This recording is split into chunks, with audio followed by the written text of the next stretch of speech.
Technical NCLT Mumbai to please come on the stage, please. I request Shri Rakesh Kumar Sharma also to come on the dais. Dr. Ap Singh, DG SCPC, to come on the stage, please. And also Mr. Mahendra Rupal, sir, please come on the stage.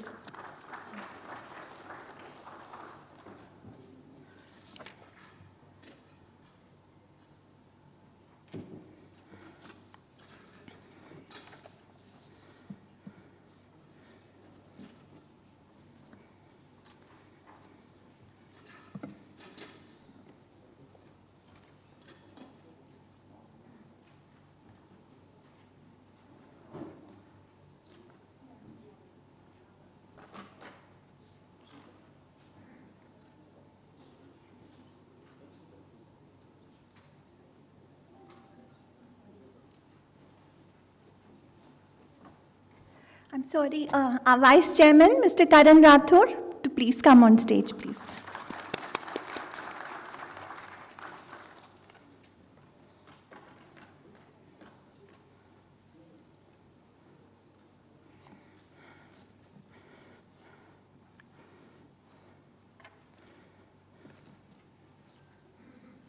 Thank you, everyone. We begin the program.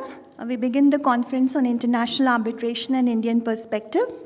To begin with, I invite Dr. Ap Singh, Director General Services Export Promotion Council, to kindly give his welcome remarks.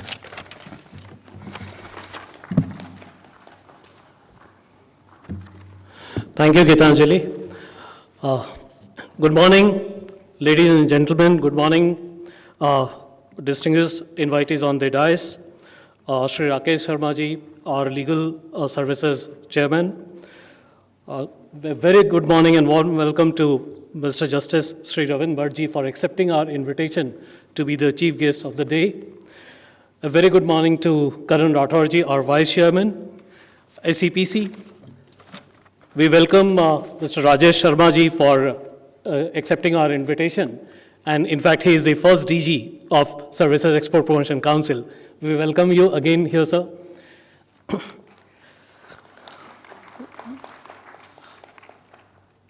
Thank you so much, Gaurav Banerjee ji, for accepting our invitation for the day, and we definitely look forward to hear from you on this particular topic.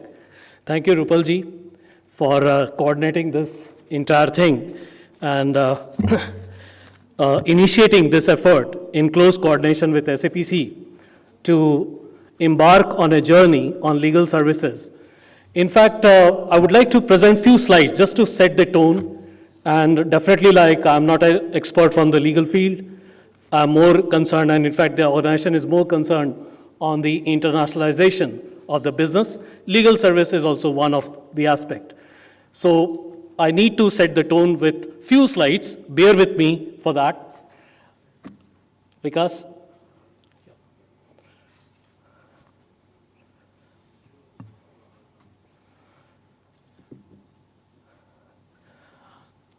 Next.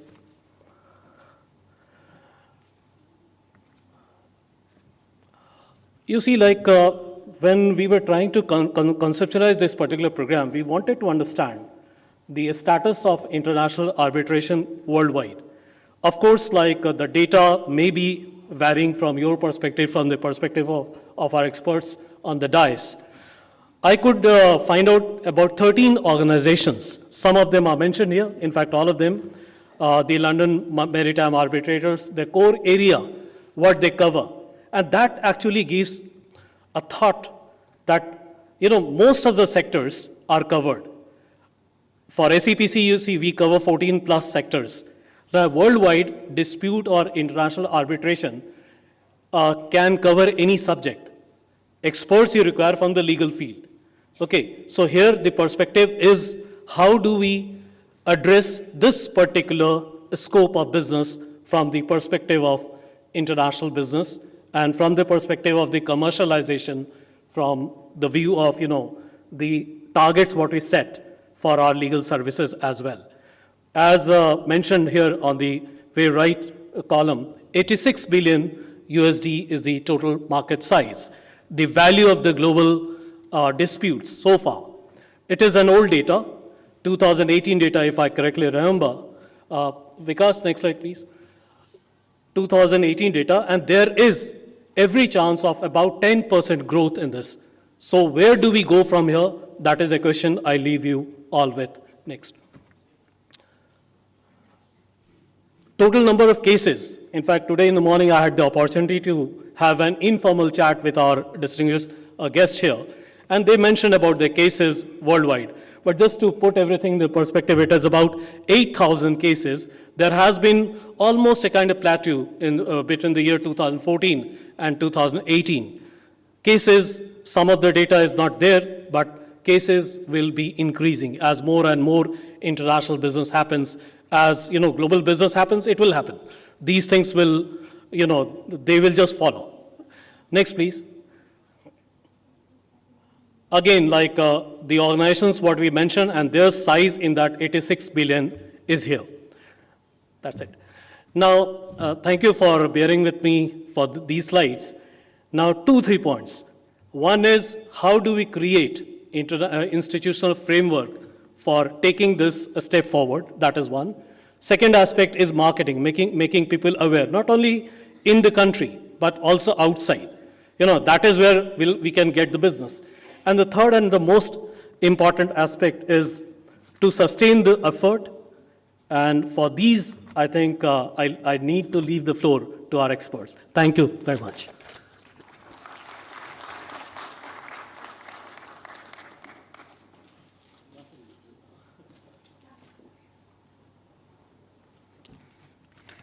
Thank you, Dr. Sinha.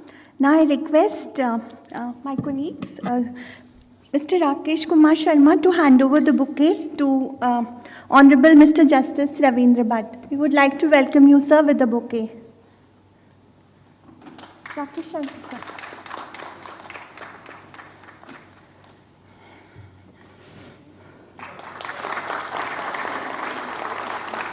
I request Dr. Abhay Sinha to kindly give the bouquet to Mr. Gaurav Banerjee.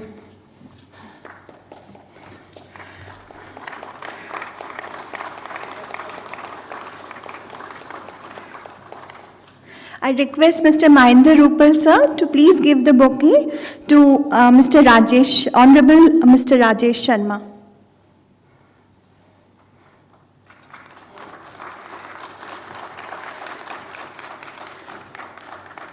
I request our DG, Dr. Sinha, to please give the bouquet to our Vice Chairman, Mr. Karan Rathore.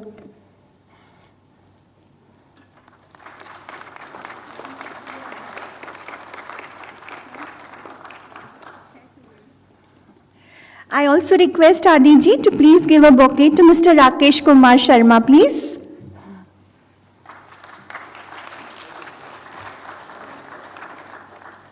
And also, Dr. Sinha, please give the bouquet to Mr. Rupal as well.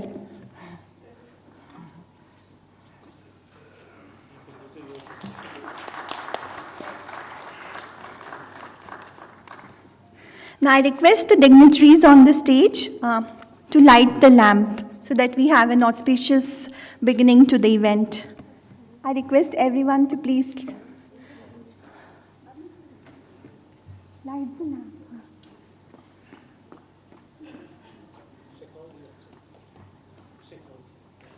I request Mr. Shekhawat sir also to come on stage, please, to light the lamp. Please, sir. Mr. Rajesh Kumar, our CGC member, please, sir. Please come on stage.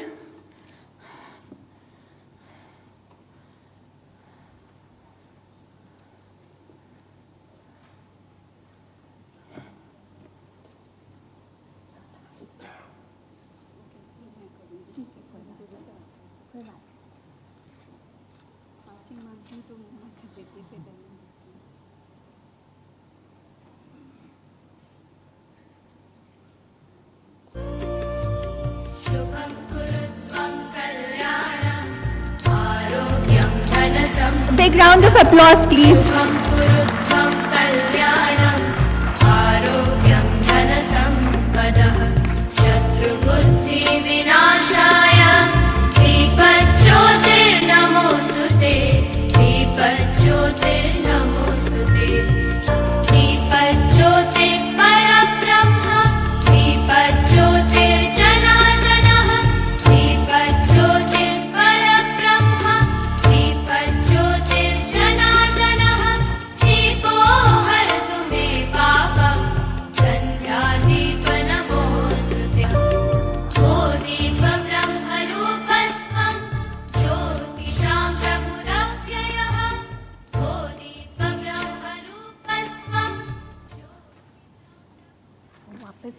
Sir के हाथ से ले लें।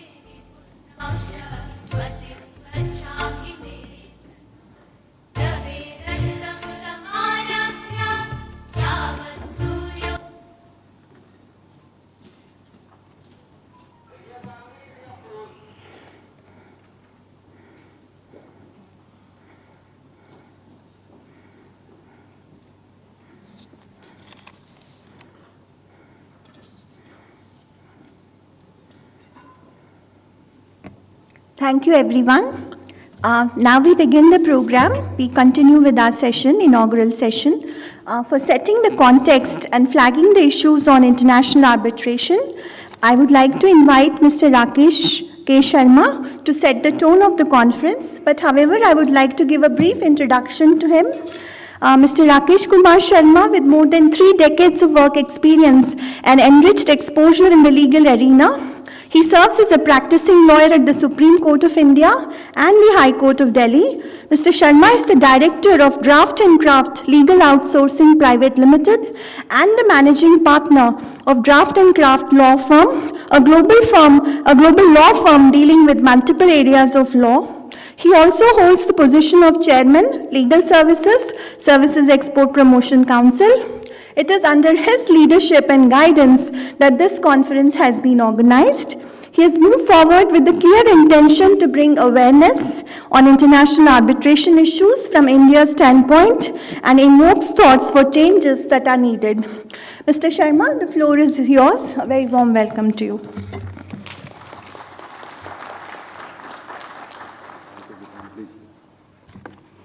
Good morning, and all my greetings and regards to all the people on dais and all the people on the other side. My special regard goes to our Honorable Justice, Mr. Justice Ravinder Bhatt, because he had been a part of international arbitration several times. Then our senior advocate, Mr. Gaurav Banerjee, he is always full of knowledge about the arbitration. Whenever, whatever occasion we have seen, he's been always there. And we have Mr. Rajesh Sharma, the Honorable Presiding Officer from Mumbai NCLT, because he's also been dealing in arbitration relating to the topics connecting when you get an award, still you are not able to make it through. So our expert Rajesh Sharma ji is there to share his viewpoints that how the awards get stuck. And of course, Mr. Rupal, Mr. Karan, and our DG, Ms. Dr. Ap Singh, and everybody, all my greetings to all of you. Though international arbitration has not been such a big subject, especially when I have so big people sitting here, I'll just try to put a light and ignite the things. Rest will be always illuminated by the talks and the sessions thereof.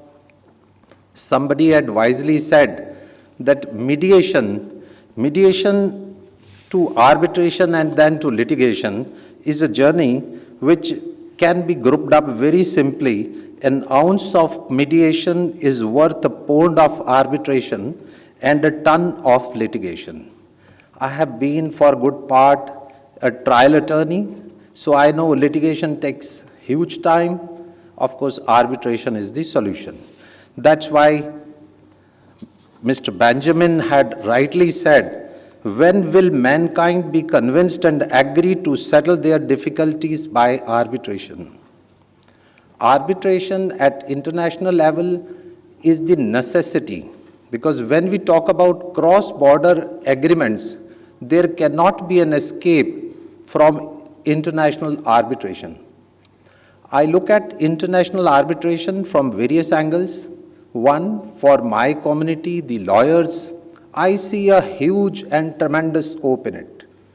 And from the judicial angle, we see that lot of activism, lot of growth, lot of guidance has been coming from the judicial. And at the same time, the policies, of course, our government has taken initiative, made several changes in the arbitration. Arbitration is a term, of course, which had come from Latin, but I believe that probably it comes from panchayat. When we talk about, I had put a topic that how a wise man sitting under a palm tree is somebody like an arbitrator. So that was one of the topic we were setting out. While looking into them or into such people, the panchayats were formed. So we have traveled a wonderful journey from a man under palm tree to panchayat and then to the institutional arbitration now. So that was a kind of an ad hoc arbitration which has still been going on. But at international level, I see a huge scope. If we just go to see the Singapore International Arbitration Center, it's been growing like anything. Being an Indian organization, I wish to support international arbitration for India, by India to the level whatever we may.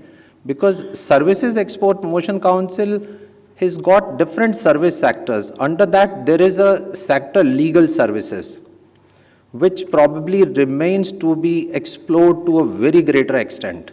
And I leave no stone unturned to make it magically grow the legal sector. International arbitration is just a part, but is very important. Because if I look into Singapore International Arbitration Center's 2021 records, it says that it had handled a huge number of cases. Around 2020, we had 1,080 matters dealt by SIAC.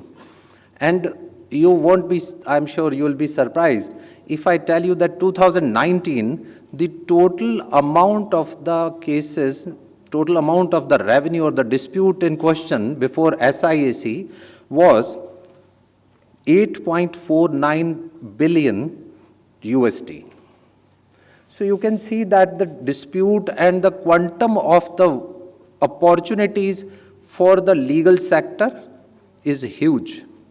And we have to gain a lot out of it, because if we see that in SIAC there are 60 jurisdictions which participate, and of them India is one of the major players.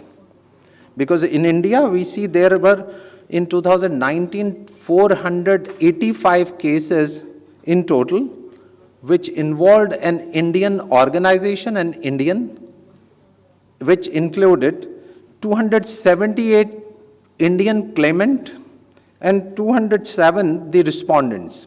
So that means for Indian perspective, we have to go back to the international law, go back to our old days, see that India was always a leader, and as a worldwide economic powerhouse, I can see that we have to revisit our entire working, our entire legal system, wherever the corrections are required, so that we can have more international arbitration centers actually working in India, delivering better results.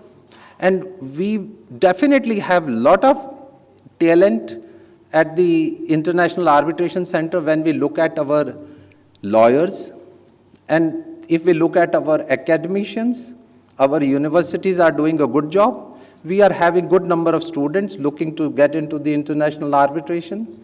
So while dealing with all this, we see that there is a huge scope. So we had requested our different dignitaries to share their knowledge onto the international arbitration Indian perspective, so that how India foresees it, what do we want to achieve out of it. And while looking into this, we have set up a kind of a simple division amongst the international arbitration, that we have again three types of angles. We have one government invitee in the post-lunch session, and before that we have Honorable Justice Mr. Ravinder Bhatt, who has been part of few committees as well. So we will have a very beautiful learning from him. And then we have a couple of other delegates who will again be explaining on the entire framework of the international arbitration from all the different dimensions, be it the judicial activism or be it the government initiative connecting the policies, or even from the part of the legal fraternity. Because when we go to the courts, we understand how the litigation happens. Arbitration is the only way out when we talk about the cross-border, because we cannot be into litigation, but there are challenges which we have to understand and get changes done. So out of this entire conference, my aim would be to bring the knowledge, bring this topic at large before the legal community, so that we can have more discussions, more deliberations, and all these deliberations are actually going to help us build up a stronger international arbitration centers, international arbitration lawyers, and of course, a wonderful arbitrators. We look forward that this conference will bring more talents together, more like-minded people together, and even the post-conference will be setting up more smaller seminars and like this symposiums, so that this knowledge goes to all the legal community. And looking into this, I believe the data may not be that relevant, but the initiatives what we are taking, that will be very important, because I still remember that when I had done a few matters onto the international arbitration, it was always presented that probably India was lacking behind. Whereas my take was always that India is not lacking behind. India was already into arbitration and of course into the international arbitration. Rather, we may be amongst the pioneers when we had the panchayat system. So the entire structure of the institutional arbitration comes from those kind of scenarios. And very interestingly, we call award, in the award which is ultimately passed, we recognize it in Hindi as a panchat, which comes from Panch. Panch were the people, the wise people. So the award which they come out is recognized as panchat. So this system has to be probably needs to be further groomed. So we have to come out of this conference with more deliberations, more knowledge for all of us. And I really look forward to all our honorable speakers to illuminate us. Thank you very much.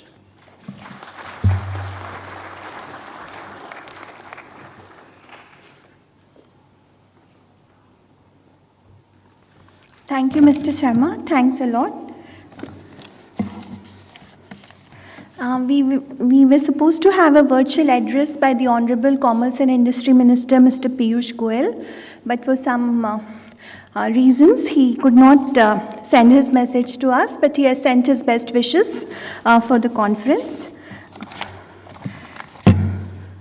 Now, I would like to invite our chief guest of the day, Honorable Mr. Justice Ravindra Bhatt, Supreme Court of India, to talk on adopting and assimilating new tools like hot tubbing in international arbitration by lawyers, arbitrators, and judiciary. I would like to give a brief introduction to Justice Bhatt. Justice Bhatt completed his LLB from the Campus Law Center, Faculty of Law, University of Delhi in 1982. He practiced in the Supreme Court, where he was enrolled as an advocate on record in 1989. He extensively practiced in public law, employment, educational, and constitutional disputes. Justice Bhatt has appeared in several important cases before the constitution benches of the Supreme Court during his legal career. Justice Bhatt was appointed as an additional judge of the Delhi High Court in 2004 and as a permanent judge in 2006. He was appointed as the Chief Justice of the High Court of Rajasthan in 2019 and was elevated as a judge of the Supreme Court of India in 2019. A very warm welcome to Justice Ravindra Bhatt. The floor is yours, sir. Thank you.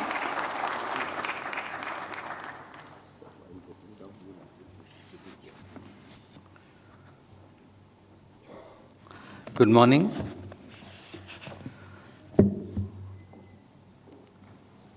Dr. Ap Singh, Director General SCPC, Shri Rakesh Kumar Sharma, Chairman Legal Services, SCPC, Mr. Rajesh Sharma, Mr. Gaurav Banerjee, Senior Advocate, Mr. Karan Rathore, Vice Chairman SCPC, and to all members of the audience, a very good morning. I am very happy to be a part of today's event. I truly believe that programs such as these facilitate an open dialogue between stakeholders, resulting in ideas and exchange of ideas that have the ability to bring forward meaningful change. I commend the SCPC for its efforts in promoting our services community and in projecting India's image abroad as a reliable supplier of high-quality services since 2006. I'm also confident that its membership will only grow stronger in the future and cement India's position in the international services export map. I've been invited to share my options on adopting and assimilating new tools in international arbitration from an Indian perspective. This is a subject close to my heart as I believe that the Indian economy will be strengthened by fostering a healthy alternative dispute resolution environment. You are all a testament to the fact that we are blessed with an abundance of ingenuity, creativity, hard work, and innovation to enable India to compete effectively in the global market. We are stuck, however, where we are stuck is in the speedy resolution of disputes, which is not only a drain of precious resources and time, but that it also casts a shadow of wariness on prospective customers and investors. With a view to discuss how such considerable delays can be resolved, I will put forth broadly 3 ideas for your consideration. Firstly is on techniques to expedite proceedings, especially techniques such as hot tubbing and digitization. Second is on institutional changes, which will foster quicker resolution, especially in international commercial arbitration. And third, ways to foster an arbitration culture in India.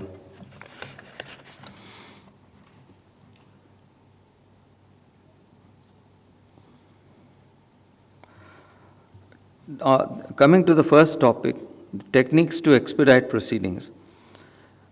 The expression hot tub evokes a very relaxing image. Unlike that relaxing image of somebody soaking herself or himself in a hot tub, the hot tubbing, as is known in recent legal parlance, is known by its less fun moniker, concurrent evidence. It is a time-saving mechanism which is specially deployed in where masses of technical evidence and technical material have to be analyzed. We have seen this, the innovation of this hot tubbing concept was in Australia. It has the effect of considerably reducing the time taken to bring on record expert evidence that can effectively assist the court or tribunal in such cases. In any dispute which has technical overtones, for instance, engineering, construction, or supply of certain types of products under erection, there is masses of data, and that these data is not small. It runs into thousands, sometimes even lakhs of pages, and arbitrators and lawyers find it difficult to run through and sometimes comprehend. So invariably, experts are deployed by the parties to lead evidence. And understanding this expert evidence, like every field has its own technical terms. So it might be the medical field, it might be the legal field. We revel in these. So technical and scientists and technical people are no less. They deploy their own expressions which are peculiar to their field. So to comprehend this and to go through these masses of data, it takes a long time. One Australian judge, Justice McLean, the Chief Judge of the Court of Law and Environment of New South Wales, innovated this concept of hot tubbing. And while the need to appoint experts to give evidence by the tribunal or parties of their own has been codified to some extent by the model law and rules, it needs to find a place, hot tubbing needs to find a place in our legislation to fully achieve its intended effect. Steps in this regard are slowly being taken.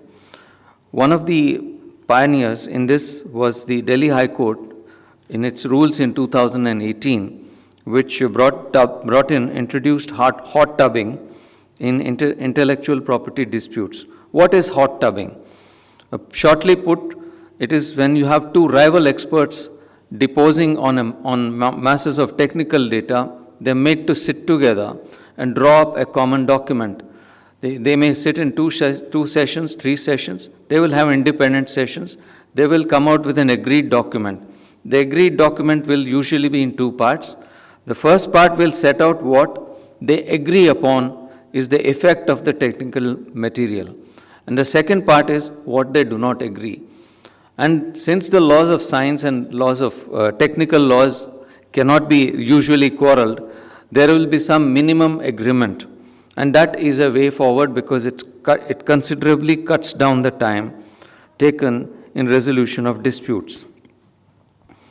One of the criticisms leveled against this approach that it is turning the whole process adversarial, and parties will almost invariably favor experts that can present their point of view to the adjudicating authority.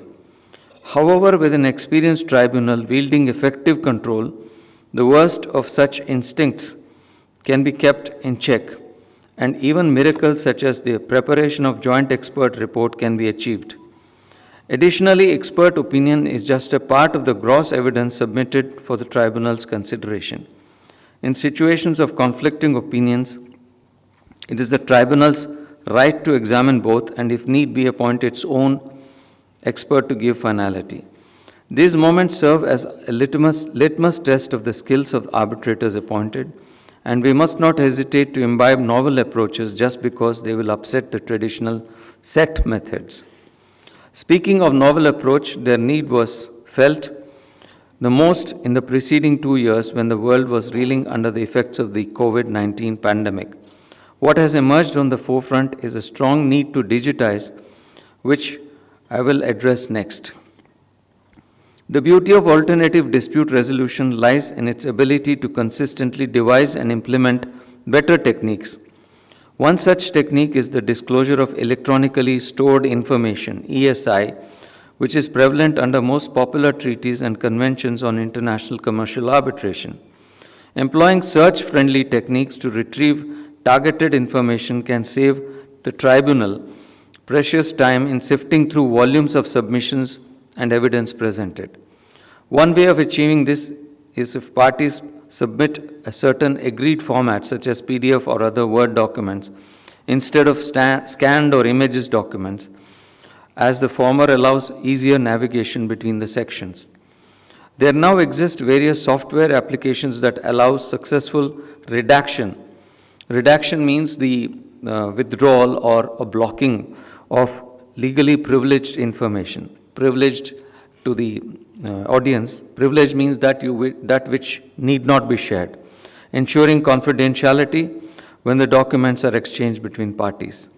An accidental leak of sensitive information may be combated by the use of a clawback clause, where parties have a small window to retract documents without incurring the risk of waiver.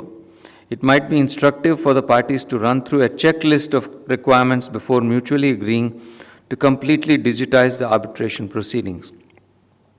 While in the short run such techniques are expensive, they successfully bring down the overall costs involved in the resolution of disputes in the long run. Once such digitization practice becomes mainstream, arbitrations can increasingly be conducted online, considerably reducing costs incurred. Flexibility in conducting proceedings online or offline, subject to mutual consent of parties, is the key in expediting the process. Recently, the UK has come out with a digital rules for decision on crypto disputes and such like other problems. Being alive to the challenges faced in the post-pandemic era, several arbitrations councils have even suitably amended their rules to provide for online arbitrations. Strengthening institutional arbitration is a positive step in achieving this goal, which I will address next. I was privileged to be a part of a high-level committee to review institutionalization of arbitration mechanism in India, headed by Justice Sri Krishna, a retired judge of the Supreme Court. The committee made a recommendation to set up an autonomous body called as the Arbitration Promotion Council of India. The APCI would have representatives from different industry bodies and government to monitor the working of arbitral institutions.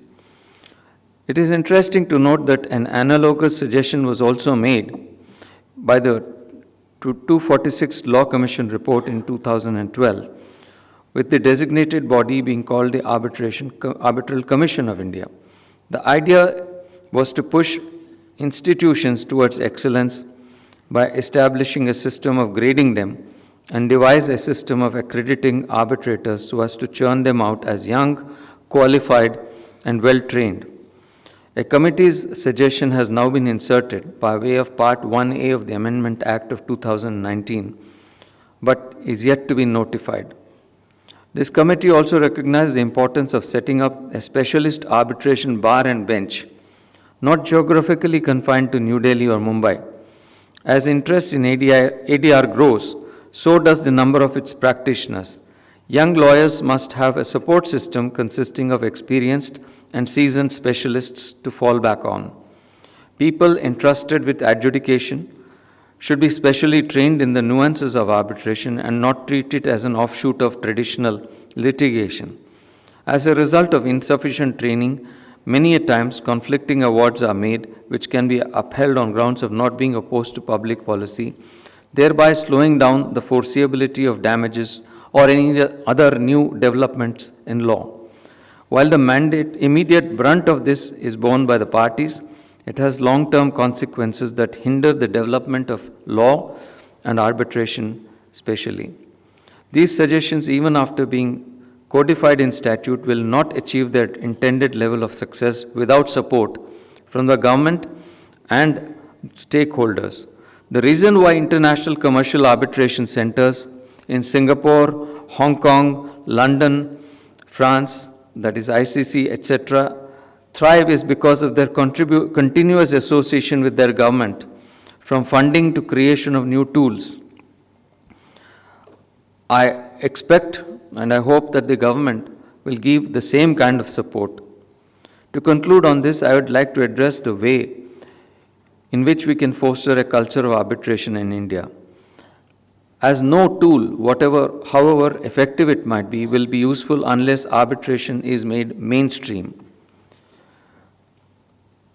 There has been much debate on what is meant by the seat of arbitration proceedings to determine which court, as defined under Section 2, has the requisite jurisdiction in domestic arbitration. Quietus to this issue was accorded for international commercial arbitrations in 2019. However, parties have routinely applied that principle to domestic arbitrations in an attempt to oust the jurisdiction of non-Tier 1 city courts. A recent judgment has clarified that such an interpretation is incorrect. Such diversionary tactics result in loss of time, considerably delaying the arbitration proceedings. by first nullifying orders passed by court lacking jurisdiction and directing the parties to re-agitate their case before competent courts. So I think it is high time that this issue is sorted out through appropriate legislation. What emerges from the correct understanding of the law is that jurisdiction cannot be conferred by the parties.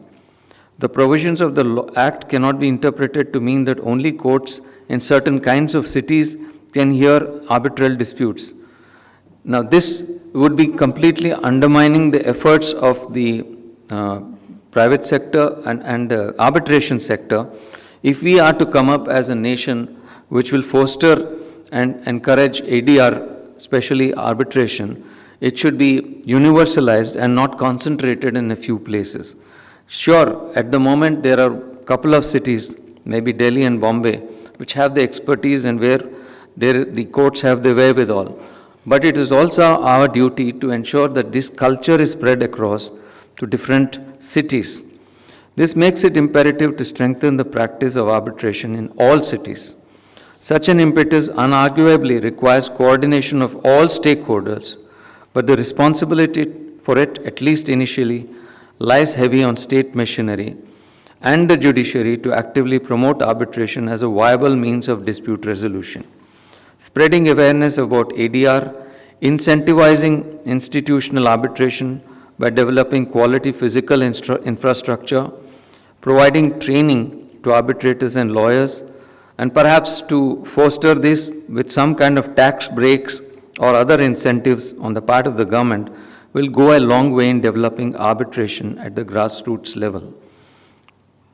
An interesting development witnessed in Singapore and the US is a hybrid med or arbitration mediation approach to certain types of disputes, say for instance those involving family-owned businesses, where disputes are successfully resolved via mediation, with any future disputes arising out of settlement agreement being subjected to arbitration. At institutional levels, the SIAC or the Singapore Arbitration Center has a joint protocol between its arbitration and mediation centers, wherein after parties exchange their pleadings and a tribunal is constituted, a dispute or reference is stayed for 8 weeks to facilitate mediation, and if a mutually acceptable settlement is achieved, the settlement is embodied in a consent award. Thus, the possibilities of advancement are limitless once the culture of arbitration is ingrained. I hope to see in the near future a system where arbitration is the first choice of dispute resolution in commercial matters for everyone, regardless of their economic status.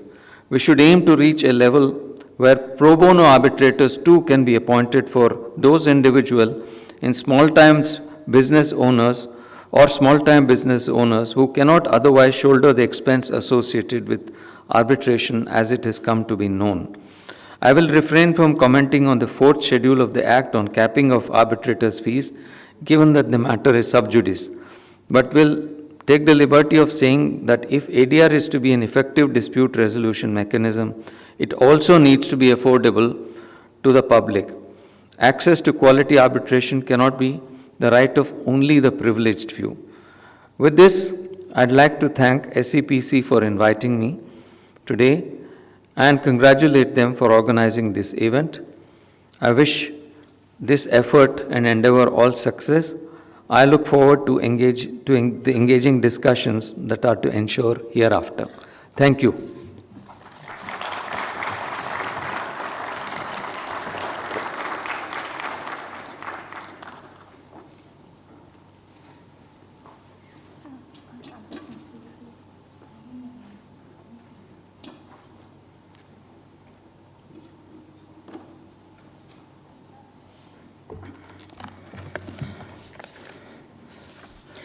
Thank you, Honorable Justice Bhatt. It was a really illuminating talk by you, and you made us understand the interesting tool that is used in arbitration, hot tubbing. I think we really enjoyed listening to that.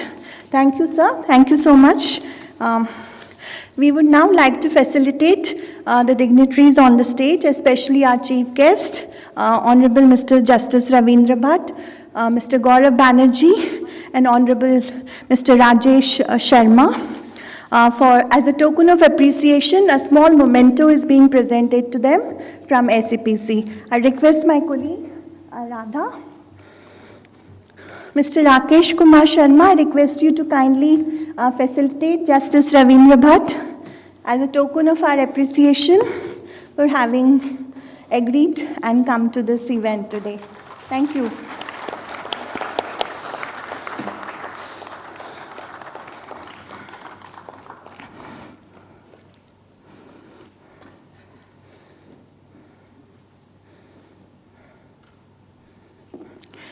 I now request Mr. Sharma to also facilitate Mr. Gaurav Banerjee, please.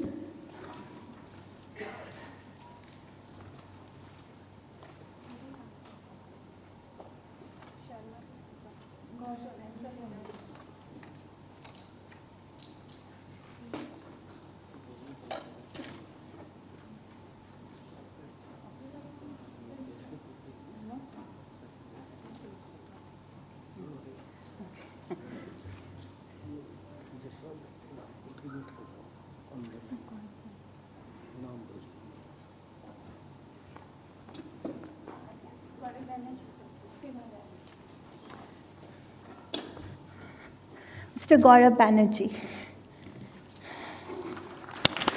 Some energy from the audience, please. Please give a big round of applause.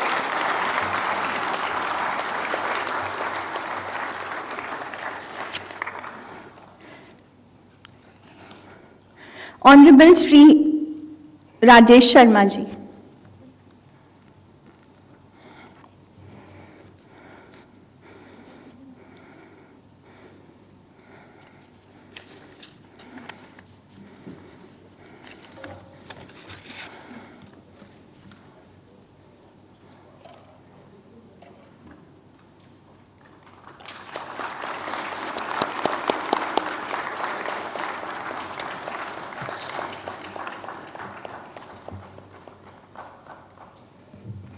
Thank you everyone. Now I would like to introduce the Vice Chairman, Services Export Promotion Council, Mr. Karan Rathore. Mr. Karan Rathore is the Director of Umaid Hotels and Resorts, Jaipur, having the following properties like Hotel Umaid Haveli, Umaid Bhavan, Umaid Residency, Umaid Farm Resort, Umaid Service Apartments and Hotel Umaid Mahal. These are Jaipur's most popular hotel and resort group with 6 budget and luxury properties, highly rated on the TripAdvisor and the Lonely Planet travel guides. Mr. Rathore has been in the hotel industry now for nearly 25 years and he has been the SCPC member since 2013. He has completed his hotel management 3 years diploma from the Institute of Hotel Management, Pusa, New Delhi in 2002. He also has a bachelor's of degree in science from the University of Rajasthan, which he completed in 1998. He has done his schooling from the oldest public boarding school in India, Mayo College, Ajmer, and passed out from school in 1995. He is also on the executive committee of Mayo College Old Boys Society since 2015 till date. He has been in the advisory committee of tourism for the Government of India. I request Mr. Rathore to kindly give the vote of thanks for the inaugural session. Thank you.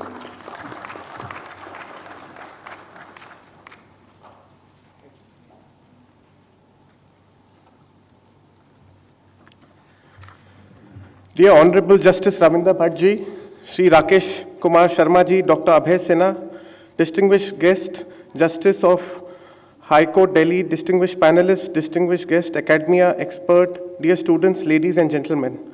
I'm happy that Services Export Promotion Council has taken the lead to organize this conference on international arbitration and Indian perspective. As India is celebrating Azadi Ka Amrit Mahotsav, it is high time that India embarks on a journey to showcase itself not only as a wonderful place to invest in and work, but also assure quick and fair dispute resolutions. As we come to the end of inaugural session of important conference on international arbitration and Indian perspective, we also sincerely thank Honorable Justice Ravindra Bhatt ji for taking time out of his busy schedule and for agreeing to be the chief guest for this timely conference on international arbitration issues. We at SAPC welcome his views on the solution required to position India as an international arbitration hub. Sir, our heartfelt gratitude to you for setting the tone and tenor of the conference, and we hope that the path you have set will lead us to a full day of productive deliberations on the topic. I also take this opportunity to thank our Central Governing Council member and Head of Legal Services, Sri Rakesh Sharma ji, for taking the initiative and working hard to organize this conference on the very contemporary and burning topic of international arbitration.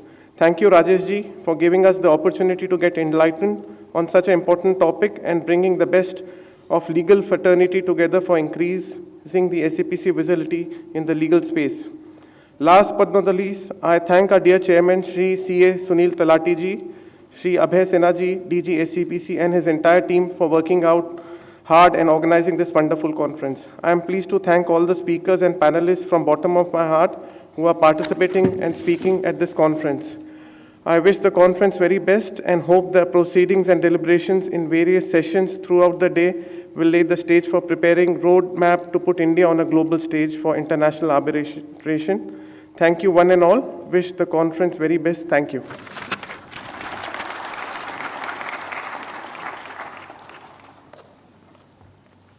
Thank you, Mr. Rathore. Now I request a group photograph of all the dignitaries on the stage before we break for tea. And we would once again like to give a big round of applause to Honorable Mr. Justice Ravindra Bhatt, please.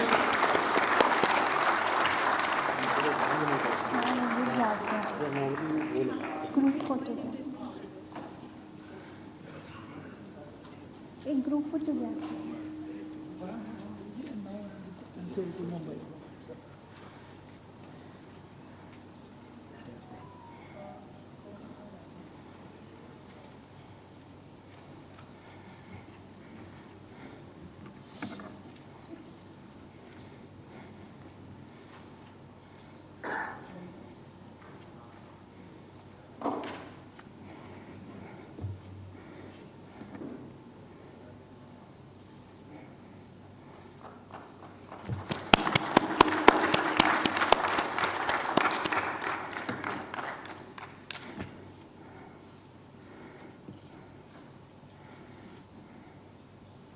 Thank you. Thank you, everyone.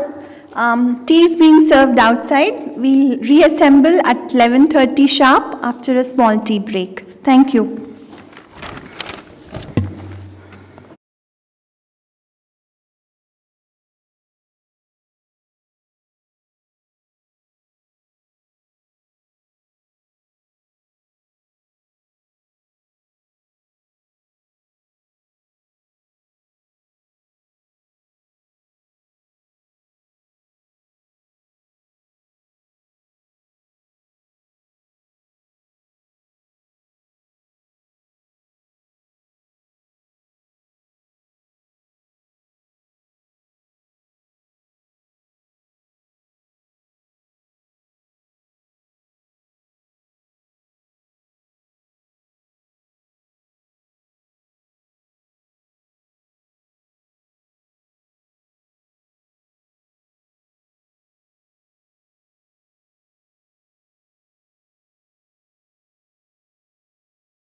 Our guest of honor for this session, Honorable Mr. Justice Subramanyam Prasad, High Court of Delhi, to please come on stage, please.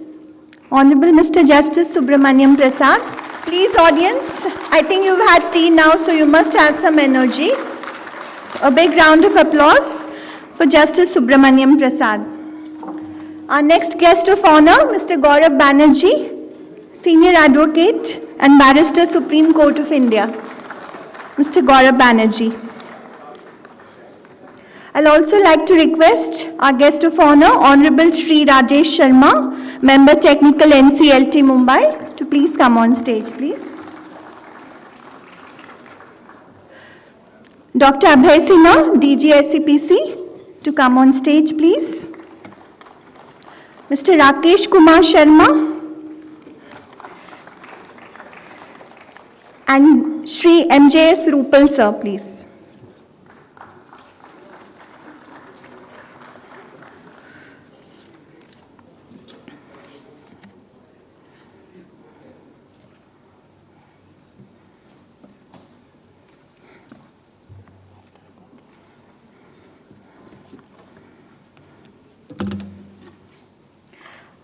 I'd like to request Mr. Rakesh Kumar to please welcome Honorable Justice Justice Subramanyam Prasad.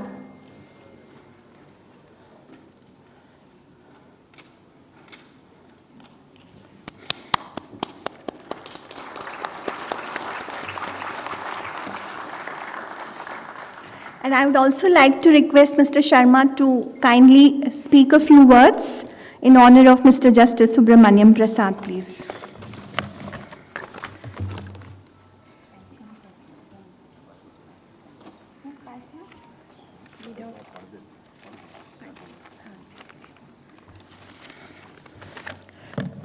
We would like to give a brief introduction to Honorable Justice Subramanyam Prasad, High Court of Delhi. Justice Prasad acquired his LLB degree from Campus Law Center, Delhi University in the year 1990.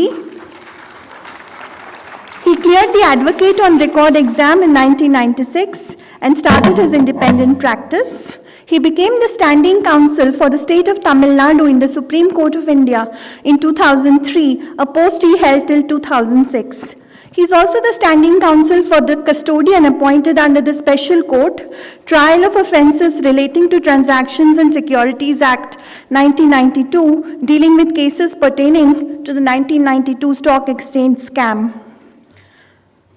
Over his career spanning 28 years, Justice Prasad has worked on several high-profile matters and has been involved in several reported judgments of the Supreme Court on various subjects like constitutional law, tax, corporate and commercial law, criminal law, election law, service law, and interstate river water disputes.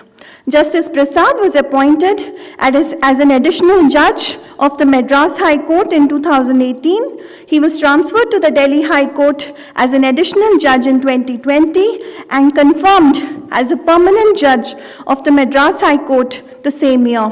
Thank you, sir, for taking time out from your busy schedule. I request Mr. Sharma to kindly welcome him.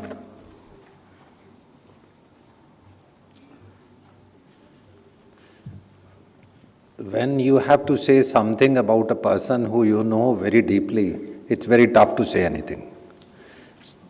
Justice Prasad, I have seen while being a lawyer, so I have no count of words with me, except to say one thing, that he's going to deliver a talk on a very interesting subject.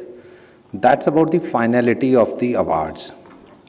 In the first part, when I was talking, I was saying that there is a word, award is called panchat. So I'll put it in English and say, punch at. That's what an award has to be. So that whatever comes finally out of it, that's the final punch at. So I'll welcome Honorable Mr. Justice Subramanyam ji to please come and deliver and illuminate us on the words or the talks he is. Please, sir.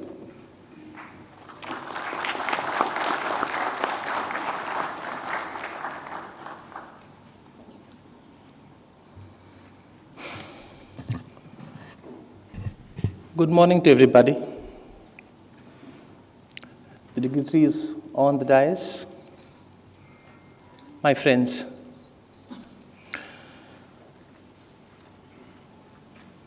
I'm glad that we are now attending the seminar physically, because the group energy and the vibes we share while attending a seminar physically is much better than a seminar organized online. The participation, the energy, the interaction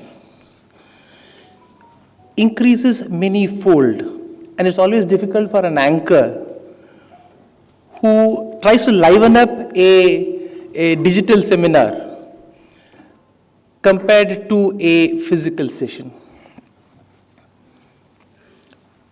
It's very heartwarming to see so many of you in today's session organized by the SCPC, which is an apex body known for its contribution to our policies pertaining to service exporters from India. The economy of the country rests on the growth of the service sector and exports made therefrom, and SCPC has played a significant role in shaping the growth. I feel honored to be invited here to be given the opportunity to address this august gathering on such a relevant topic. The topic of finality and enforcement of foreign arbitral awards has assumed immense significance over the past few decades. International trade has increased by leaps and bounds, and this has led to an increase in bilateral and multilateral trade agreements. And with such trade agreements, there's always an increase in disputes between the parties arising out of the fallouts of such agreements. And this is where the arbitration kicks in. Keeping in mind the neutrality of the forums, the swiftness with which the disputes are resolved, and the fact that relations between the parties remain intact and do not turn acrimonious, parties to such agreements prefer arbitration over other judicial process. However, the problems that arises out of this arrangement is that the judicial system of one country does not have the inherent jurisdiction in the matters being resolved in another country.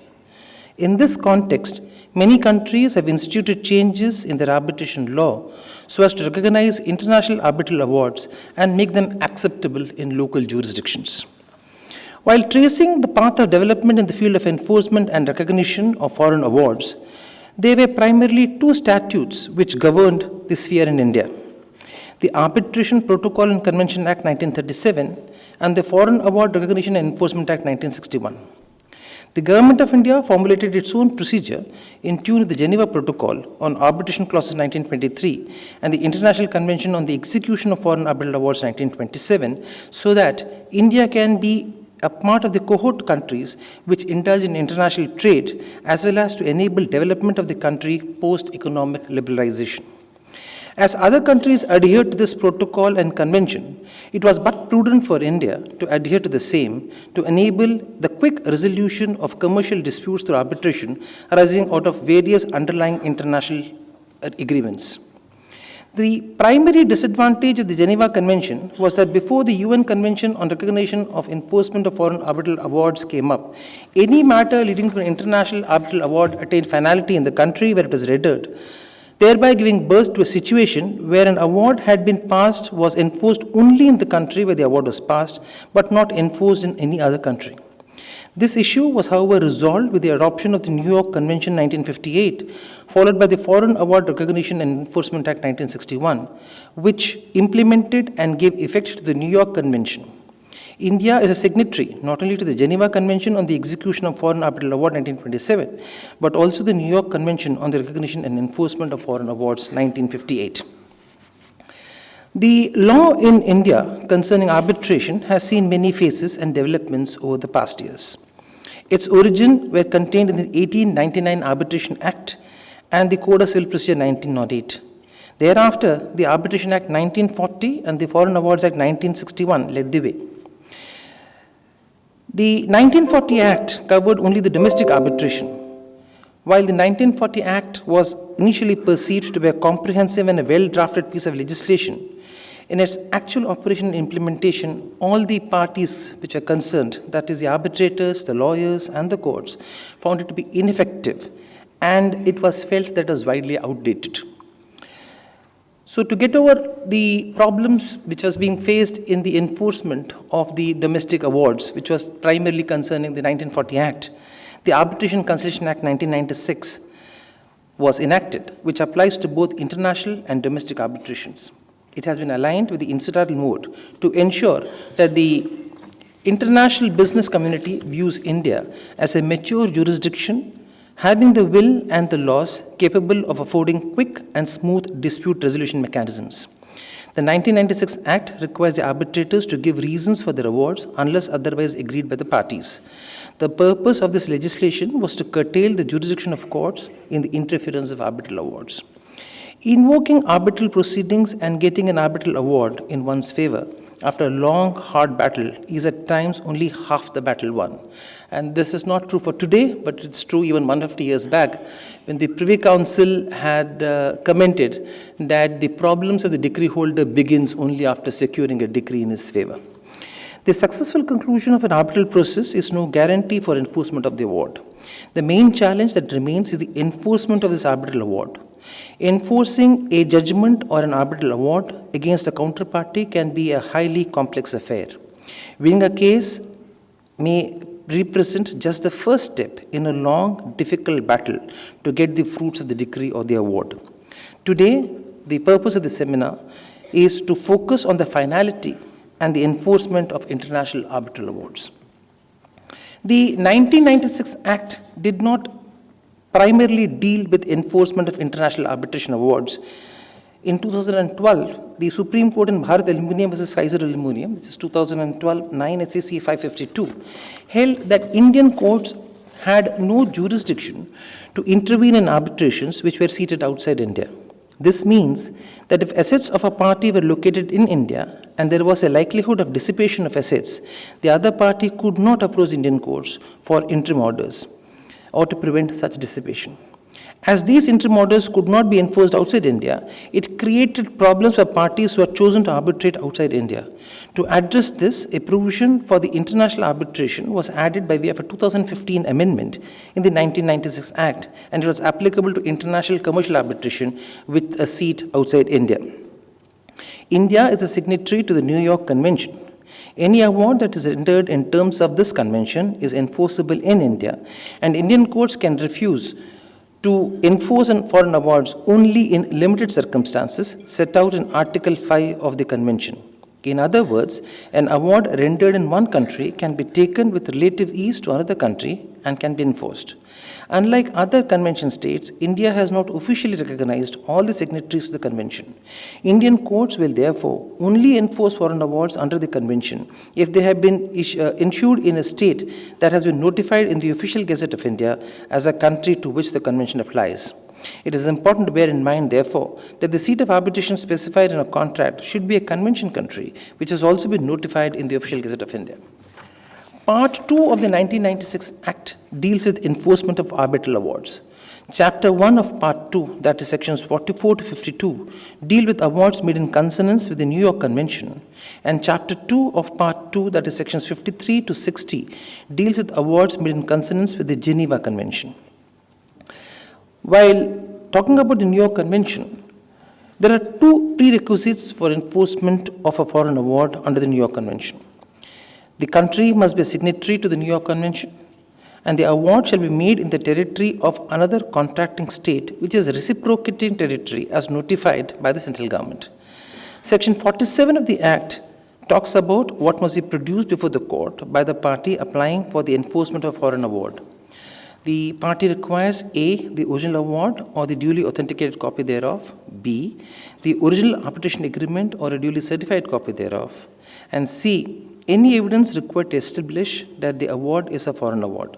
As per the new Act, the application for the enforcement of a foreign award will now only lie in the High Court. Once an application for enforcement of foreign award is made, the other party has an opportunity to file an objection against the enforcement on the grounds as recognized in Section 48 of the Act. Under this section, in order to refuse enforcement, the party must show that One, that the parties to the agreement were under some incapacity, or the agreement was not valid under the law to which the parties were subjected.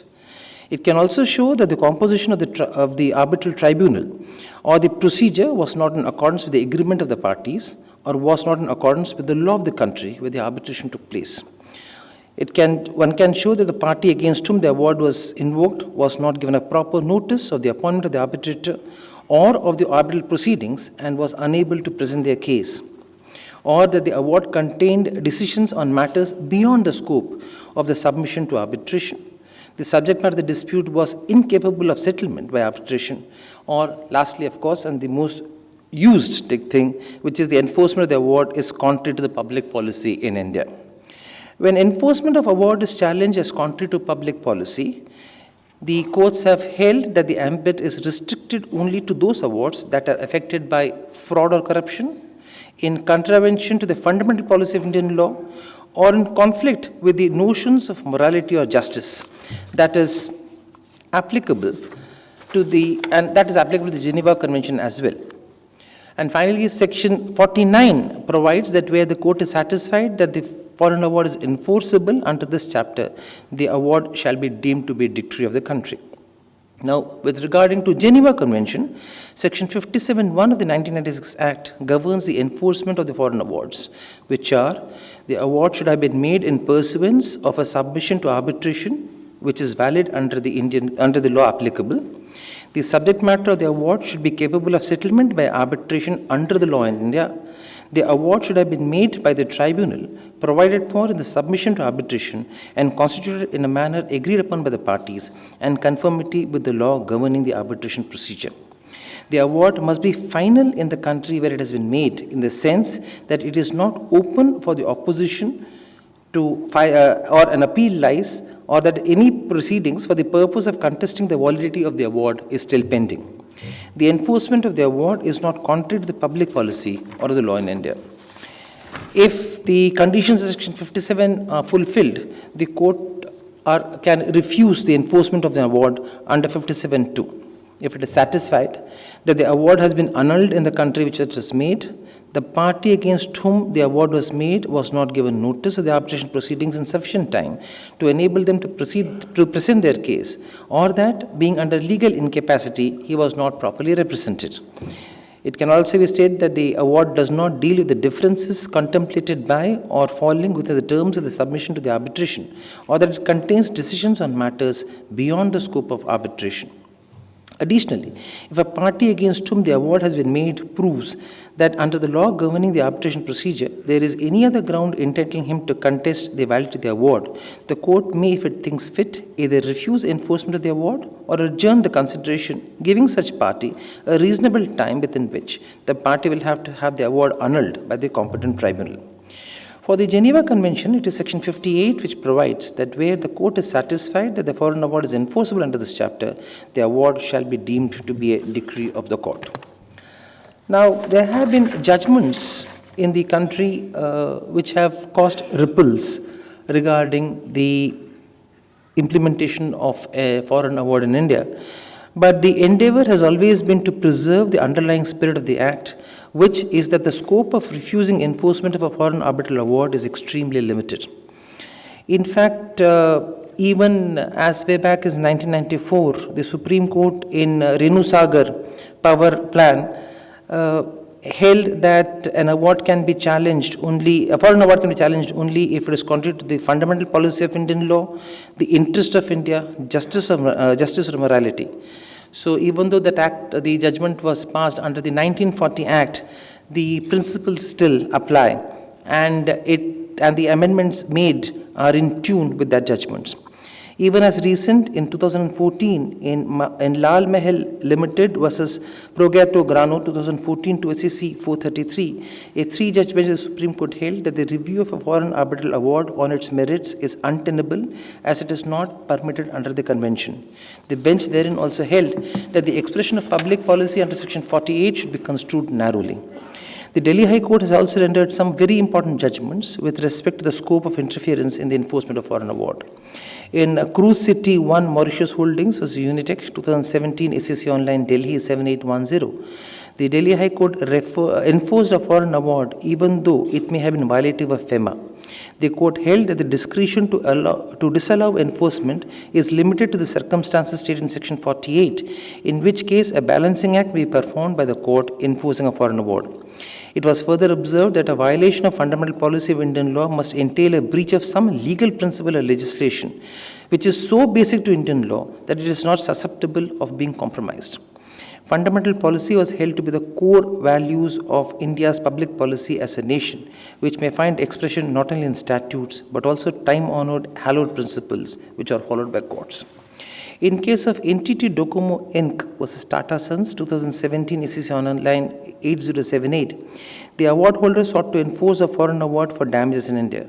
The Reserve Bank of India filed an intervention application for Delhi High Court to challenge the enforcement on the ground that the award facilitated the acquisition of shares by an Indian company for a foreign company in a manner which would be in contravention of the provisions of FEMA. The Delhi High Court rejected the application and held that there is no provision of law which permits the RBI to intervene in a petition seeking enforcement of an arbitral award to which the RBI is not a party. The court aligned with the findings of the tribunal that the award was simply in the nature of damages and therefore RBI permission was not prerequisite to allow enforcement. The idea behind these decisions has always been to curb the intervention of courts in non-enforcement of foreign awards so as not to usurp the jurisdiction of arbitration. The 2015 amendment was to ensure that while considering whether a foreign award should be enforced in India or not, the test for such determination should not entail a review on the merits of the case. This clearly reinforces the aim of non-interference with the enforceability of a foreign award. The Supreme Court in a recent case in Vijay Karya 2020 decided in relation to a foreign award that the enforcement of foreign award under Section 48 of the 1996 Act may be refused only if the party resisting the enforcement furnishes to the court proof that any of the state grounds that have been made to resist enforcement, and the grounds are watertight, no ground beyond Section 48 can be looked at. What the Supreme Court further held that is important, that the important point to be considered is that the foreign award must be read as a whole, fairly and without nitpicking. If read as a whole, the said award has addressed the basic issues raised by the parties and has in substance decided the claims and counterclaims. The enforcement must follow. However, following the judgment of Vijay Karya, there is one more judgment of NAFED, this 220 SEC Online 381, wherein the Supreme Court refused to enforce a foreign award in a case dealing with groundnut export in the 1980s. While doing so, the Supreme Court seems to have undertaken a review of the award and merits as an appellate court and arrived at its own conclusions on the parties' liability under the contract. As regards the public policy argument, the court considered a series of judgments and concluded that there was no permission to export commodity of the previous year in the next session, and the government declined permission to NAFED to supply. Thus, it would be against the fundamental public policy of India to enforce such an award. Any supply made therein would contravene the public policy relating to export for the permission of which the permission of the government of India was necessary. The conclusion has been arrived on the presumption that the permission from the government to carry out supplies of NAFED is a fundamental policy of India. Well, apart from the minor differences, the gist of the judgments, one can say that the enforcement of foreign awards is still an area of law that has been traversed and amended regularly.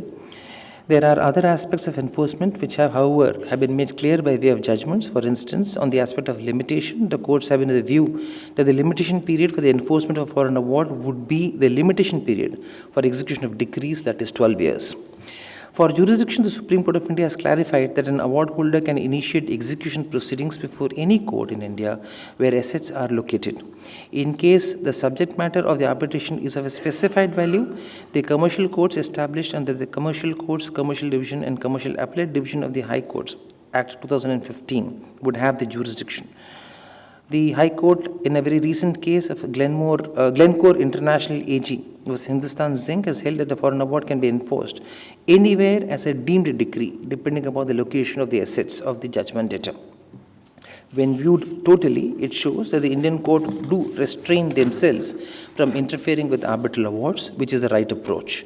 There are some prevalent practices which need to be abolished, and a party should be allowed to knock at the doors of the court only when it fails to get relief from the arbitral tribunal. This will be in line with the objectives of the Act, which is to minimize the intervention of courts in arbitral proceedings. Simplifying the process of enforcing foreign arbitration awards is considered to be one of the main reasons for the success of the international commercial arbitration. If an award had no effective enforcement mechanism, the value of international commercial arbitration would be significantly dismissed.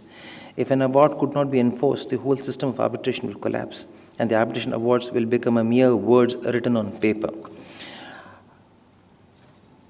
So I thank you for giving me this opportunity, for allowing me to speak on such a topic. Thank you very much.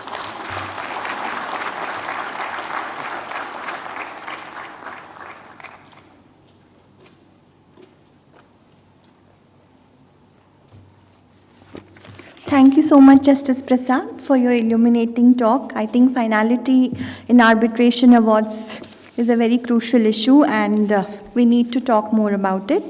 I would like to introduce our next speaker, Dr. Abhay Sinha, DG SEPC. He's presently heading the Services Export Promotion Council as Director General, and he has been entrusted with the task of promoting all services, including champion sector services, and making services from India as brand India serves.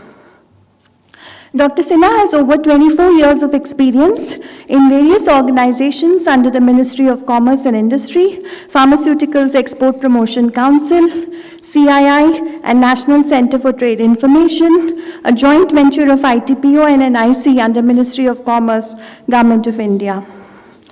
He has been on the joint working groups, CEPA negotiations, and Joint Trade Commission formed for promotion of exports between countries. He has handled markets like North America, EU, Latin American continent, Japan, Australia, New Zealand, CIS, and ASEAN. He has headed the manufacturing subcommittee, Northern region, and initiated a number of activities related to Industry Institute partnership, emerging technologies and its commercialization, innovation grid, IT security, and CSR. He has been associated with various projects of export promotion councils and UNCTAD, setting up of Trade Point in Kathmandu, Coffee Board, branding and international market development, APIDA market study, and Choir Board, setting up of Choir Trade Information Center. His academic qualifications include a PhD in strategy for pharma exports, MBA with specialization in marketing, Masters in international trade from Symbiosis. He has also done a one-year certificate course in pharma regulatory affairs. He has obtained specialized training on international trade-related sources of information and databases by UNCTAD, and also received training in market information system by CBI, Netherlands. I request Dr. Sinha to explain the role of SEPC in legal sector. Dr. Sinha, please. Thank you, Gitanjali, for such an elaborate introduction. And I don't know whether I'll be able to do any justice right now in presence of such an august gathering and the distinguished speakers on the dais. Welcome back again, sir, Gaurav Banerjee, sir, our honorable guest of honor here, Justice Subramanyam Prasad ji, and Rajesh Sharma ji, who incidentally happens to be former DG of the council, which I represent now. Rakesh Sharma ji, who is, he's anchoring this entire program on the legal services sector. Rupal ji, and our distinguished Vice Chairman, Shakti Kumar ji, CGC member, and Rajesh ji, and all of you, and my colleagues. It's an opportunity to deviate from the topic, a very serious topic we have taken up. But somewhere, the topic was taken up because we found that SEPC can play a very crucial role. So, just deviating from the topic of discussion, I would like to discuss about the role SEPC can play in, the first 3 points what I mentioned in the morning, in terms of internationalization of these services, which we feel that India has its strength in this particular sector. If I may request my colleague Vikas to, next please. Often we talk about exports, and we are tuned to think about manufacturing, goods export. Somewhere services takes a corner seat.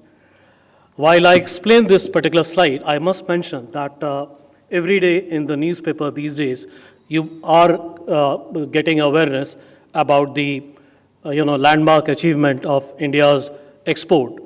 I believe for $657 billion.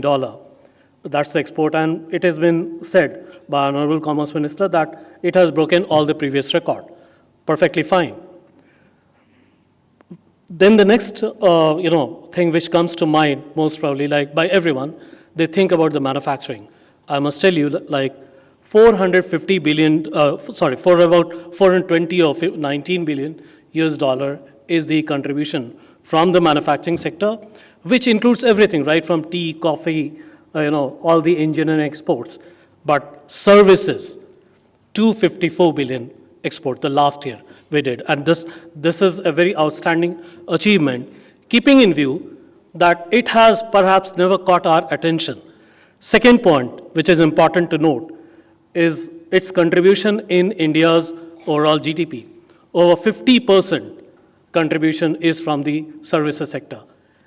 Now, if you narrow down further, legal sector is also one of the key sectors in the services sector, where we need to go, the kind of potential which exists in the market in this particular area itself of arbitration. In the morning, I gave a data of 86 billion. That is also, from some sources, it could be more. Now, that is the road we need to traverse with the guidance from the experts, with the support from the industry, with the firms in the legal sector. Where SCPC fits in that entire scheme of things, this slide may help you understand in a much better way. Services export is a bit complicated when we compare with the manufacturing export. Here the export can happen in 4 modes. The very first is a digital mode. Now, today we are talking about LPO sector, and a lot of discussion on arbitration can actually take place through that. Okay, you don't need to go overseas. You can render your services by being within the boundaries of the country. The services can go digitally abroad, and country can earn forex. Consumption abroad, that is normally like we are talking about in terms of tourism, travel industry, when the consumers come to India and they take care of this service, and they are rendered services in the land only. Mode 3 is a commercial presence. Like digital, of course, is picking up, but when we talk about the services sector, the global market, mode 3 actually is the highest, the major constituent of that particular size. About 29% or something is from the commercial presence. Now, this is about collaboration, setting the units, firms in the foreign land, and doing the rendering the services. Mode 4 is a temporary transfer. Somebody goes, renders the services temporarily, come back. So in legal profession, we can identify where in all these 4 modes we can render the services. Next, please. Now coming back to the council. Primarily, like all the export promotion councils, next please. All the export promotion councils are expected to do these services. This is common to everyone. And just to mention here, trade intelligence, which is highlighted here, trade information, market analysis, business contacts, export development. This particular exercise is a kind of that, where skilling, training, development, all those things comes up. More visual part has always been export promotion. And during the break, I believe somebody mentioned, one of our honorable invitees mentioned about why not take a delegation abroad. Now that is export promotion. Like the council is expected to conduct a lot of various business sessions where the council as a platform can bring in overseas business prospects with what you all have to offer. That's a matchmaking. So that can happen either by taking the delegation abroad or inviting the business prospects back to the country, here in India itself. Promoting the services of our fraternity from the legal services, likewise other services as well, in overseas markets during their exhibitions. All those things can be done through this Export Promotion Council. And the most important part, where the policy input comes in to play a greater role. Cross-border, FTAs are being negotiated these days, and that is one of the key responsible area of the Ministry of Commerce. We have recently signed SEPA with UAE, ECTA, that is Economic Cooperation Treaty with Australia. Likewise, UK is in the offing with EU, that is also, in fact, Honorable Minister of Commerce could not participate today because he is today in Mumbai talking to the commodity sector. And most probably, he'll be also taking a session with the services sector in due course of time to talk about the issues, what we can take up in the negotiations which are underway these days. So that's important point. And where do we get the input? It is only through your feedback. And that is where we request, from this podium itself, I'll request you to get associated with SEPC. As a member, definitely, but there is a lot more which we can offer to you, provided you come to us and or pave the way for us to get to you.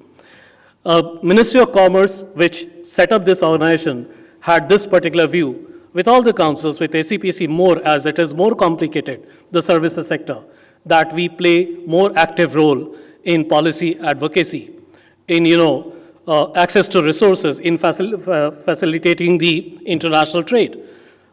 Those inputs has to come from SAPC, and in turn, it has to come from the members, from the people who are associated with SAPC and the August gathering as we have on the dais. Next, please.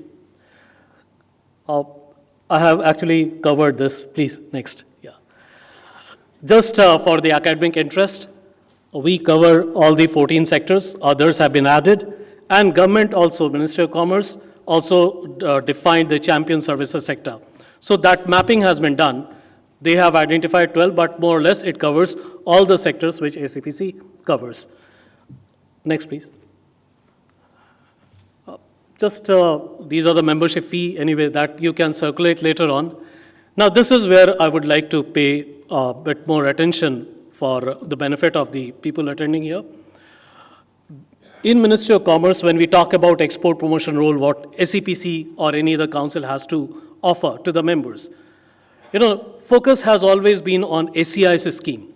Normally, our association has been for the benefit of services incentive scheme, which was there, now being taken away and maybe replaced by some other scheme. So, but it was, what the export you do on that certain incentive was there.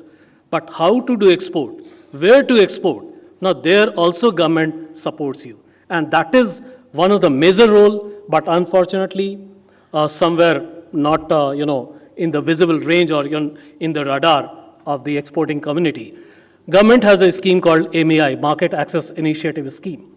Now, in that scheme, even an individual exporter not having export turnover more than 30 crore in the preceding year are entitled for certain benefits.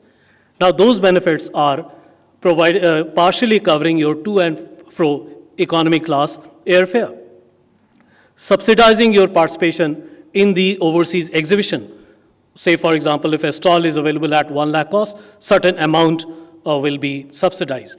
But those benefits doesn't go directly. It has to be through the council. So council takes up the space and brands it at India Pavilion, where you all can participate. By being a member, you are entitled for those reimbursement.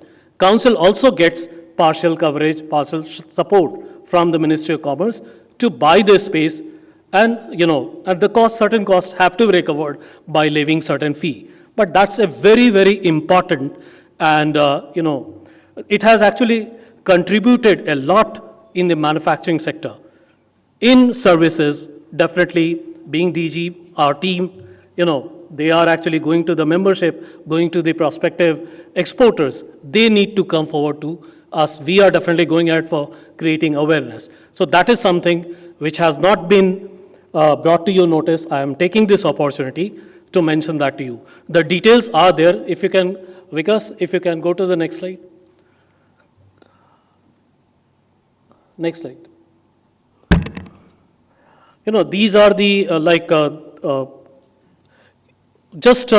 I'll have a cursory look at it. Capacity building program. When we talked about export development, marketing, branding. In the morning we talked about how to publicize the services which India offers.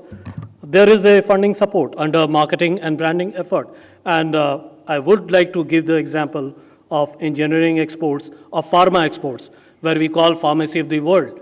That was branded in 2012 onwards, the year proceeding. And the government funded that effort in exhibitions. Promotion, you can skip this, yeah. E-business tool now, even for facilitating the trade through portal, government has got the funding. To conduct market research, product development, services development, government has a lot of funding support. This we can share with you. Just to add to something which is not there in the slide, is even state governments have now started looking at services. And very recently, I had a series of meetings with various state governments. They are also coming up with the services policy and also what kind of a scheme they can come up with to support the exporting community. So legal services definitely will remain, because the more internationalization, the more chances of disputes, the chances of arbitration, and the chances of business. With these words, I thank all of you for listening to me with great patience. Thank you so much. Thanks.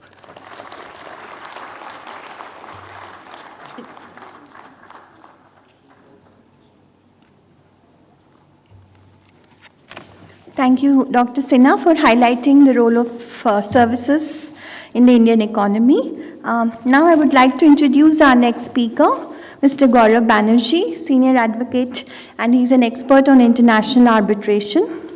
Mr. Banerjee is a senior advocate mainly practicing before the Supreme Court of India, and he is an overseas associate at the Essex Court Chambers, London. He was also the Additional Solicitor General of India at the Supreme Court from 2009 to 2014. Mr. Banerjee has represented the Government of India in several landmark cases. He has been appointed amicus curiae by the Supreme Court in various matters ranging from arbitration, public employment to refugees, and presently, apart from representing various entities in its disputes, both before the Indian courts and arbitral tribunals, he has also acted as an arbitrator in several domestic and foreign-seated arbitrations, ad hoc and institutional.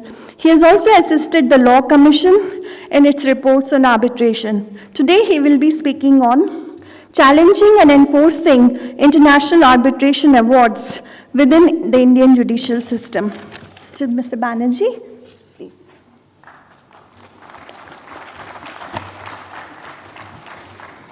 Thank you for that very florid introduction. One was rather overwhelmed by that, but good afternoon, everybody. This topic has been allotted to me. You'll see in your program that I'm stepping in for somebody else, but it's a topic which is close to my heart. And I start off with this advantage that Justice Subramanyam Prasad has already laid the ground.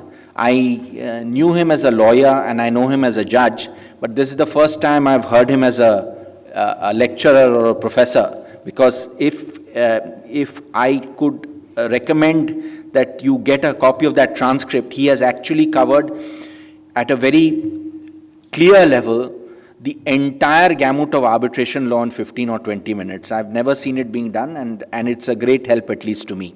So anyway, with that introduction,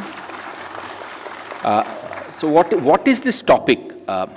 Challenging and enforcement of international arbitration awards. I see a lot of students here also, so I'll try and make it a little interesting. There's a little ambiguity in the topic. What do you mean by international arbitration award? In fact, this is a bit of a confusion, and I'd just like to clear it. Under our law, you have domestic awards. Domestic awards are those where the award is made in India, and foreign awards, where obviously it is made outside India. International arbitration is a bit of a misnomer, because you can have international commercial arbitration in India and outside India. So I'll tweak the topic and say I'm talking about challenge and enforcing foreign awards. So the question is, why is this relevant for us? Why does it matter to people? Is it really something the SCPC should be bothered about? And the answer is yes. Is it something students should be bothered about? The answer, of course, is yes, particularly law students. And, of course, business should be bothered about, because obviously now we are having a lot of cross-border interaction, and a lot of foreign companies have arbitrations outside India, and then if they get an award and they bring that document to India and go after an Indian company's assets, obviously it has very major commercial implications. So there are different types of foreign awards, and I'll only be speaking about one category of foreign award, which is an international commercial arbitration award. So basically commercial matters. And the reason I speak about this is because these are the awards which come to India and are enforced. And again, even within that, I'll only be speaking about the New York Convention. Justice Prasad mentioned that there was an earlier Geneva Convention and a protocol. And then it's been really superseded in some sense by the New York Convention. In fact, in 33 years, I have not seen a Geneva Convention award. They have really died out. So I'll be speaking about the New York Convention and what it means for us and for India. So what is this New York Convention? Basically, it is a document which was signed in 1958. It is, many countries have joined this convention by signing up. 170 countries have signed it. The last, believe it or not, was Turkmenistan in May 2022. So one of the comments on this treaty is by Lord Mustill. He says, it's the most effective instance of international legislation in the entire history of commercial law. So it's a remarkably successful document, and it is a treaty which we signed up in 1958. We were one of the first people to sign up on it, and it has been implemented in our country initially through the Foreign Awards Recognition and Enforcement Act of 1961, but now we have the 1996 Act, and particularly Part 2, which implements this convention. So this is all fine and good, but the question that you will ask yourself is, what are the defenses? Supposing somebody comes with an award, New York Convention award, and he comes to India and he wants to enforce it against me. I'm not interested in all this history and geography. You have to tell me what are the possible defenses and what are, or maybe you are representing the foreign country or the foreign party, and how do you want to implement it? So two sides of the coin, challenge and enforcement. So the first thing I want to mention is that, as I mentioned before, that the New York Convention does not cover all foreign awards. So when India signed the New York Convention, it actually entered two reservations. They are called reservations when you sign up on a treaty. One is what is called the Reciprocity Reservation. And there's a interesting sidelight to this. You are all familiar with what is happening is happening in Ukraine and the war which is going on. So one question which arises, supposing somebody comes with an award, is whether that country is recognized by India for the purposes of the New York Convention. So though there are 170 countries which have signed up to now only about 48 are recognized. So this is one loophole that you could exploit. 48 countries are recognized. The last one which was recognized was Mauritius in 2015. But obviously major countries like US, UK, Singapore, they are all notified. But some countries may not be notified. So this is one aspect. In fact, one of the cases of the Supreme Court which is quite interesting was a case where the award was made in, believe it or not, Ukraine. And the question came, well, is Ukraine recognized by India? And what the Supreme Court said in trans-ocean shipping and Black Sea shipping was, well, we recognize the USSR. Ukraine is the successor in interest of the USSR, so we will recognize Ukraine. But I'm sure that was the view in 98. I don't know today, I mean, Ukraine and Russia are at loggerheads. Will that law remain? I assume it will. So this is one defense, that it is not recognized. There's a second reservation which has been entered into, which is called the Commercial Reservation. So obviously it has to be a commercial matter, otherwise you can't use New York Convention provisions and you can't enforce the award in India easily. And this word commercial has been given a very wide meaning. There was a very interesting case in the 90s between Boeing and its agent in India, RM Investment, and the Supreme Court gave a very wide meaning to commercial. Almost anything is commercial. But this might be of interest particularly to our government. There are two judgments of the Delhi High Court which seem to suggest that investment treaty arbitration awards may not be commercial awards. So you can't use the New York Convention to enforce these awards. One of the cases was the famous Vodafone case, which is of course now settled, followed in Khaitan Holdings, another single judge of the Delhi High Court. But it's an open question. Our BIT, model BIT provides under Article 27(5) that it is deemed to be a New York Convention award. So let me just deviate slightly from the topic. What is this creature called investment treaty arbitration? And if I can take 2 minutes on that. So we all know about commercial arbitration, there's a dispute, there's a commercial arbitration, that we know. But this new phenomenon of treaty arbitration, and I've done a couple for the Government of India, is actually quite scary. Normally, disputes between countries are resolved at the country-to-country level. So treaty is between country A and country B. But in a case of the investment treaty, the foreign investor is given a direct right against the state in which he invests. So today India is being subjected to a bombardment of these investment treaty disputes, and our record has been a little, shall we say, uneven. And there are a lot of major treaty awards against India, and it may run even to billions of dollars. So maybe this might be a way in which the government can avoid the New York Convention route, but that obviously is a topic for another day. But this is something, as a taxpayer, everybody should know that this is a major phenomenon where I think maybe, I don't know what the SEPC can do. Anyway, let's leave that topic. So these are two defenses you can take, reciprocity and commercial. And we come to the next stage, again mentioned by Justice Prasad. So you've come with the award as a foreign party. What are the formalities that are required, and where will you go with this piece of paper, and how will you enforce it against an Indian party?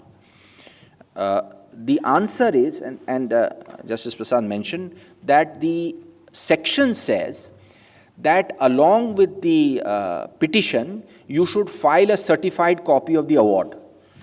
And India being India, and lawyers being lawyers, some petitions were filed without copy, without the certified copy, saying we'll bring it in later.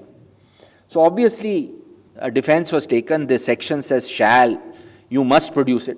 But here's the interesting thing, the Supreme Court has taken a very pro-enforcement. In fact, the words used by Justice Nageshwar Rao in the Oustbulk judgment, PEC Oustbulk, is that shall is may. You can file your copy even just before the final argument. And he says there's a strong pro-enforcement bias. Namely, if the award has passed muster or is a foreign award, then the defenses available to you are unfortunately very, very narrow. So the phrase, number of judgments has been used, strong enforcement bias. So this foreign company comes with the award. One question which may arise is, where can that company go? Should it go to the registered office? Should it go to where the dispute initially contract was signed? By and large, the law is settled. Again, judgment was mentioned by Justice Prasad. there's a section 47 has an explanation. It is where the subject matter of the award is, basically where the assets are. So you wherever your assets are in the country, the foreign company, a foreign party who has that foreign award against you can pursue you in whichever high court has the jurisdiction. Wherever the asset is, you can just go and file it there. So a judgment was mentioned, Glencore Hindustan Zinc. I had the privilege of appearing in that. There's another judgment after that called Rishima, both of 2020 and 21. Delhi High Court, as you will find, is at the forefront of all this. Most foreign award cases, a lot of them are filed in Delhi. So another interesting aspect is, supposing there are assets in two jurisdictions, maybe Delhi High Court, Madras High Court, or you have an award where part of the award is in favor of party one and part of the award is in favor of the other party. So can you file two executions? Can you file an execution in Delhi? Can the other party file an execution in Madras?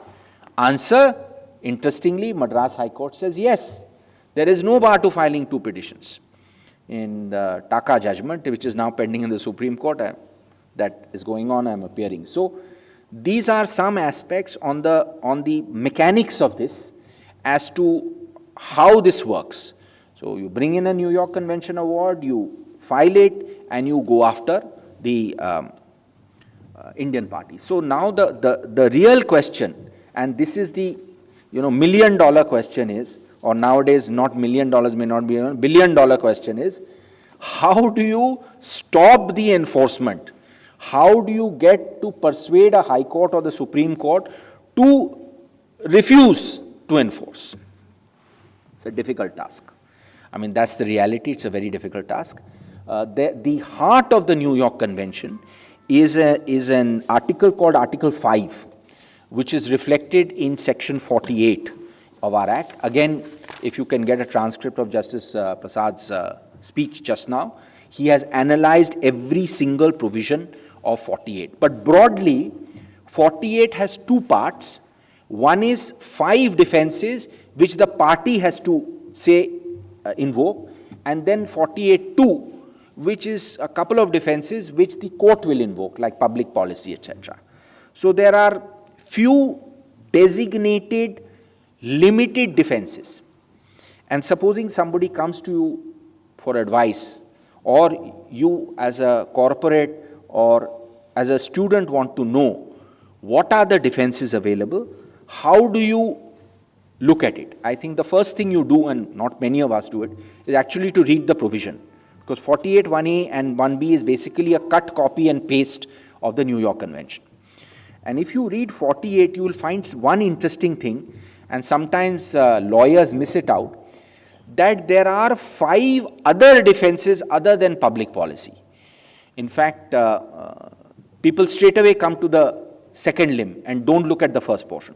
And one interesting case I'll mention where this was argued in the Supreme Court is a case called Centro Trade. I had appeared for Centro Trade. Other side was a public sector called Hindustan Zinc. And the defense the other side had taken was very interesting. The defense they took was, 9/11 happened. I could not get my defense in time to London. The matter was proceeded ex parte. The award came against me.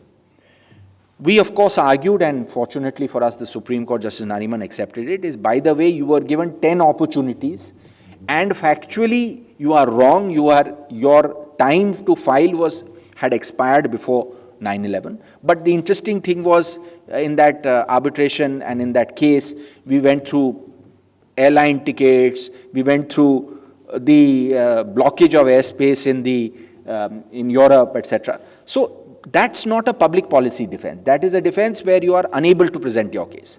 So there are defenses which are available differently from public policy.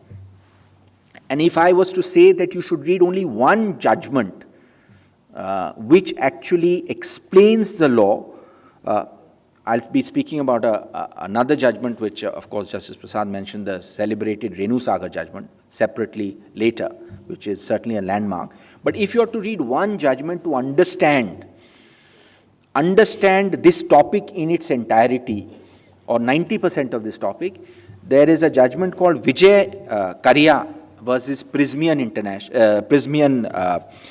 System, Kavi Systemi, which is a judgment of Justice Nariman, 2020, 11 SCC, page 1.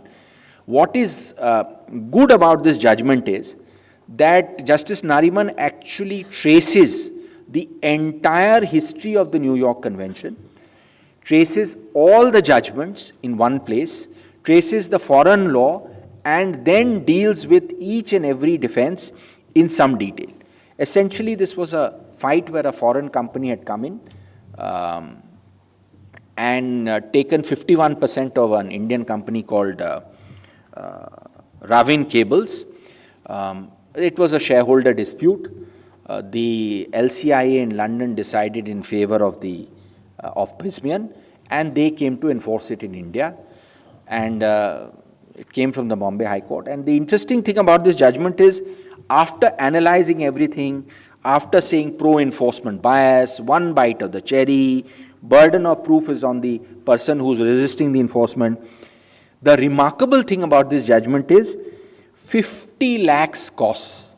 50 lakhs costs imposed by Justice Nariman of the Supreme Court. I have not really seen any other judgment, let alone in arbitration, where a 50 lakhs cost is imposed. Maybe it is time that we impose commercial costs on losing parties. Maybe that is the way forward, but this is something interesting about this judgment. Maybe then people will not litigate all the way to the Supreme Court. We don't know. But this is a judgment which was very positively taken by the international community. Another judgment which was reserved before this judgment came out, but was delivered after this judgment came out, again mentioned by Justice Prasad, is a case called Nafed Alimenta. And that is a judgment which has had a lot of bad press. It's 2020-19 SCC 260, Nafed Alimenta. It was a case where the Delhi High Court did not interfere, and quite surprisingly, I feel, the Supreme Court interfered. There are possible reasons for it. It was a case which was, I would say, a legacy matter. It was like 20, 30 years old. It took a lot of time to come to Supreme Court. It was a case not of a proper tribunal, not like a proper institution like LCIA or ICC. It was a trade institution called FOSFA, Federation of Oil, Seeds and Fats. And there was something dicey about it, because they had some peculiar system where one of the arbitrators in the first round became the lawyer in the second round. So the Alimenta arbitrator in the first round then became the lawyer before the appellate board. So there were problems in the judgment. The FOSFA had proceeded despite an injunction by the Delhi High Court. They had proceeded with the arbitration. Unfortunately, the Supreme Court came to the right decision, and I would say respectfully, for the wrong reasons. They went into the merits of the matter, which is really a bit of a no-no, and finally set aside the award, which you can't do. You can only refuse to enforce. You can't set aside the award. But be that as it may, we have so many friends abroad who wish us to fail, that there was a big hoo-ha in the international arbitration community saying, what is this judgment, etc. So we had to defend it in some fashion. But normal service was resumed quite quickly. There's a third judgment, again around 2020, where the government of India was challenging an award in favor of Vedanta. And Vedanta, and this is 2020-10 SCC page 1, Justice Sindhu Malhotra's judgment. I was in fact the amicus there, appointed by the bench. But what is interesting is this judgment dealt with, again it was a legacy judgment, 1994, just post-liberalization, there was a production sharing contract, these oil and gas contracts. The Rava oil fields about 15 kilometers out on the Bay of Bengal. And this was a dispute basically between the government and the operator, and it was a dispute regarding some development costs issues were there. And the seat, of course, a little disputed, was Malaysia. So Government of India, of course, first challenged it in Malaysia. They lost in the first court. They lost in the Court of Appeal. They were refused leave in the Federal Court of Malaysia. Then Vedanta came to India, tried to enforce it under New York Convention. That's the history. Matter came to Supreme Court. Delhi High Court said, sorry, it's pro-enforcement bias, it has to be enforced against Government of India. Very nice, short judgment. Matter came to Supreme Court. There were interesting issues of Malaysian law. In fact, I was to address on Malaysian law. And I found that actually the Malaysian High Court had got the Malaysian law a little wrong. But anyway, there was some problem with the award. I read the award. Even the bench was a little worried about the lack of reasoning in the award. Still, because of the New York Convention, because of pro-enforcement bias, because you have already challenged it in Malaysia, because of international repercussions, Supreme Court dismissed the appeal of the Government of India, dismissed the arguments of the learned Attorney General, and enforced the award. So matters came a little bit back on track. Delhi High Court, by and large, is enforcing awards. There is a pro-enforcement bias. So if I have to sum up the topic on challenging and enforcing international arbitration awards, the reality is that it is, if I could put it in one sentence, easy to enforce, difficult but not impossible to resist. Thank you.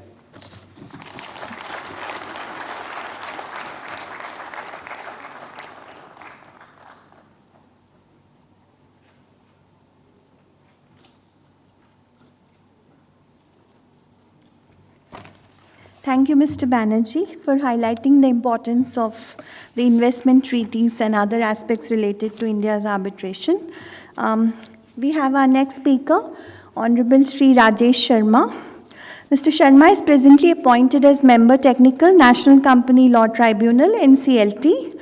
During the last 31 years, Mr. Sharma has received a wide spectrum of exposure in central government, state government, public sector and private sector, in various verticals in the fields of dealing with insolvency and bankruptcy law, finance, economics of the service sector, accounting, administration of industrial estates, PPP projects, industrial management, industrial finance, merchant banking, investment advisory services, representing before erstwhile BIFR and AIFR investment promotion and export promotion, corporate governance, resource mobilization, and treasury management and taxation. In addition, he has remained at the front-end phase in administration and development of services exports of India, attracting FDI and investment promotion for the Government of Haryana, interacting with various ministries and departments of the Government of India and other governments, high commissions and embassies of various countries in India, Indian missions abroad, national and international chambers, BIFR, RBI, CCI, and banks, etc. Today he will be speaking on the interface of IBC 2016 and arbitration proceedings. Sir, the floor is yours.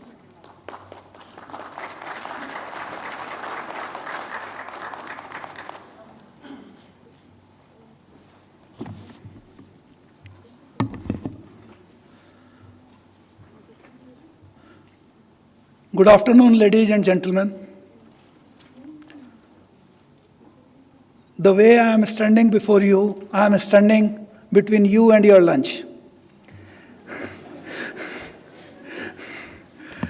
I will not be taking more than 15 minutes time, although the organizers have allotted me half an hour time, because I do not want all of you to be, feeling hungry.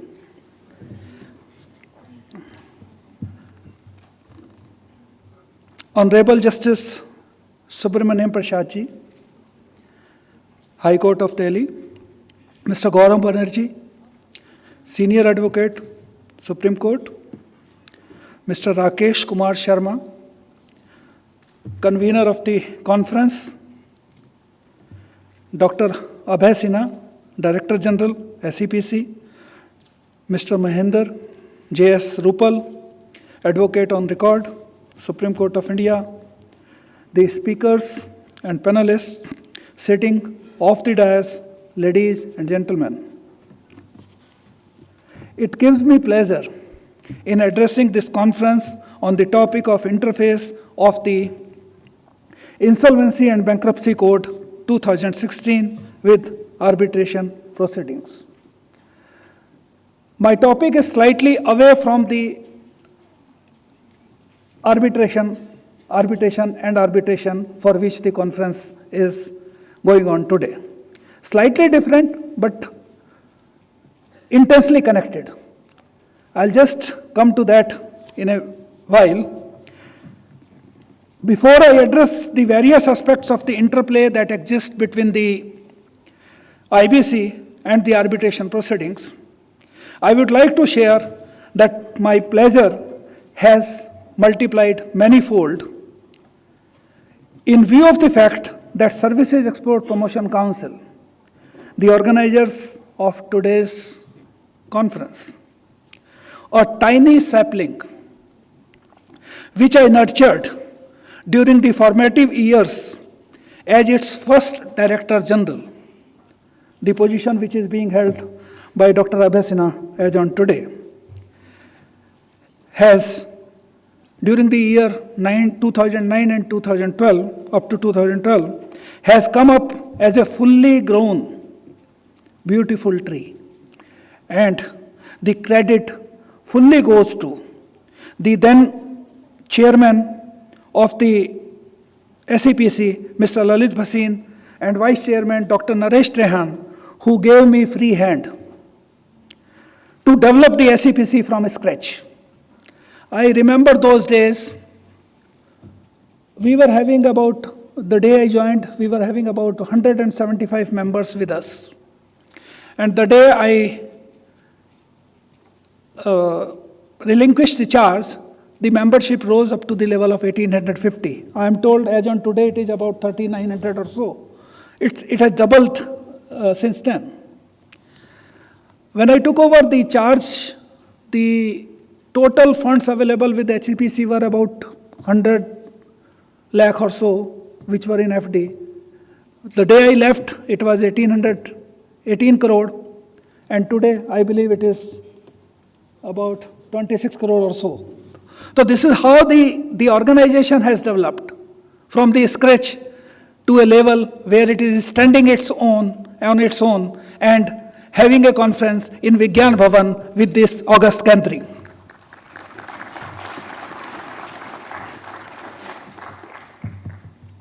And I'm sure that those were the really happy years which are close to my heart even today. I am feeling at home speaking before you. I must acknowledge and compliment the contribution of successors who have put their best efforts in creating a name of SEPC afterwards. Coming back to my topic, I would like to first address some important facets of Insolvency and Bankruptcy Code 2016. I'll routinely be calling it IBC. And Arbitration and Conciliation Act 1996, IBC. Please put the second slide on the screen for the benefit of all, particularly the students. I am finding that they are in majority here on the, yes. Section 238 of the IBC. This is the umbrella section, and it is not having the effect only on the insolvency, but various commercial acts of this country. Section 238 provides that the IBC will be having overriding effect on other laws. The provision of this code shall have effect, notwithstanding anything inconsistent therewith contained in any other law. Underline these words, any other law. For the time being in force, or any instrument having effect, not only law, any other instrument which is having effect by virtue of any such law.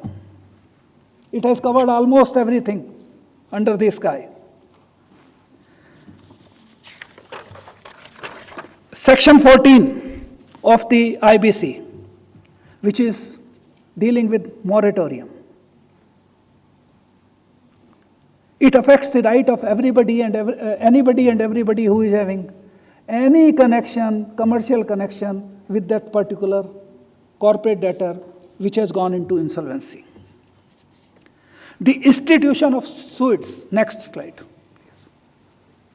No, before this. Before this.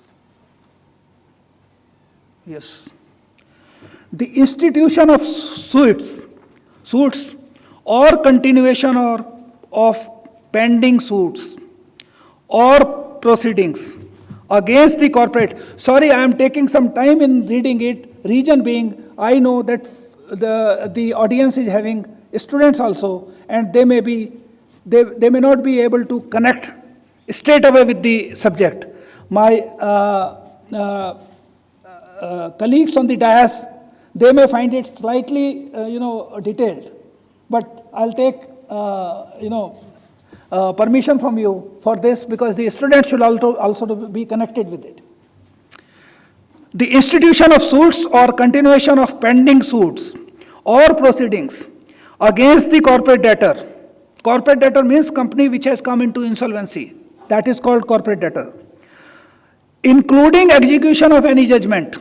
Now this, including execution of any judgment. Mr. Gaurav Banerjee he was talking about the execution of the foreign awards in India. Execution of any judgment, decree, or order in any court of law, tribunal, arbitration panel, or any other authority. Complete shutter on any continuance of the awards or judgments against the company, institution, or continuance, everything. From both of the above these sections, 238 and 14.1, it can be seen there is no law out there which could override the provisions of the IBC. And once the moratorium is declared, the moratorium is declared the day sitting at the bench in NCLT, we admit the company, corporate debtor, into the insolvency. The day our order is passed, moratorium starts. Once the moratorium is declared, no form of suits or proceedings, new or ongoing, even the continuation, could be initiated or continued thereafter. So you can see what type of an umbrella structure the IBC is having over other acts. It is also very important to note the purpose and meaning of the term moratorium. What do you mean by moratorium? Purpose is to keep the corporate debtors' assets together in order to ensure that the company remains as a going concern. When I come to the meaning of the moratorium, the Oxford Dictionary meaning of the moratorium is to a temporary prohibition of an activity. Next slide. Next. Okay, leave it. Arbitration and Conciliation Act 1996. I hope most of the people who are sitting here are very well aware about Section 8, but for the purpose of students, I'll just read it. Power to refer parties to Section 8 of the Arbitration and Conciliation Act 1996. Power to refer parties to arbitration where there is an arbitration agreement. A judicial authority before which an action is brought in a matter which is the subject or you can leave it, because I'll be asking particular slide only, then you can put it, otherwise leave it. This. You can close it for the time being. I'll be asking for a particular slide whenever it is required. You can close it. Yes. Section 8, power to refer parties to arbitration where there is an arbitration agreement, a judicial authority before which an action is brought in a matter which is the subject of an arbitration agreement shall, if a party so applies, not later than when submitting his first statement on the substance of the dispute, refer the parties to the arbitration. Rest of the clauses I'm just skipping in section 8. Now, my entire discussion on this topic would be divided into two parts. Number one, what will prevail, IBC or arbitration? Second, arbitration during moratorium, effect of moratorium on arbitration proceedings. What will prevail, IBC or arbitration? The relationship between insolvency and arbitration is quite contrasting, as insolvency aims to centralize all the proceedings against a debtor to one jurisdiction, hence giving proceedings in rem effect, and thereby creating third-party right, whereas arbitration, on the other hand, prescribed a centralized approach and promotes party autonomy, resulting in personam proceedings. The IBC is proceedings in rem, whereas arbitration is personam proceeding. The Indian law is settled on the position that if the subject matter of the dispute gives the proceedings in rem effect, then the same is not arbitrable. This question has wonderfully been answered by the Honorable Supreme Court in the case of Indus Biotech Limited versus Kotak India Ventures Offshore Fund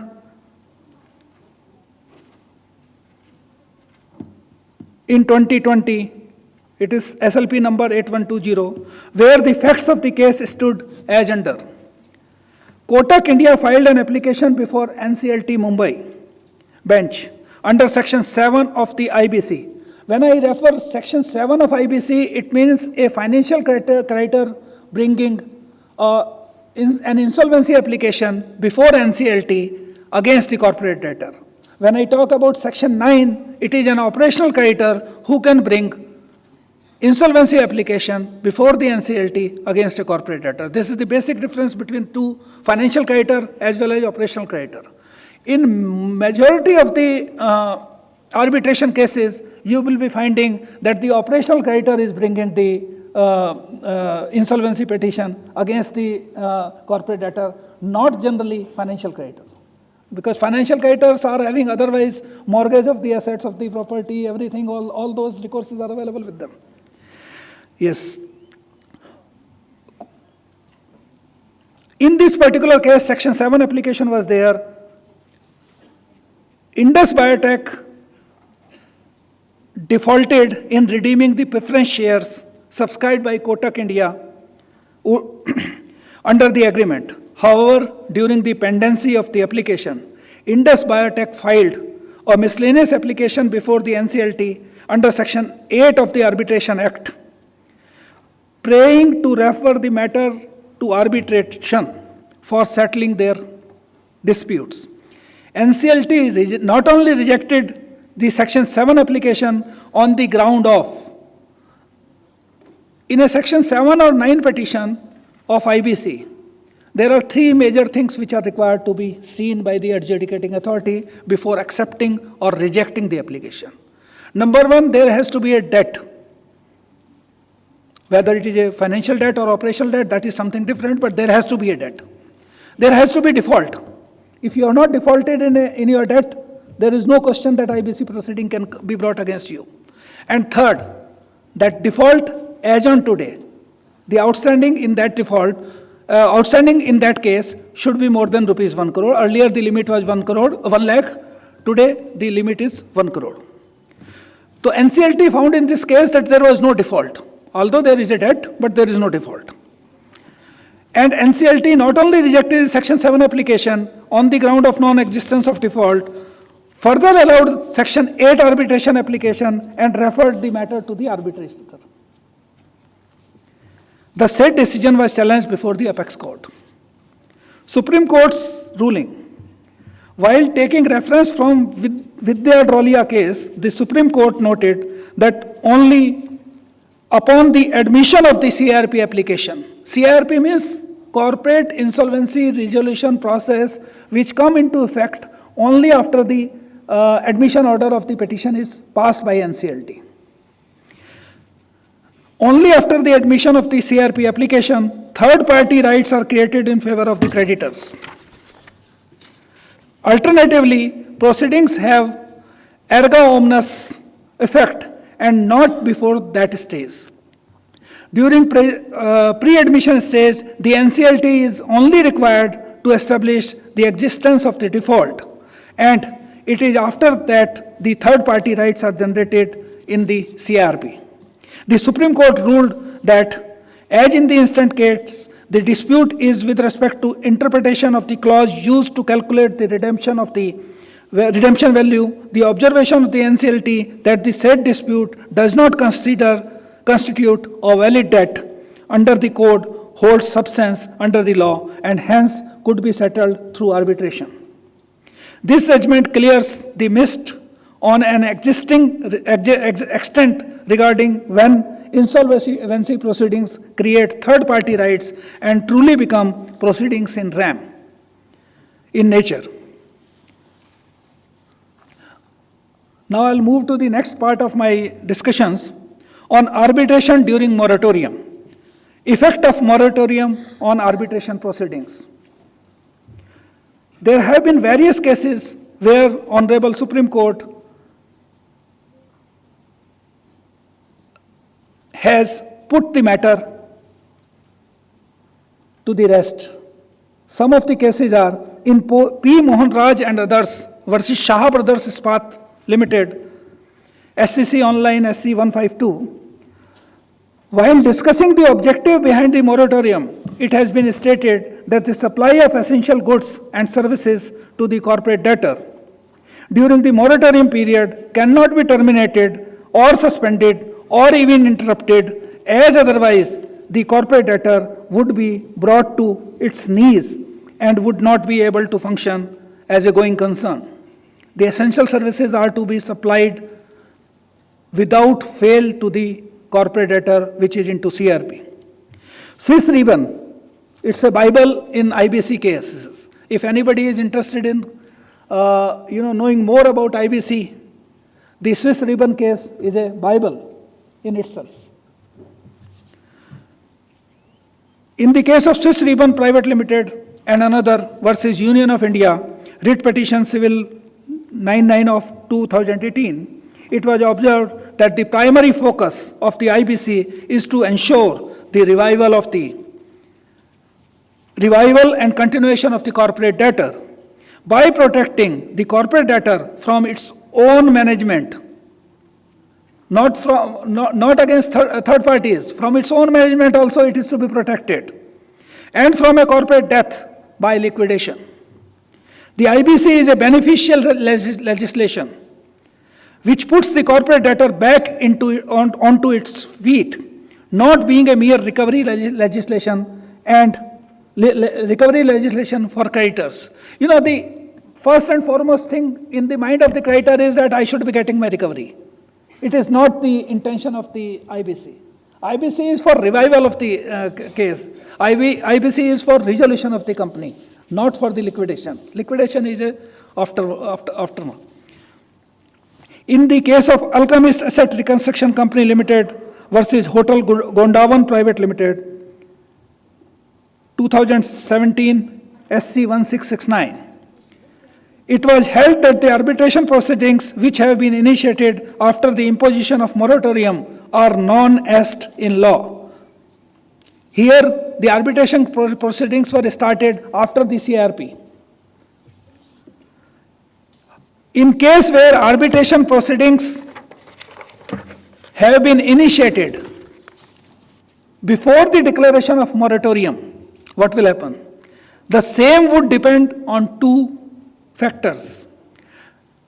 Now, it's a very beautiful place where there is a distinction has been made between two things. Number one,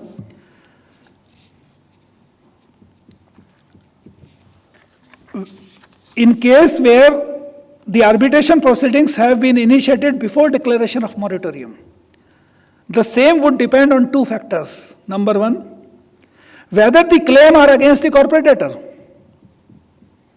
and or whether the claims are made by the corporate debtor. There is a possibility that in arbitration you have filed some cases against somebody and you are getting something out of it.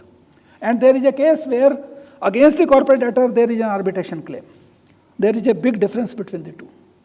And it has been very well outlined by Honorable Supreme Court in Jharkhand Bijli Vitran Nigam Limited versus IVRL Limited and others, 285 of 2018, while deciding whether a counterclaim can proceed during the period of moratorium. While the NCLT allowed the corporate debtor to pursue the claim before the arbitration tribunal, held that although arbitration proceedings can continue for determining the claim and counterclaim, however, no amount shall be recovered from the corporate debtor during the continuation of the moratorium period. Arbitration can continue. Arbitration award can be passed, but the award cannot be enforced and the money cannot be taken from the corporate debtor on the basis of an award which has been declared or executed after the moratorium period. I was just referring to whether the claim are against the corporate debtor. Those cannot continue. However, if any claim is made by the corporate debtor against anybody, that award will be enforced by the corporate debtor and the money will be coming to the corporate debtor. That is basically for the purpose of continuance of the business of the corporate debtor. In SSMP Industries Limited versus Parkan Food Processors Private Limited, 2016, it was held that the adjudication of a counterclaim would not be liable to be stayed in view of Section 14 of the IBC till the time there is no threat to the assets of the corporate debtor, and the continuation of the counterclaim would not adversely impact the corporate debtor's assets. Once the counterclaim are adjudicated and the amount is to be paid, recovered, is determined, then at that stage or in execution proceedings, depending upon the situation prevalent, Section 14 would be triggered. The above mentioned cases clearly highlight the impact of moratorium on arbitration proceedings as a whole.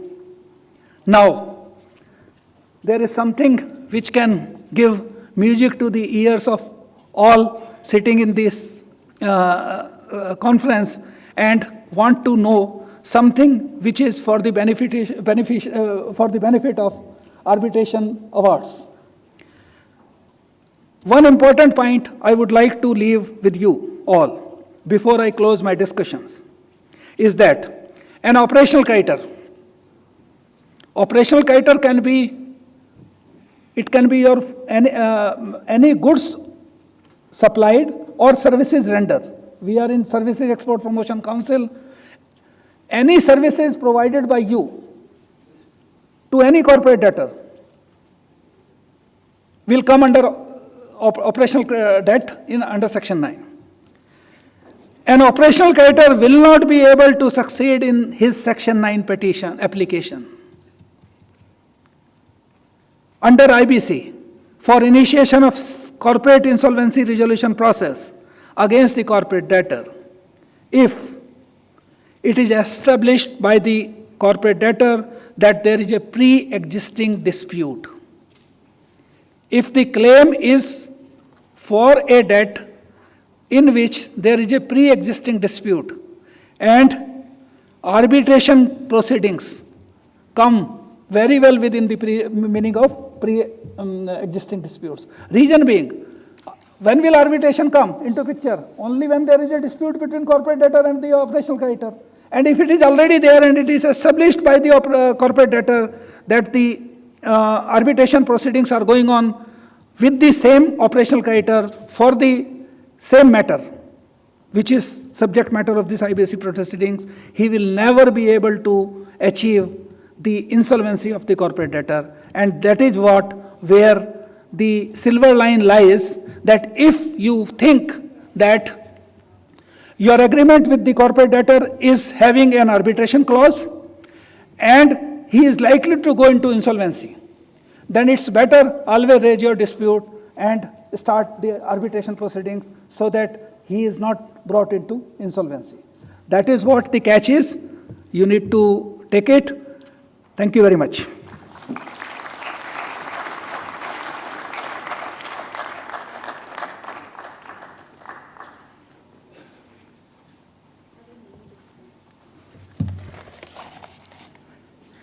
Thank you, Mr. Rajesh Sharma.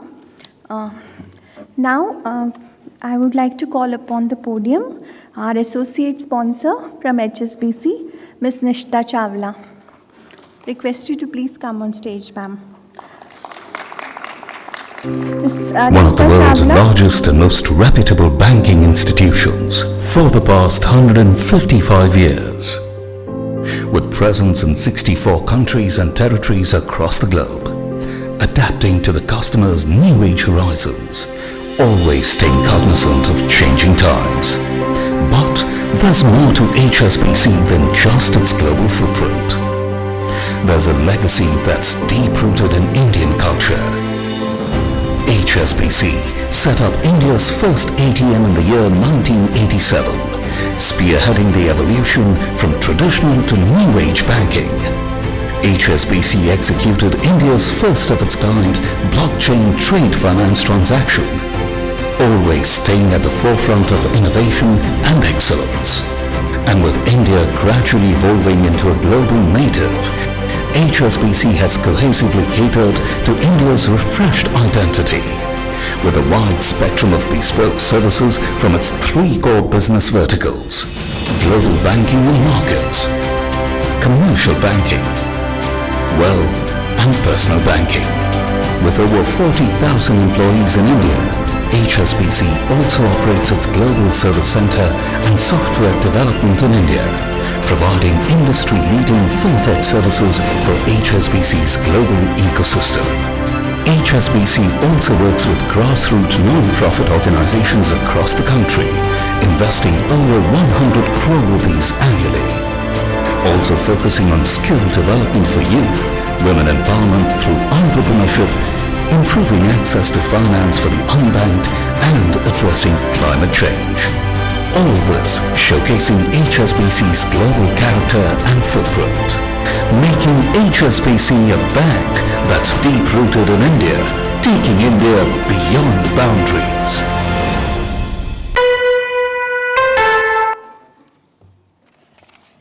Thank you. Ms. Nishtha Chawla is the regional head for Northern Region of HSBC. She is a veteran banker with nearly 22 years of experience. We welcome you, Nishtha, and the floor is yours. Thank you so much. Good afternoon. My name is Nishtha Chawla. I take care of the northern and the eastern region for HSBC. We are very happy and proud to be associated with the Service Export Promotional Council as an associate sponsor for this esteemed event today. I'm honored to be given this dais and to be present in the forum for such known dignitaries. HSBC has a presence across 64 countries and territories and has a legacy of being present in India for over 150 years. We are the only multinational bank in India to have full functional corporate, retail, markets, trade and custody teams. And we also run an asset management company and have a substantial stake in an insurance company. The resilience of our business model is reflected in our group results announced recently. We ended 2021, an otherwise challenging year, growing our PBT by 115% from 2020 to $19 billion. HSBC is powering new solutions to the climate crisis and supporting the transition to a low-carbon future. In 2021 alone, we committed $87 billion to sustainable finance globally. And organization, we strongly believe that our capability in delivering international products, connecting you to international markets, bringing to you the power of our global insight, and above all, serving you with a passion through specialized and skilled people, provides us with a unique position to partner with you in your growing journey. Our pillars for growth in India on the wealth and personal banking side are driven by our strategic focus on growing our capability in serving the high and very high net worth individuals and connecting their family globally. I have my team here today, both from retail and commercial banking, and we would be happy to cater to your requirements in the breaks that we'll have now. We are available throughout the day and would be happy to connect with you. Thank you so much.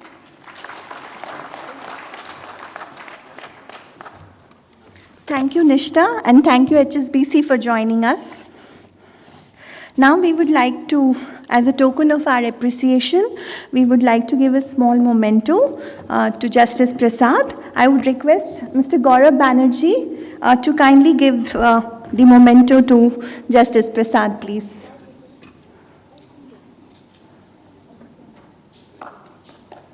Yeah, a big round of applause. All of you have gone silent. At least you must clap.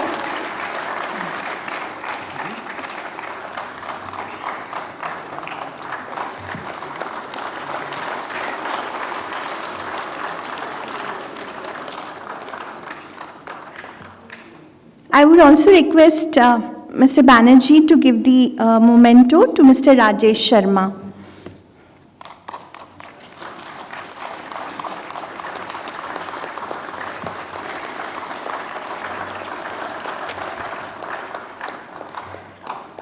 Thank you.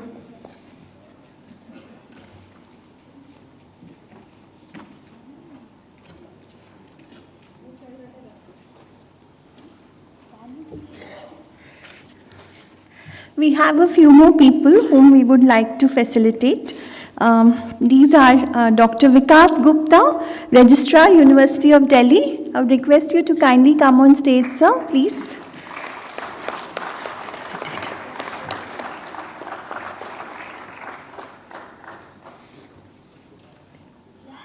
Blank one.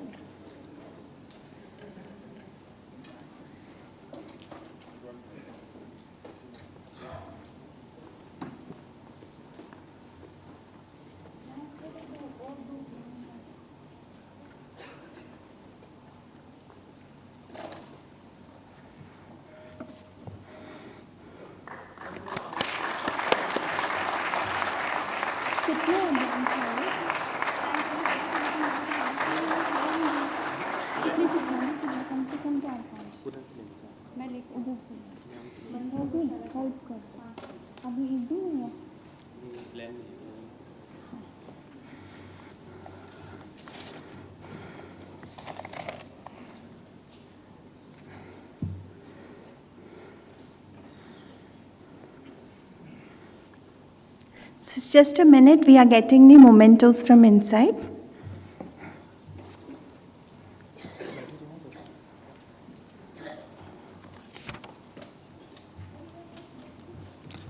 While having this gathering with us, my aim was to go to every bar member, every bar representative.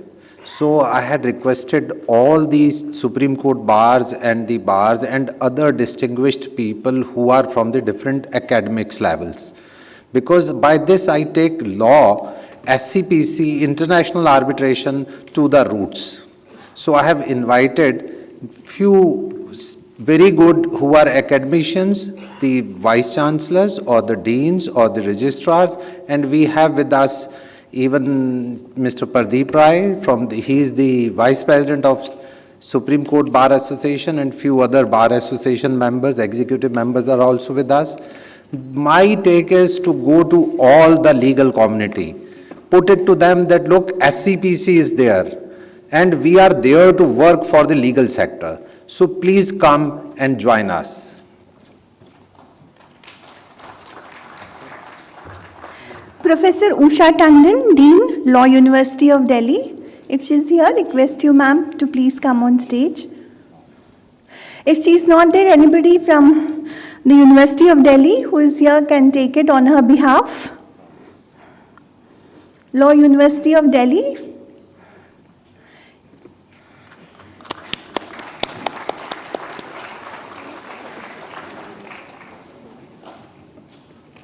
दे दो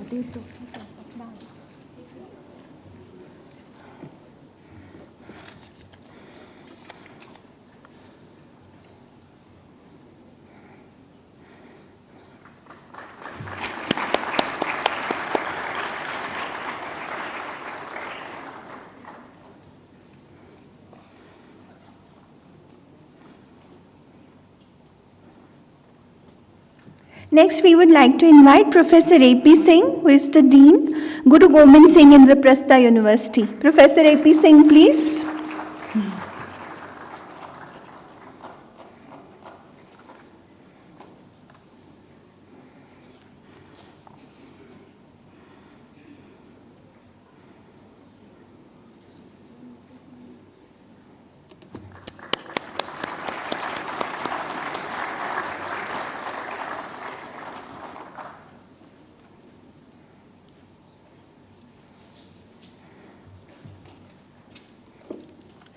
We would like to invite Dr. Nitin Malik.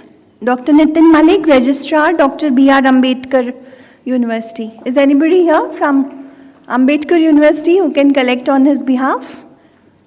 Anybody from the faculty? No, okay, thank you. We would like to next invite on stage Shri Pradeep Rai from the Bar Association. He is the Vice President.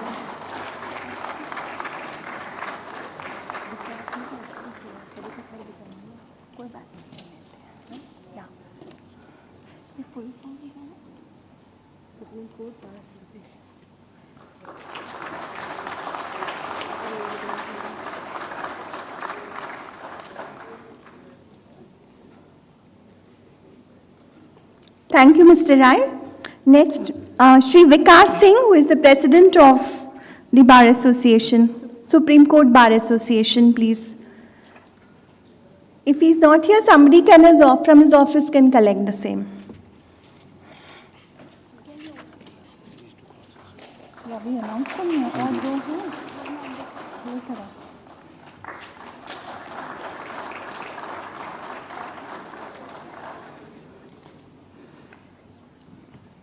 I would request Mr. Siddharth to come on stage, please. He is the Honorary Secretary, District Court Bar Association.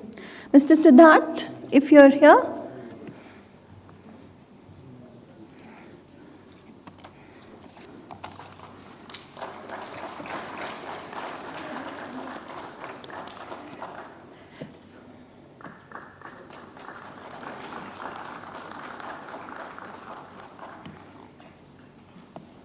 Mr. Arun Sharma, President, District Court Bar Association. Mr. Arun Sharma. Please, big round of applause to keep reminding you.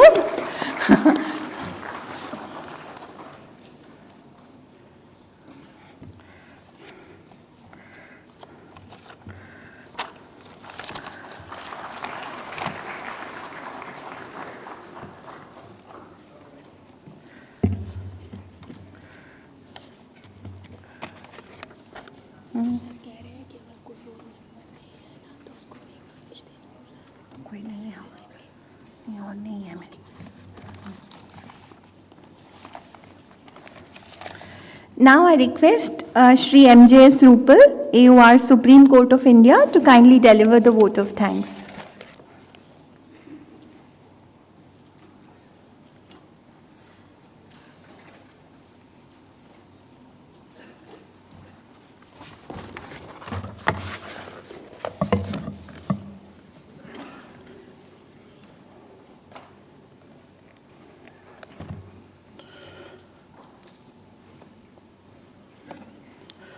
देखो आफताब भी शायद रह जाएगा अकेला उस आसमान में, सारे सितारे तो शिरकत कर रहे हैं आज ज़मीन पर. But in any case, we are missing our two illuminating stars today, Honorable Justice Naveen Chawla and Honorable Justice Anup Bambani, who could not make it to the event due to some personal exigencies.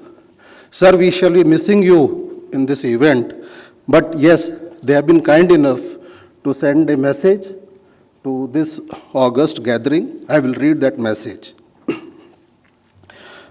First is from Justice Naveen Chawla. In fact, he was to chair this session today. I am sorry for having to pull out of the conference. I wish you all great success. I am sure that the conference will not only be a great learning platform for all, but also suggest solutions on how to improve our international arbitration standing. Thank you, Justice Naveen Chawla. Now, this message is from Justice Anup Bambani. Dear friends, a very good morning to you. Let me express my deep regrets for having been unable to join the conference this time around. However, I am aware that the organizers have put in Herculean efforts to put this conference together by bringing on a common platform all stakeholders on the subject. I hope that all participants will engage in open, robust, and meaningful discussions and debate and come up with an agreed plan of action to take forward the goal of making India a hub for international commercial arbitration. In particular, I would suggest that a white paper be released at the conclusion of all sessions, even if by circulation subsequently, summarizing the salient views expressed by all participants so as to set a future course of actionable points. This would set an agenda for follow-up action and would also serve as a link for future conferences in the coming years. I wish everyone the very best, and above all, do not lose out on enjoying yourself while engaging with this very important topic. Thank you so much and have a great day. Thank you, honorable judges. In fact, you are the guiding spirit, and we shall carry on and we shall follow whatever your suggestions are and see to it that this mission which we have started today shall be carried forward. Now, I will not come in the way because honorable member Mr. Rajesh Sharma had already put a word, kindled our hunger fires and hunger pangs. So I will not come in the way. Thank you, Justice Subramanyam Prasad, for all the effort you have taken and a very illuminating talk you have given today. And it has been a real wonderful experience for all of us. And thank you, Mr. Gaurav Banerjee. He has been the pillar and the pillar of strength, and also he has carried us for the entire day, and more is to follow from him. So we have put him in a very difficult task. But thank you, sir. Thank you for this. And thank you to Honorable Member Mr. Rajesh Sharma, who came all the way from Bombay and he was there from the very morning. He was continuously giving us suggestions, which we have taken, sir. Thank you for that. And thank you for all the August gathering. Now, please, we will assemble at 2:30. We will assemble at 2:30. There's lunch waiting for you all. Thank you so much, sir. Thank you.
Talati, welcome. He's the chairman, SEPC. Welcome, sir. Request you to please come on the dais.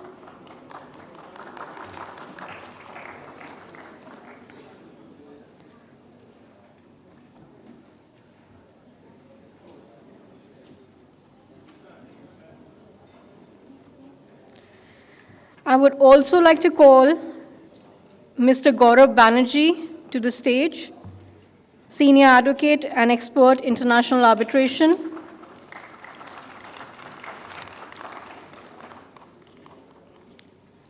I invite Mr. Karan Rathore, Vice Chairman, SEPC, to the stage, please.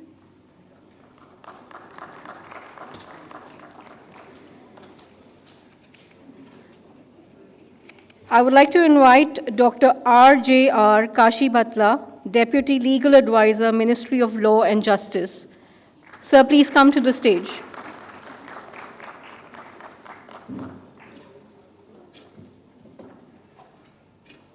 I request Mr. Rakesh Kumar Sharma, Chairman, Legal Services, SEPC, to be on the stage.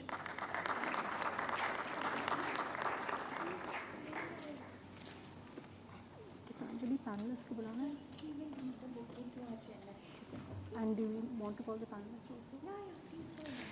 I request Mr. Sharma to please welcome Mr. Talati by giving him a bouquet.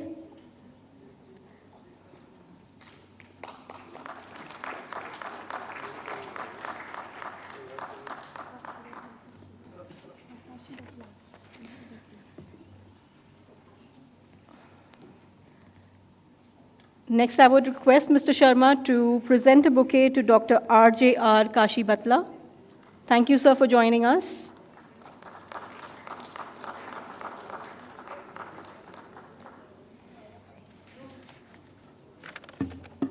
Next, I call upon the stage Mr. Mausam Khan, Head Global Litigation at Nishit Desai and Associates.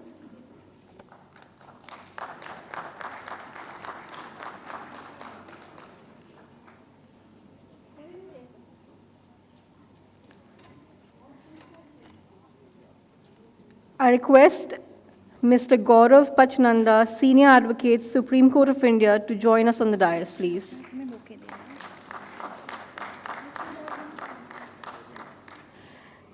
Mr. Sharma, I request you to give the bouquet to Mr. Mausam Khan and welcome him to the conference.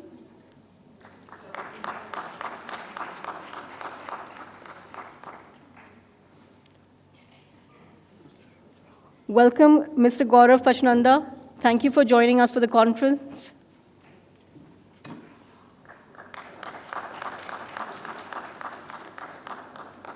I now request Ms. Anusha Jagadish, Counsel AZB and Partners, to join us on the dais.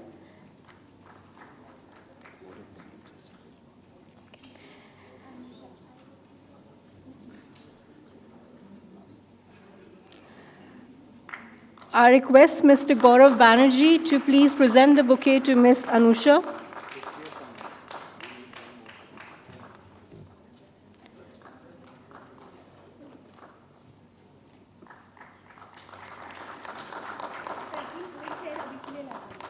Hold on.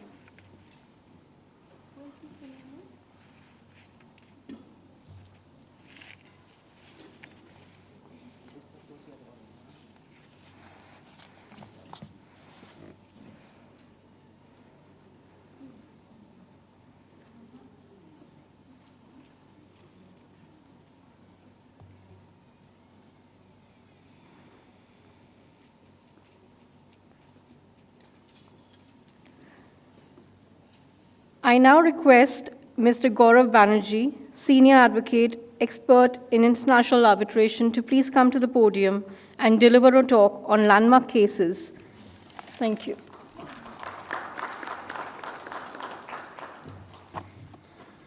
Good afternoon, everybody. Welcome back after lunch. This is supposed to be the graveyard shift, so I've been tasked to wake you up. So I've prepared a few slides. Obviously, it is extremely difficult to, in the space of 20 minutes, to talk about landmark cases. The Supreme Court last year delivered, I understand, over about 80, 90 judgments on arbitration, and then to, hang on,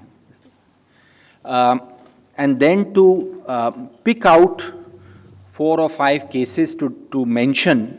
So the question is, how have I chosen them? Obviously, it's quite arbitrary, because every choice is arbitrary. And the criterion that I have used is that the case must be a little controversial. It must tell you, it must either advance the law, or it should not just restate the law as it is, and it should have some sort of lasting impact. So with that preliminary background, just by way of background, if you are not really familiar with the Arbitration Act, the easiest way of doing it as a student is just to take the Act and read it, because it's relatively well structured. Part 1 applies to domestic arbitration, Part 2 applies to foreign arbitration. And if you read the Act, you will get some idea of how it works. So the first case, as you can see in the screen that I picked, is called ONGC versus saw pipes. And I'm a little intimidated here because I can see at least 4 or 5 learned senior counsel in the audience, so if I'm wrong, they will correct me. This was a very controversial case. The background to this, if you look, it's in 2003. The background is that in 96, India had completely revamped its arbitration law, and we had taken the UNCITRAL model law, which was really meant for international commercial arbitration, and we had effectively copy, cut and pasted it into our law with some few tweaks. So the conventional wisdom was that under the UNCITRAL model law, it's really difficult to challenge an award. They are final and binding, and public policy challenge is very, very narrow, and the grounds of challenge to an award are very narrow. Therefore, the expectation was that most awards would be upheld and the courts will not interfere. And that was how it was proceeding until this case appeared on the horizon. And the facts were really simple. Saw pipes were supposed to supply pipes to ONGC. They delayed in the supply. ONGC levied liquidated damages, as public sectors are wont to do and other people are wont to do, levied a huge amount of liquidated damages. The matter went to arbitration. The arbitrator said that since ONGC had not suffered loss, so the award went in favor of saw pipes, and the idea was that ONGC was to refund the money. At this stage, the matter, after various travails, reached the Supreme Court. Mr. Ashok Desai was appearing for ONGC, and this is a very important fact because incidentally I was assisting him, because it is Mr. Ashok Desai, according to me, who changed the course of arbitration in India through this judgment. So in this judgment, the Supreme Court added a new category. It basically legislated. It said, apart from the usual grounds, there is a new category called patent illegality. And I'm sure people are curious here as to how this phrase came about. So while briefing Mr. Desai, what we had suggested was, there's a concept in the US called manifest disregard of the law.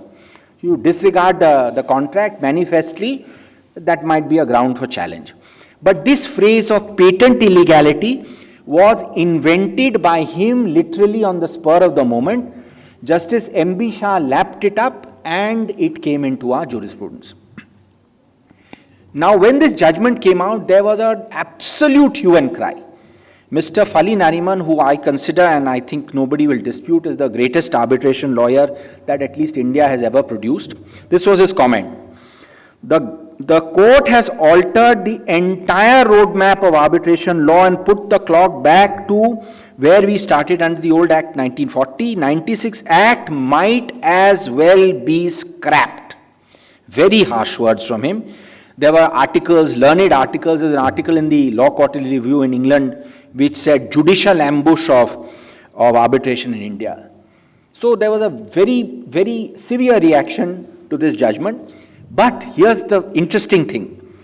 This aspect of patent illegality is now part of our law, because in 2015, on the recommendation of the Law Commission, it is a ground for setting aside purely domestic awards. So I'm sure Mr. Ashok Desai, wherever he is, up there will be laughing that he has managed to succeed in persuading the legislature. Now everybody accepts it, that this is the law, and God bless him, and this is the law, because the fact of the matter is that when you want to challenge a domestic award, the grounds for challenge should be a little wider than an international commercial arbitration. This is the first case, because this changed the dynamic. Could we go on to the second slide, please? So here you see a case called SBP and Company versus Patel Engineering. Now, why have I picked this case? A number of reasons. Firstly, this is the only case of arbitration which has gone before 7 judges. As you know, that's a very rare occasion.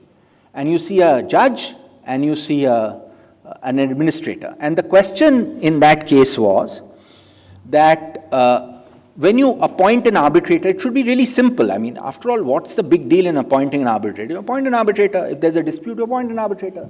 That's what Section 11 says. If parties don't agree, somebody will appoint. But only in our country, forget the fact that the model law is there all over the world. And we have adopted the UNCITRAL model law, and we say that we are compliant with this model law. Only in India will you find hundreds of judgments on Section 11. And this is the reason why. This judgment went before 7 judges. I regret to say that I was on the losing side. The hearing lasted for less than half an hour. And the judges were completely hostile, and they held that the action of appointing an arbitrator is a judicial action. There was one gentleman who dissented, Justice C.K. Thakkar, but I can tell you that during the hearing he said not a word. So it was one of the most hostile benches I have ever faced.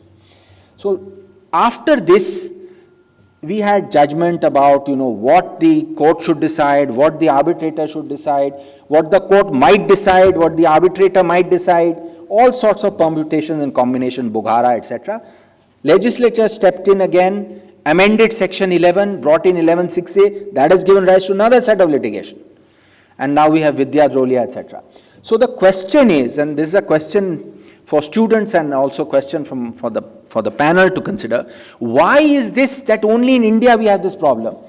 Are there no other countries which appoint arbitrators? Why is it only in India that we have a Section 11 problem? And the answer is simple. And with the deepest of respect, I blame the legislature and I blame the bureaucracy. In every other country in the world, there is a stage called Section 16 from which there is an appeal to the court. So at the Section 16 stage, you can take all your lovely points regarding non-arbitrability, no dispute, limitation, etc., and you have a full-fledged appeal. We adopted the UNCITRAL model law, but we wanted to be more loyal than the king, and we eliminated half the appeal. So this judgment, 7 judges, haunts us still, though judicially, so legislatively overruled, yet somehow, because judges want to decide issues, somehow at the appointment stage it comes back.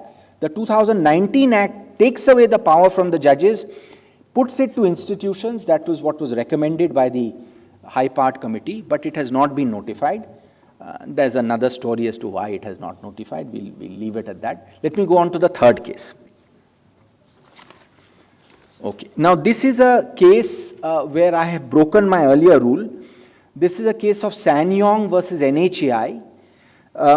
This is a landmark in a slightly different way. It does not lay down any new law.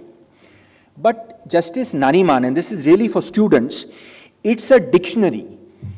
Because one of the main things that lawyers are asked by clients and everybody is, you have an award against you, I want to challenge it now. You, Mr. Banerjee, you find some ground to challenge this award, I have lost the matter. Nobody ever thinks an arbitration is final and binding. So the answer is in this judgment. The benefit of this judgment is that the entire history and geography of Section 34 is explained in a very nice, clear way, and all the various grounds under 34 have been explained. But there is a twist in the tail in this judgment. In the end, after saying all the right things, Justice Nariman actually sets aside the award. In the end, the award is set aside on a basis that the new contract was made for the parties. He sets aside the award, and then he uses 142 to make the minority the majority award. So the law is very nicely laid out, but right at the end, the scorpion sting is, I set aside the award and I do something that no high court can do. I substitute the award with the minority. So a judgment for students or any student of law who wants to understand section 34 just by reading one judgment. So this is the third one. And lastly, since I'm coming up to the 20-minute mark, this is a very interesting case because this was referred to by Justice Subramanyam Prasad in the morning. It is a case of 1993. It was reported in 94. This is a power station.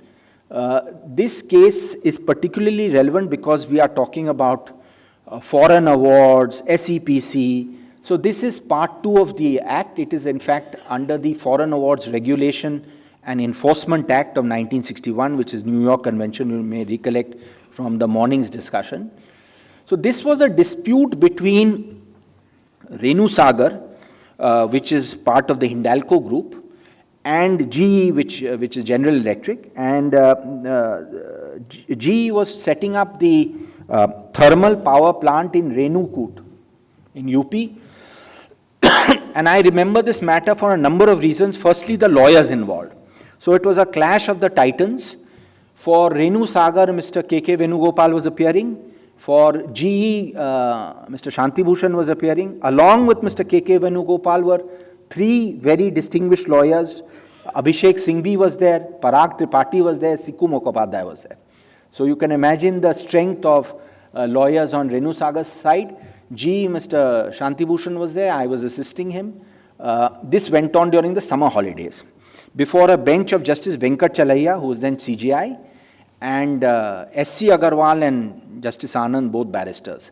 And what is amazing about this judgment is that we had a very bad reputation about internationally. And this is just the post-91 liberalization period. And Justice S.C. Agarwal was well known as a judge with left leanings. And we were for GE. And we thought that we might lose. And yet he wrote the judgment. And this is the first time in history, internationally, that an legal definition of the phrase public policy, which you find so many discussions about public policy are there. What is public policy mean when you want to interfere with an award? He defined it in paragraph 66 under 3 headings: fundamental policy of Indian law, which is still intact today, interest of India, which has been deleted, and justice or morality, which has now been qualified by saying most basic notions of justice and morality. So para 66, Supreme Court of India, no other court has really defined public policy in this way. And his definition was then picked up by the Law Commission, 246 Law Commission, Justice A.P. Shah's report, and slightly tweaked, and now finds place in the statute. So this, if you look at the time, 1993, and the place, and the vision of the man and how he then formulated it, I think it certainly is a landmark, and I'm happy to say Justice Rohinton Nariman, obviously, he agrees with this because he has called this as a quote-unquote celebrated judgment. And he says, I have given it pride of place in Sanyong. So Renu Sagar is, according to me, even though it's a judgment of 93, it is, in my view, a landmark case. Can we go to the last slide, please? Next slide, please. Okay, so these are some important judgments which, according to me, did not really make the cut.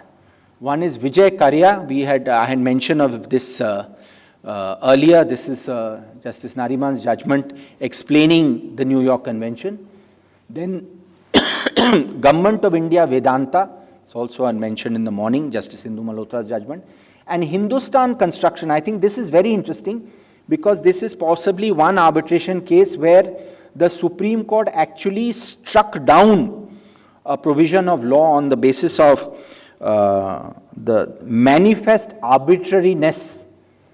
So I think the government had a rather dim view of this, but anyway, he struck it down. Government wanted to get out of it. He issued a sort of preliminary warning. They didn't take him seriously. So in Hindustan construction, the section which removed mandatory stay was section 81 was struck down. So these are my 4 choices or 5 choices of landmark decisions. I think I've overrun my time. So thank you very much.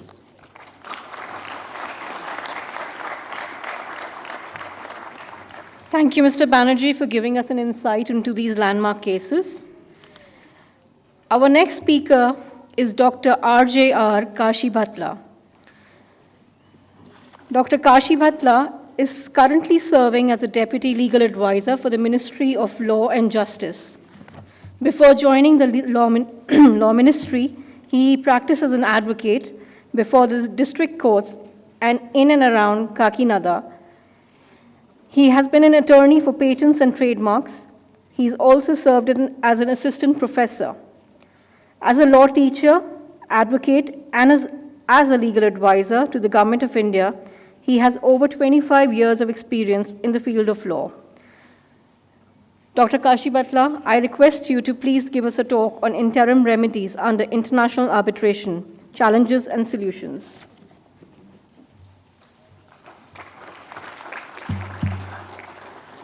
Thank you very much. Good afternoon to all. My respects to the dignitaries on the dais and off the dais, distinguished participants, ladies and gentlemen. It's a great, immense pleasure for being with all of you on the occasion of this wonderful program organized by ACPC. And I feel it's a great honor and my sincere respects and regards to the organizers for giving me this opportunity. Of course, the task, the topic that was assigned to me is a highly challenging, debatable, argumentative, controversial issue, that is the interim relief or interim remedies vis-a-vis the international treaty commitments or obligations. And if we start this journey, we have to start with 4 landmark cases on this issue of interim relief vis-a-vis the international treaty arbitration.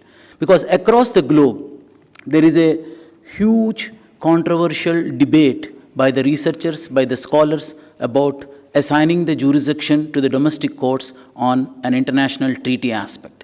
When we start negotiating these investment treaties with the different jurisdictions, the first and foremost, the fundamental difference that we have is excluding the jurisdiction of the local courts. But India continuously insists for inclusion of domestic remedies or inclusion of the jurisdiction of the local courts.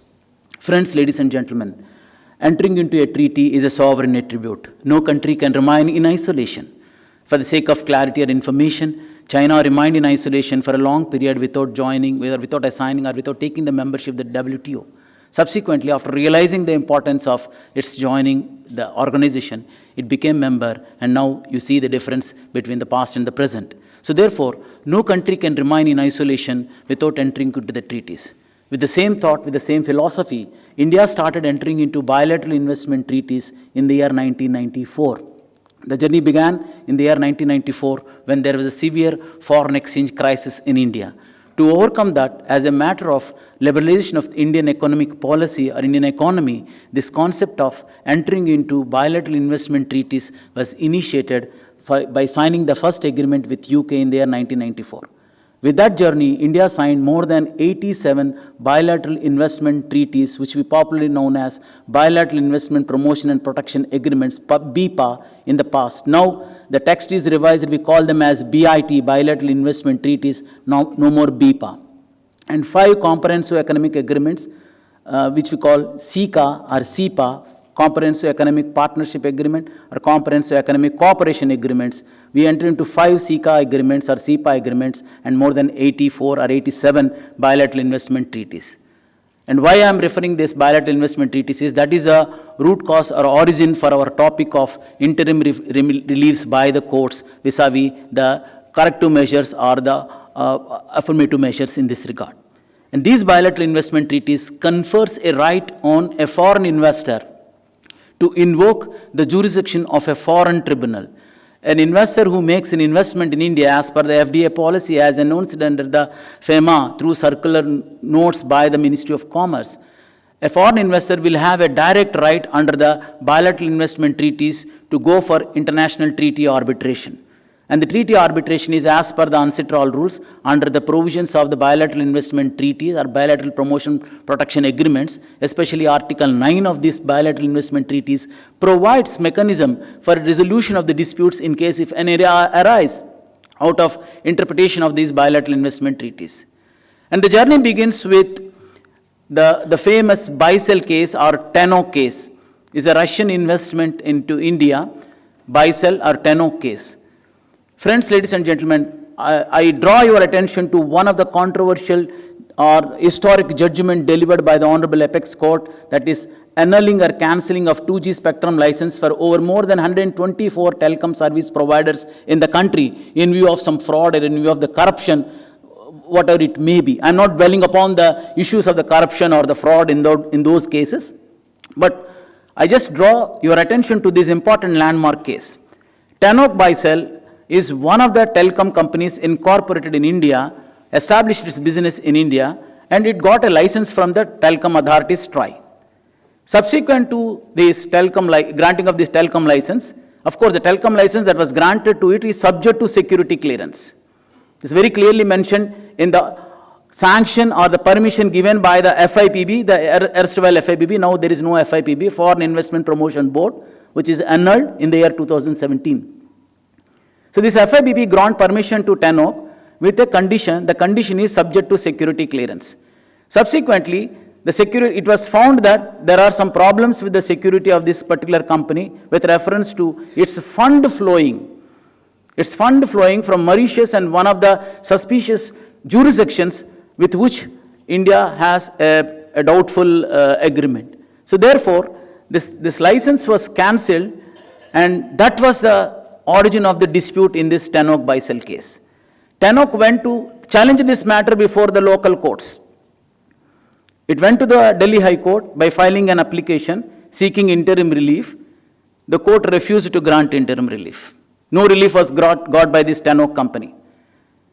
When no relief was got by the Delhi High Court to the company, the Tannock Baisel initiated international treaty arbitration proceedings against India by invoking the provisions of the bilateral investment treaty that was signed between India and Russia and India and Mauritius. So here, the question here is whether the local courts have jurisdiction to intervene into this kind of issues or not, whether they can examine this issue or not. If we go into the pith and substance and the facts of the case, if we dwell upon the facts of the case, there is quite contradiction and differences between the issue before the domestic court and the issue before the foreign arbitration tribunal.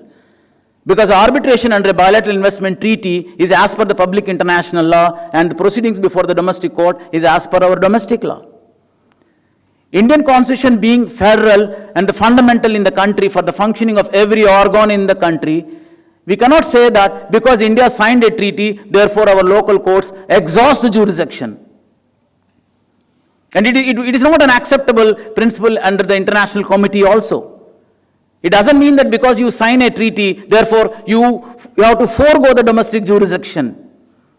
There is no such accepted public international principle that because you sign a treaty, therefore you have to forego. Of course, at the same time, when you sign a treaty, you have to ensure that there is no conflict between your domestic law and the international law.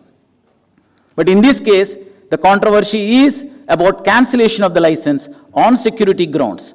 Whether that can be agitated before the foreign tribunal or not, again an issue to be examined by the tribunals before entertaining such petition. Of course, India won the case, and I am privileged that I am associated with that dispute settlement mechanism. Now coming to the second important case in this regard, to quote about the domestic court jurisdiction vis-a-vis the international treaty arbitration, is the well-known famous Vodafone case. You're all aware, Vodafone is one of the controversial cases that became a hue and cry across the globe, and it was in air for a long time because it's a question of taxation issue. So when you sign a treaty, an investment treaty especially, does it mean that the sovereign states have to surrender their sovereign power to tax? The whole controversy is about the retroactive taxation amendment that was made to the Income Tax Act in the year 2012, Wide Finance Act 2012.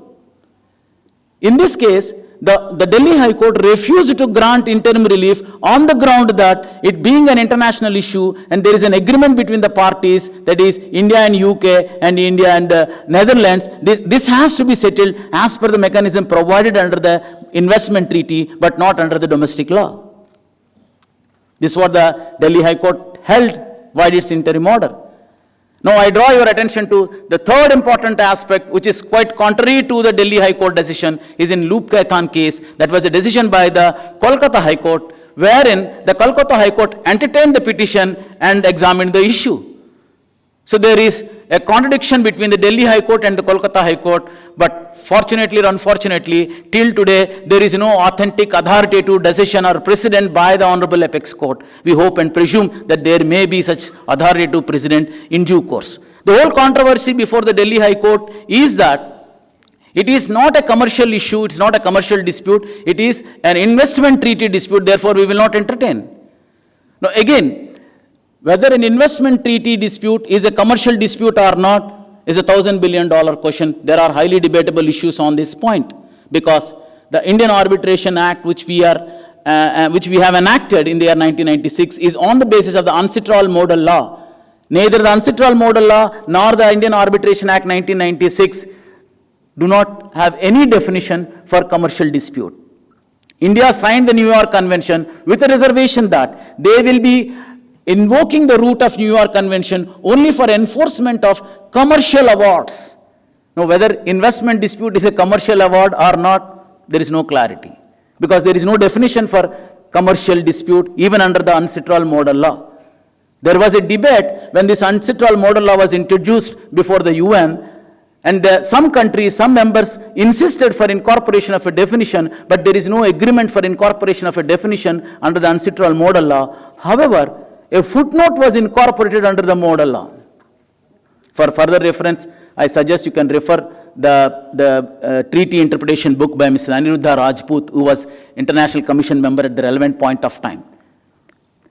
The footnotes of these rules defines what commercial dispute is. A perusal of these footnotes clearly indicates that even investment treaty disputes fall under the definition under the ambit of commercial dispute. So if we go by that logic, again, the question has to be re-examined or re-looked into. And the fourth and the final important issue which I would like to share in this regard is the Rakia case. Ras Alam Kalia is an investment from UAE in the state of Andhra Pradesh. I am not dwelling upon the facts of these important cases because the arbitration proceedings are still alive, and as a matter of confidentiality, the secrecy has to be maintained. So in this Ras Alam Kalia case, the Rakia, when there was a dispute with the government of Andhra Pradesh with reference to allocation of mining blocks, the bauxite mining blocks for their power project installed in one of the districts in Andhra Pradesh in Visakhapatnam. So there was a disagreement. It happened at the time of an agitation about the coal scam in India, and there are some directions passed by the Honorable Supreme Court in response to a public interest litigation filed by Mr. Manohar Lal Sharma before the Honorable Supreme Court. Pursuant to this, the Andhra Pradesh High Court, the Andhra Pradesh government annulled some of the contracts that were signed with this Rakia. They agitated the matter before the Honorable High Court. The matter is still pending. No interim relief was given. When no interim relief was given by the Honorable High Court of Andhra Pradesh, they agitated the matter before an international arbitration tribunal by invoking the India-UAE bilateral investment treaty. Friends, ladies and gentlemen, I stop here and I just want to flag one important aspect that, no doubt, in view of the mandate that is provided under the Constitution under Article 226, 32 and other provisions of the law, the domestic courts do have the jurisdiction as long as the issue is within their domain, within their sphere, as observed by in Asif Ali Ahmed versus State of Jammu and Kashmir. As long as these organs do not transgress their constitutional limits, these organs can exercise their power. That's what the Supreme Court held.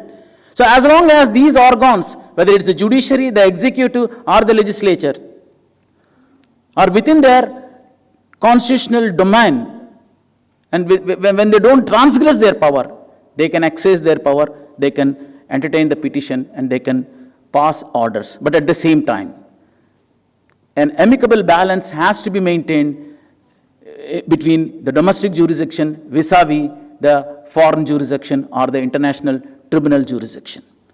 The tribunals must prima facie examine, can they invoke their jurisdiction, can they entertain? Of course, it's a fundamental principle with due respects in regards to the legal luminaries who are on the dais, especially my senior officer, Mr. Banerjee, who was our former Assistant Solicitor General Law Officer of Government of India, and who handled many international treaty arbitration cases. It is highly objectionable to say that because I lost a case before the local court, therefore I will agitate the other jurisdiction. And this was very clearly examined and upheld by the tribunal in one of the recent cases, that is relating to this Nissan Motors. Nissan established its business, its company at Tamil Nadu. There was some difference and dispute between the Tamil Nadu government and the Nissan Motors with reference to VAT refund. I'm not going into the details of this VAT refund case, but I want to flag that, yes, there is a dispute with the state government with reference to tax VAT refund to an extent of 2,500 crores. Again, there are contractual obligations between the Tamil Nadu government and Nissan Motors, and it involves interpretation of these contractual provisions. But when they did not get any favorable relief before the Tamil Nadu High Court, Nissan agitated the matter before an international tribunal by invoking the provisions of India-Japan Comprehensive Economic Partnership Agreement. Of course, that case ended in a peaceful resolution of the dispute between the two issues. So therefore, the question here is whether it is the supremacy of the domestic courts or the supremacy of the international tribunal. In the Nissan Motors case, the tribunal specifically, when it was brought to the notice of the tribunal about an interim order passed by the Tamil Nadu High Court, the tribunal held that these orders are not binding upon us, we are not influenced by such orders. That is the observation made by the tribunal. So therefore, an harmonious, amicable, efficacious structuring of these provisions is required, is essential. It is true that if a petition is filed before a court, the court prima facie will see whether there is a real infringement of the right or not, whether there is a balance of convenience is there or not, whether irreparable damage will be caused if a remedy is not granted or not. Then only the court should invoke its jurisdiction. Similarly, the tribunals, international tribunals also must exercise this restraint while deciding a case or while accepting a petition, and they should not pass orders without looking into the merits of the case, because it is very clearly held by the international tribunal in number of cases, especially in Ecuador case, that in case if there is an infringement of the fundamental rights of a party concerned, no doubt the domestic courts can invoke jurisdiction and can intervene and can pass orders. So with this, I conclude and I submit that it is a time to think about these issues, that is the issue of invoking the domestic jurisdiction vis-a-vis the issue of invoking the foreign tribunal jurisdiction. But many of the capital intensive countries, they do not agree, do not favor conferring jurisdiction to the domestic courts. They strongly recommend and prefer only a foreign jurisdiction. But my personal view is that when the issue can be agitated, can be better settled through a domestic law, through a domestic court, why can't we invoke that?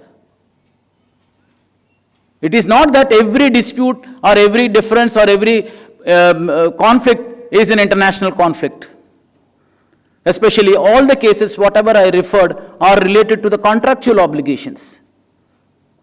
So unless until a sovereign state agree that contractual obligations can be considered as a treaty obligation by incorporating an umbrella clause in the investment treaties, tribunals should not entertain such petitions. And fortunately, Indian model doesn't have any such umbrella clause under the bilateral model text that was finalized. Of course, it is subject to revision, refining, because law cannot remain static. It has to grow with the growth in the society, with the change in the society, and with the change in the circumstances, especially the economic, social, and political circumstances. Hope conferences like this will stimulate new ideas, new thoughts, new ways to evolve. With this, thank you very much once again for giving me this opportunity. And I stop with a small disclaimer. The thoughts, whatever the little I shared in front of the legal giants, are purely my personal thoughts, nowhere reflects either the views of my government or my department. I being a civil servant, I am subject to disclaimer. Thank you all.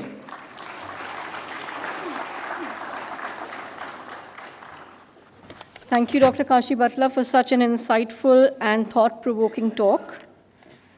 In the next part of this conference, we have two panel discussions. For the first panel discussion, I'd like to introduce our panelists. We have with us Mr. Mozam Khan. Mr. Khan leads the global litigation practice at Nishit Desai Associates. He's also the HR litigation he's also heading the litigation practice at the firm. Mr. Khan has been advising and representing clients on international commercial arbitrations, cross-border litigations, enforcement of foreign awards and judgments, and international investigations across various sectors and industries. He has extensive experience in arguing and handling disputes involving corporate, commercial, civil, intellectual property law issues before the Honorable Supreme Court of India, high courts, tribunals, and international arbitral institutions. It would be hard to go forward without Mr. Banerjee. So, as we all know, he's an expert in international arbitration. He would be our second panelist. We next have with us Mr. Gaurav Pachnanda, a senior advocate, Supreme Court of India. Mr. Pachnanda is a senior advocate based in New Delhi whose practice before the Supreme Court of India and other courts and tribunals is focused mainly on commercial and corporate litigation, including domestic and international arbitrations. He is a law tenant at Fountain Court Chambers, London and Singapore. His practice at the Fountain Court Chambers includes a wide range of commercial litigation, arbitration and advisory work, with a significant multi-jurisdictional component.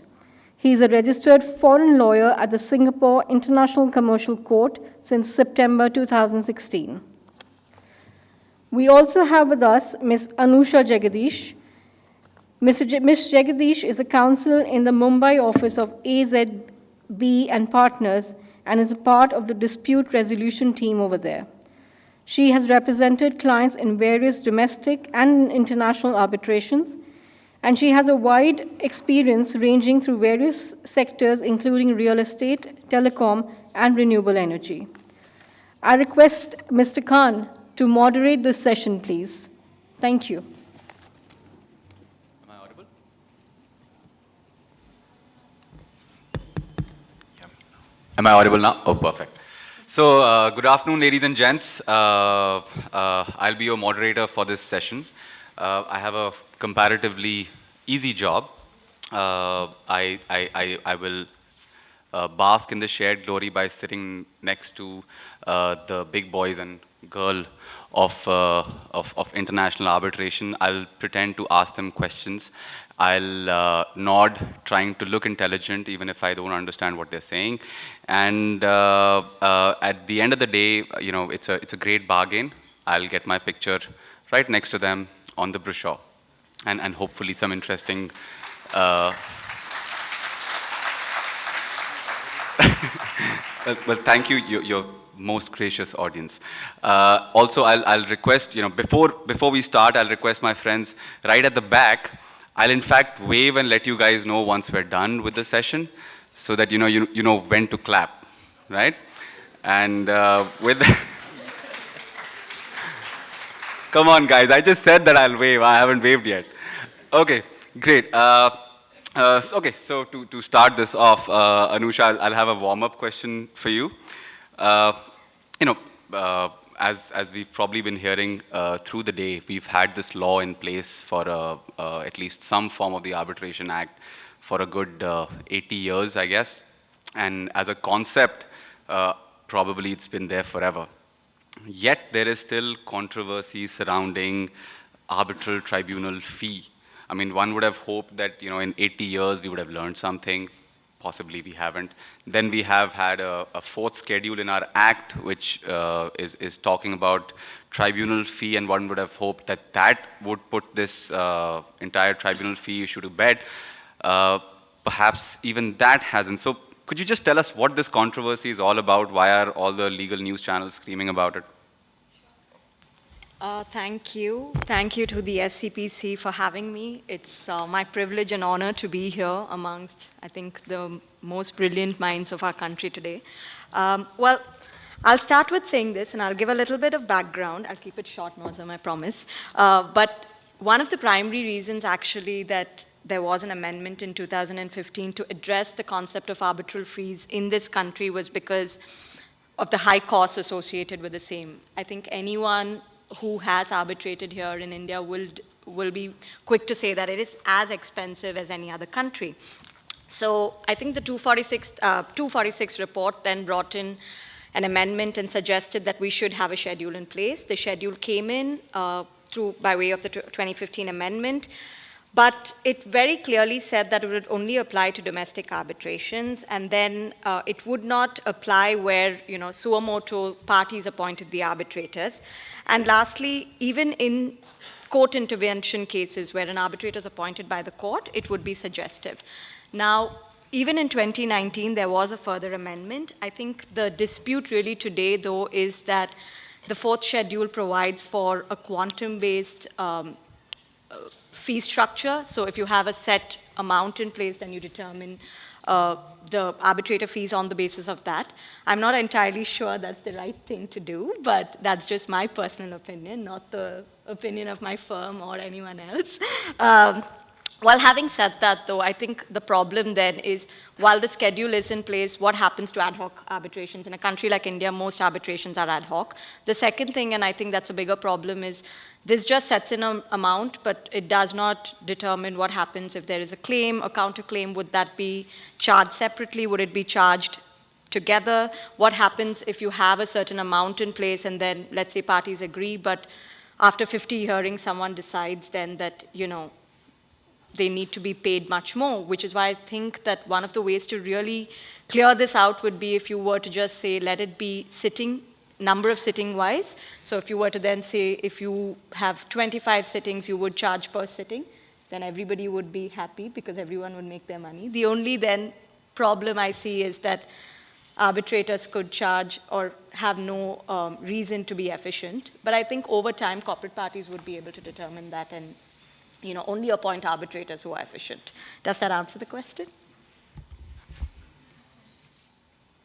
No, see, I only promised to look intelligent and nod, so I'll just do that. I have brighter minds who can answer anything else. No, I actually have a follow-up, a pre-prepared follow-up. Oh, wow. Okay.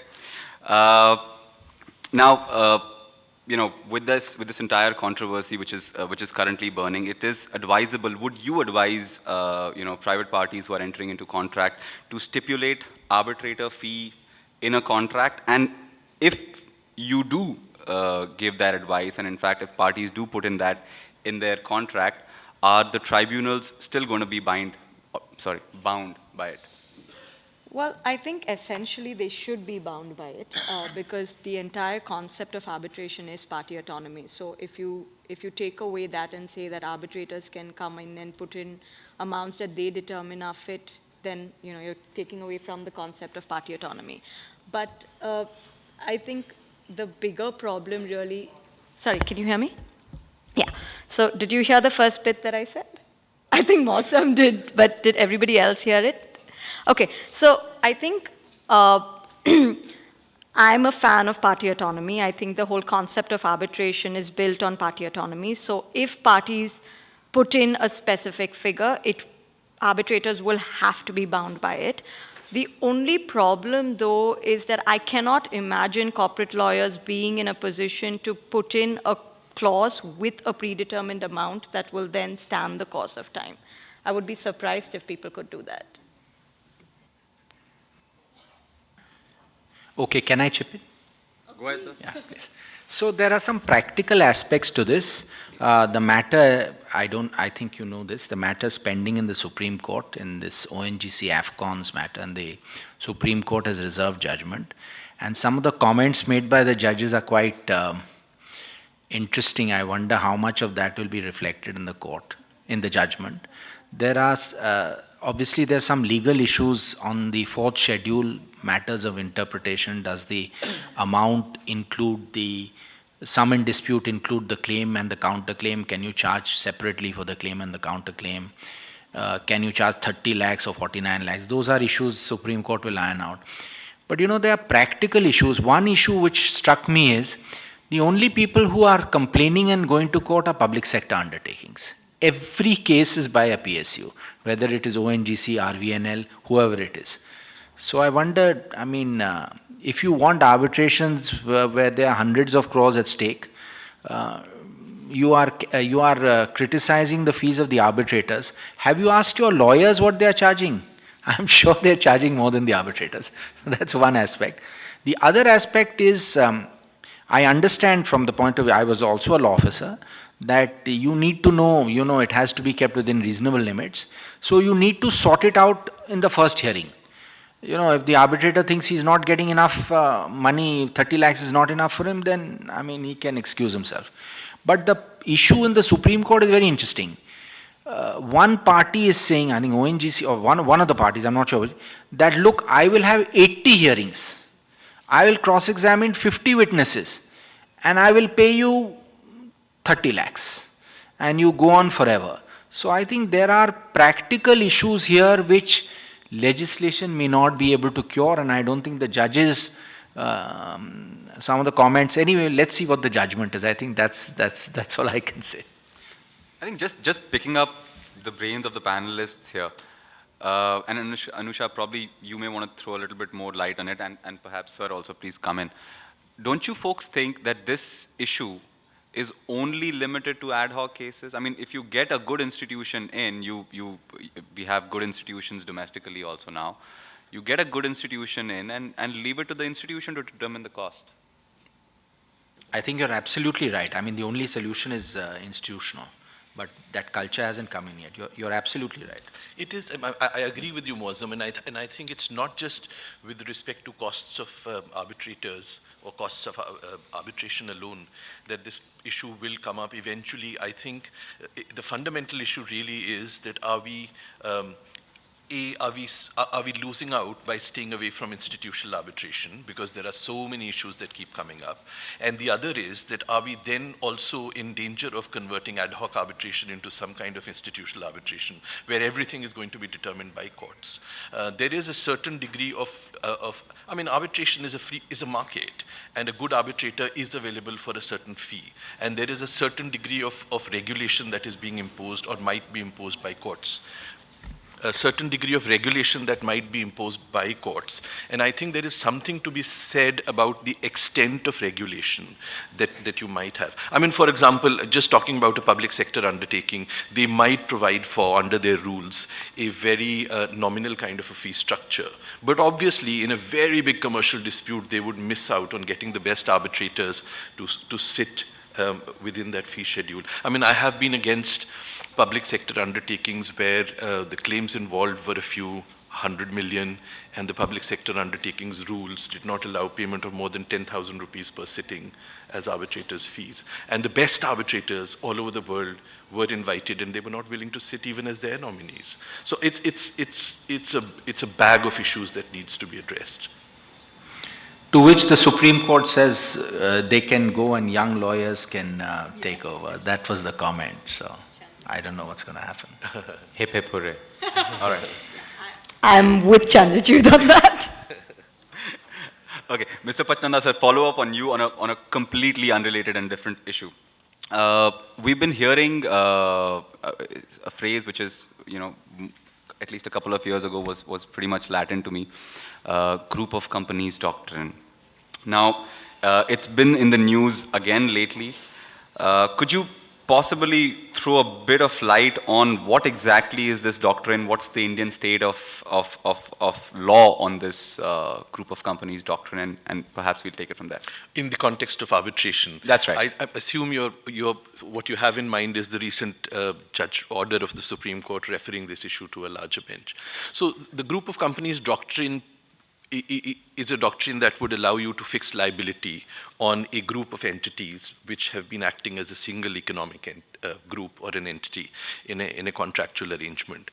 I think in order to understand this issue, before I sort of make a small comment about the Supreme Court's recent order, we need to understand that the issue of group of companies could arise or would arise at least at two stages. One is the stage where you are asserting substantive rights and obligations and the consequences of breach of those rights and obligations. And that is not the stage that the Supreme Court was dealing with. I mean, that is a stage that arises either before an arbitrator or in an original proceeding before the court. The Supreme Court was more concerned, or was actually only concerned, with the application of that doctrine at the stage of appointment of an arbitrator, and has referred that issue to a larger bench, expressing some reservation of with respect to the earlier view that even at the stage of appointment of an arbitrator or constituting an arbitral tribunal, that a Section 11 court could rope in parties or allow impleadment of parties who are otherwise ostensibly not party to the arbitration agreement per se. But what is the state of Indian law in view of the fact that the Supreme Court has referred this matter to a larger bench? I think the entire position that was articulated in chloro control now is subject matter of debate, and we don't know what view ultimately will be taken. But you know, there are two aspects, and I'll just quickly conclude. On the application of the group of companies doctrine at the stage of appointment of an arbitrator, there will be situations where there are multi-parties having multiple contracts, and each contract has a separate arbitration clause. So the manner in which those arbitration clauses have to be looked at for the purpose of putting them together is something that is internationally now looked as under the umbrella of consolidation clauses. So you either consolidate them before one tribunal and you can pursue all them simultaneously, or the tribunal will then decide whether there is a composite arrangement and you can have one decision. But I think the Supreme Court was more concerned about a situation where there is an entity that has not signed an arbitration agreement at all, and that is the stage at which that party has been involved in an arbitration. And because, as Gaurav mentioned earlier, the state of Indian law appears to be, from time to time, that there is a lot of finality associated at the stage of deciding whether there is an arbitration clause or not in a Section 11 proceeding. In that determination, there's a lot of finality associated with it. So I think the Supreme Court's primary concern was that if an entity is not a party at all, and the law requires in India that there should be a written agreement, and you conclude in some form or the other, even within chloro control, that there is no agreement with that party, can you still rope in that party in an arbitration? And that is a more vexed question, I think. But yeah, the state of Indian law is that we don't know whether chloro control is right or whether it is wrong.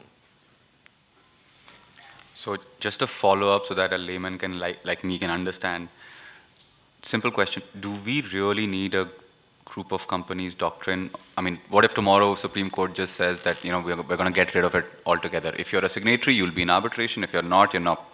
Serious problems with that kind of a situation. We definitely need it.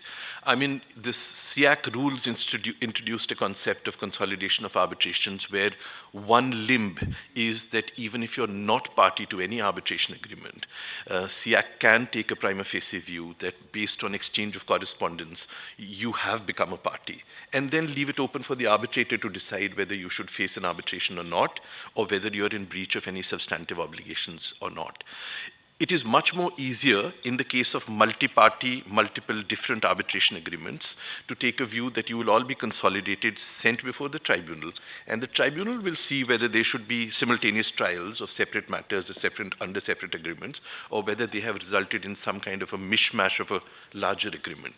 To throw out the doctrine would actually mean that we would have disregarded what the arbitration disregarded the developments in the arbitration law and the demands of the market internationally in international commercial arbitration in the last 7-8 years. If I remember, about 5 or 6 years, SIAC had a conference, international conference, on the need for such clauses. And it was felt that there is need for such clauses. So I think to throw out the doctrine entirely may not be fair, but there are serious concerns about roping in an entity into arbitration without even giving a prima facie finding that that entity decided to be bound by that arbitration clause, because there is a requirement under Indian law that you must be able to conclude that this entity, even by exchange of letters, atoned or accepted that arbitration clause. And I think to that extent, there is some scope for giving greater clarity or throwing out a part of the application of that doctrine as it is currently applied in India. I think I'll pass on that question, and you know why. Because I've been on both sides of this dispute, and there are live matters going on. So I think I'll pass on that before, when we were preparing for our session, so I got really strict instructions not even to look in his direction when this question is asked. So I'm going to, keep my focus this side. But just a follow-up, sir. Do you think going forward, we need to be telling draftsmen of contracts that if you want group of companies doctrine not to rope in your parent and your sister entity into a contract, you specifically put down in your contract that none of my sister concerns are going to be arbitrating this dispute? How about that? Yeah, I think that is, I agree, that is a possibility, but the more fundamental question is who will decide the impact of that kind of an arbitration clause between two parties. And I think the more fundamental problem again is the nature of a Section 11 order in Indian law and the unclear jurisprudence around it.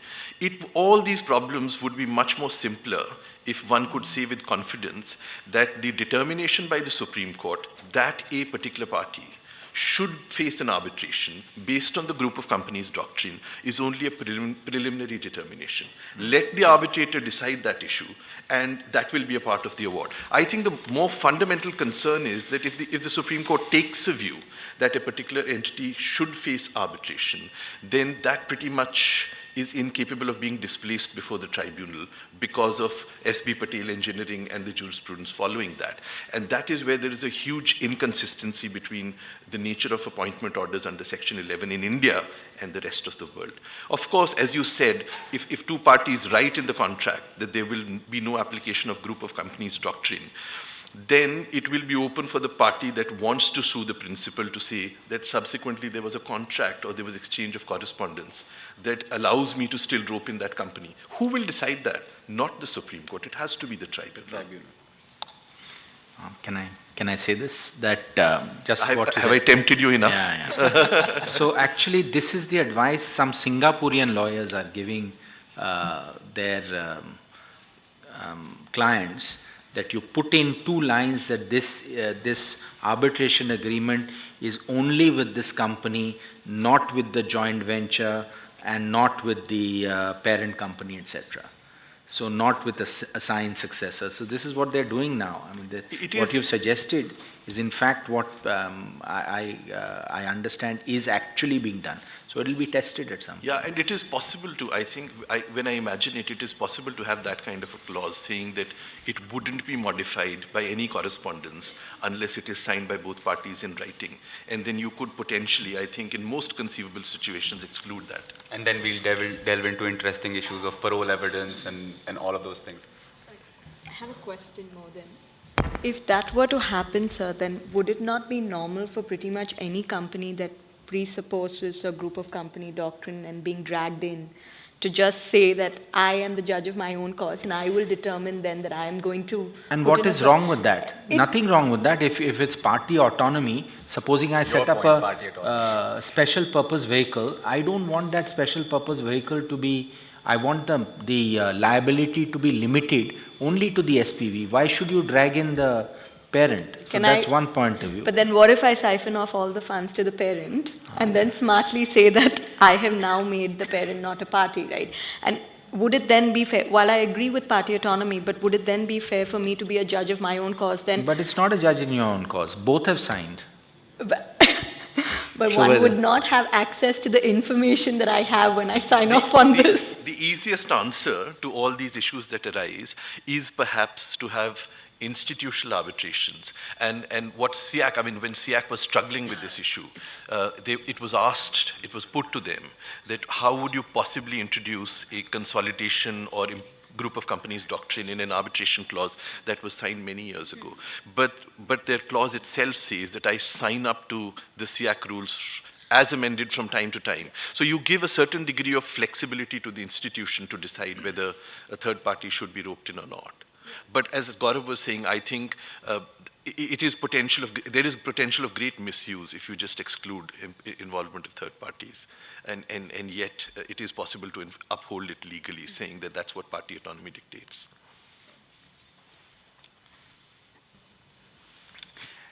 Great. So I think now I can finally direct my complete attention towards my right-hand side, because we've moved away from the controversial topic. Thank you. Yeah?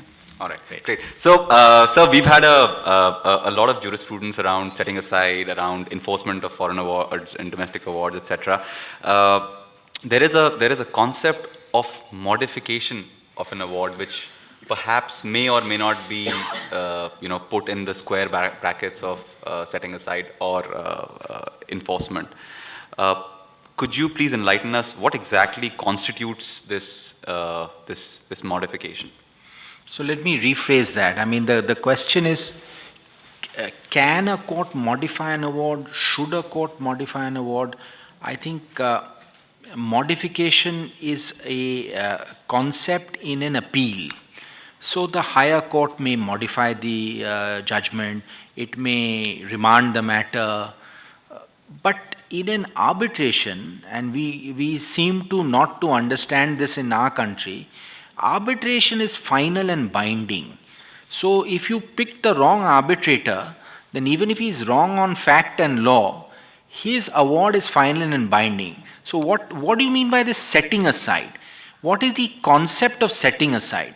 If you set aside an award, the word used abroad is annul. So if you set aside an award, there's a very interesting passage on this in Redfern and Hunter. It means as if the award never existed. Tabula rasa, status quo ante. There is no arbitration and no award. So it's contrary to public policy, contrary to natural justice. You wipe the slate clean and you start from the beginning. So conceptually, modification and setting aside don't go together. So you will not find modification in the model law. Whether you should have it or not is a separate question. Since you've asked it, answer it, sir. Please go ahead. So, if you practically, or theoretically, the idea is you have an award, say a dispute between me and Gaurav, Mozam decides, matter over, done and dusted. Either you set it aside, in which case you start afresh, or you accept it. But that implies that your section 34, 37 in Supreme Court will be decided in 6 months, 1 year, 2 years, then you can go back and have a second round of arbitration if somebody finds that Mozam's award doesn't meet 30. But the reality is that this process takes 8 or 10 years. There are at least all the jurisdictions, UK, England, US, Canada, Australia, Singapore. Every jurisdiction gives specific power to modify. Even our old act had a power to modify and a power to remit. But unfortunately, our act doesn't have it, and the Supreme Court in 3 judgments, ending with Hakim, says you can't modify an award. And that has caused a lot of chaos. I mean, even Supreme Court judges now are uncomfortable with that judgment, but they don't know what to do. So that's where we are. They exercise 142 when they need to. But that's not a solution. But I think, Gaurav, let me put it slightly differently. I think there are 2 aspects, and I think, let me pick your brains and see what you think. One, of course, is what about a situation where the award is really severable into components? There is an award on A claim, B claim, counterclaim C, and counterclaim D. And what is your view about just severance of a part of the award? So this is a gray area. There are some single judge judgments of Madras High Court which take a very principled view and say if you set aside everything, you set aside, I mean it's a 100-0 game. But there is a very interesting judgment of Kerala High Court in Navyuga, which is a 2021 judgment, where the judges say that following that JG engineers, they say that if you have a severable award, then you can sustain only part of the award, you sustain part of the award, and then the other part which is bad, you sort of sever. But conceptually, how will that work? Supposing there are 10 claims in a construction matter, as you know, and 8 are not challenged or 8 are fine, and the other 2 are challenged and set aside. Will you have an arbitration only on the other 2?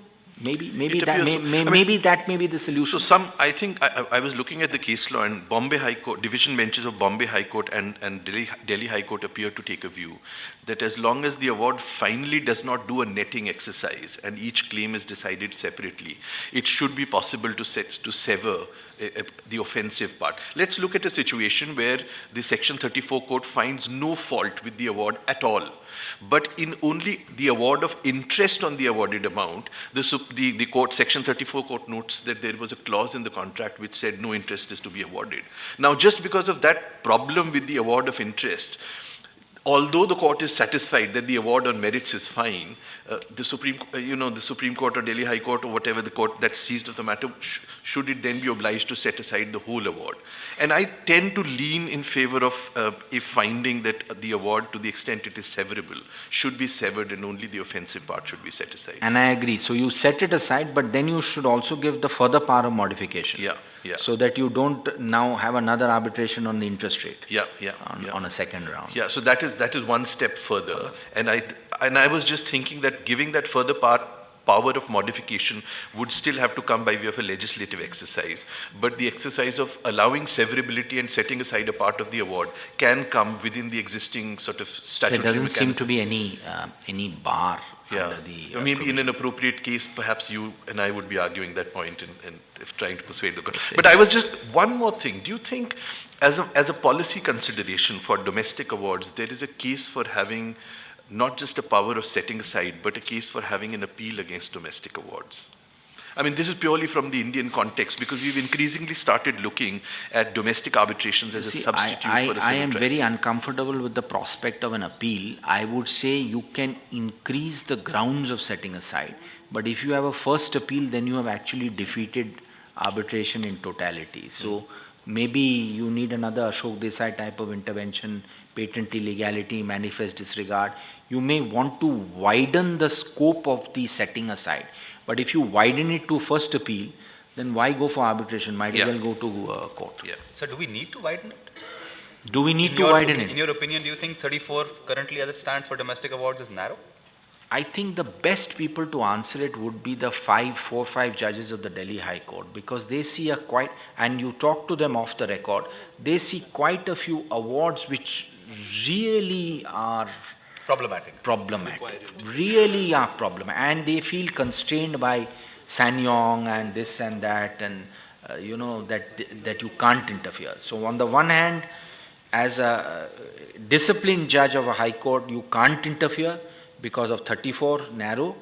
But as a judge, you can see there's a problem with you. I'll give you a simple example. You see that award in that Vedanta matter, the Malaysian court, there were real problems with the award.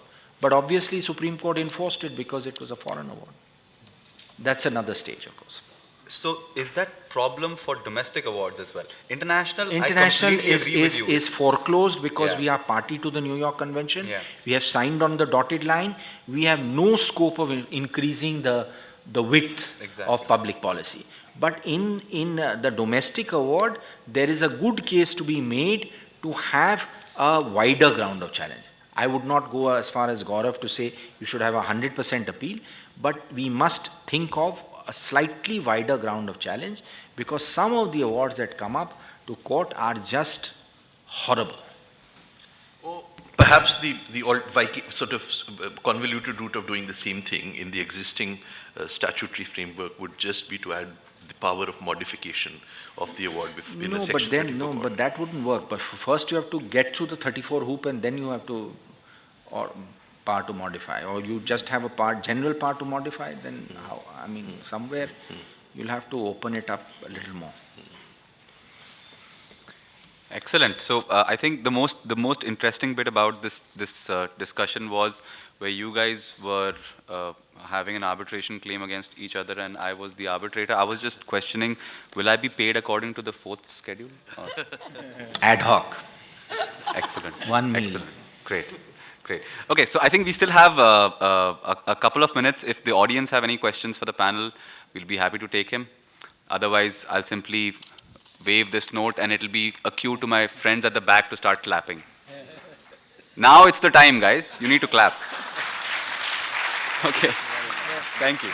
Sorry, go ahead. With the permission of the chair, may I have one small question from Banerjee sir, because it is for my personal enlightenment, because he referred the issue of expansion of the scope of 34. Sir, with reference to that Vedanta Rava case, the Union of India fought the case before the Malaysian courts, and it went up to the highest appellate authority in the jurisdiction of the Malaysia and lost the case, and then again came to the Supreme Court, argued the same old argument of public policy. So would it be justifiable to expand the scope of 34 in the light of these repeated appeals and their failure and then coming to the Supreme Court? I think the Vedanta case stands on a different point, because that is the enforcement of a foreign award under the New York Convention. So it is not a domestic award for us. So hence the Supreme Court was right in rejecting the enforcement, and because the situs of the challenge was in Malaysia and they had their 3 rounds in Malaysia. But what I was suggesting, and I think Gaurav is also suggesting, is that the 34 jurisdiction should be widened. 48 jurisdiction nobody is suggesting we can even touch, because it will be contrary to our treaty obligations. Thank you, sir. Dear God.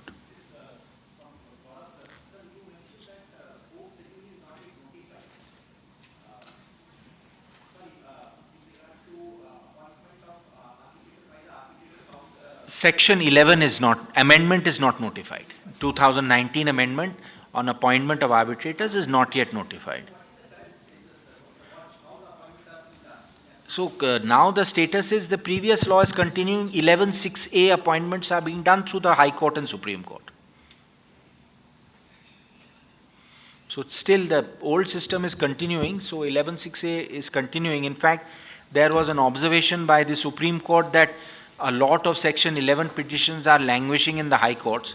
So now, for instance, Delhi High Court is listing all its Section 11s and disposing of them. Some High Courts it's lying for a year, 2 years, 3 years. So I think Justice Shah had some comments to make, so they are all now fast-tracking them. Yeah.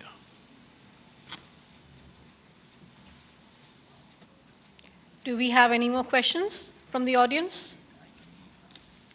Thank you, everybody. Thank you for your A big patience. thank you to all our panelists.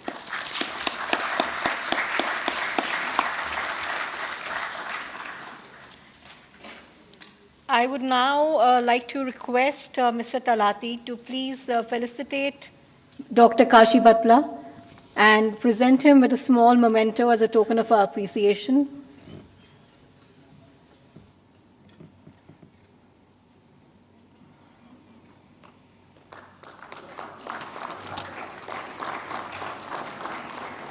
You have to first request them. How can I put no without doing? You tell me there's no place. Okay. So we come to the end of the panel one discussion. Now I invite panel two. We now come to an end to the first panel discussion, and I would like to invite the second lot of panelists to be on the dais. Thank you so much, all our distinguished panelists from discussion number 1.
Hold on. Five. Just show me the list. Kirit, K.K. Sharma, Anil Sultan Singh.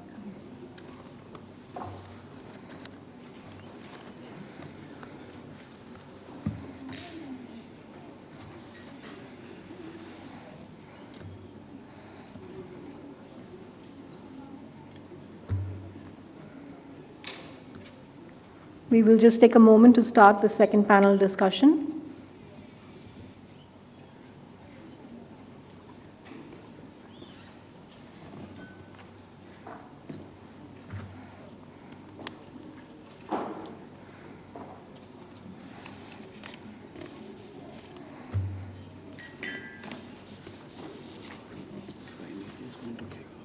They're keeping it, they're getting it. They're getting it. That's Gitanjali, yeah.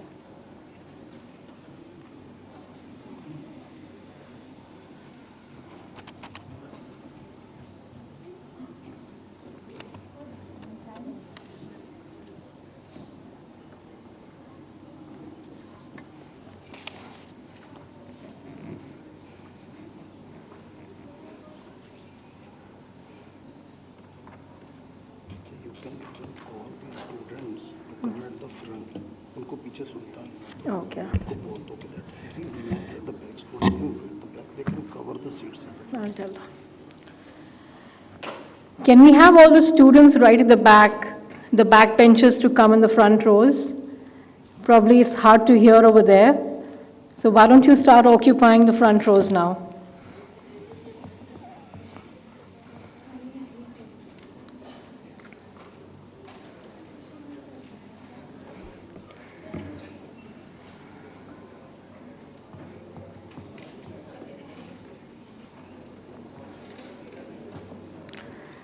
Show some excitement, guys.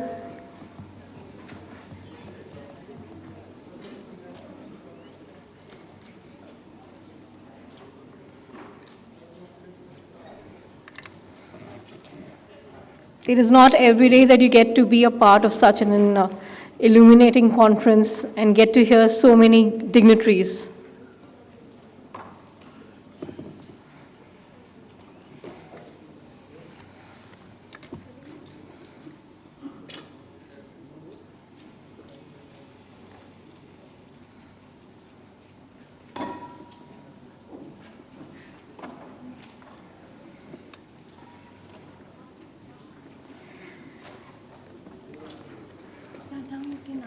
Okay.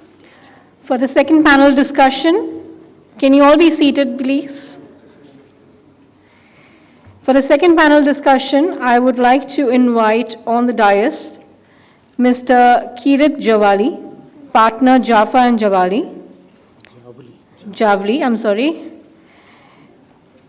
Mr. K.K. Sharma, senior advocate. Mr. Anil K. Airi, senior advocate. And Mr. K. Sultan Singh, senior advocate. I would also request Mr. Mohinder J.S. Rupal, advocate on record, Supreme Court of India, to be on the dais.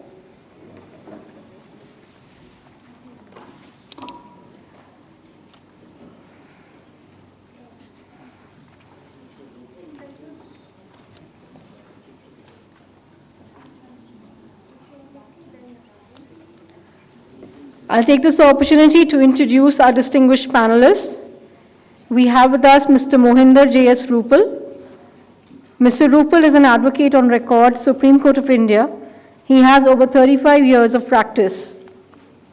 He's appeared in various matters in different forums and is a standing counsel at the University of Delhi and at Dr. B.R. Ambedkar University.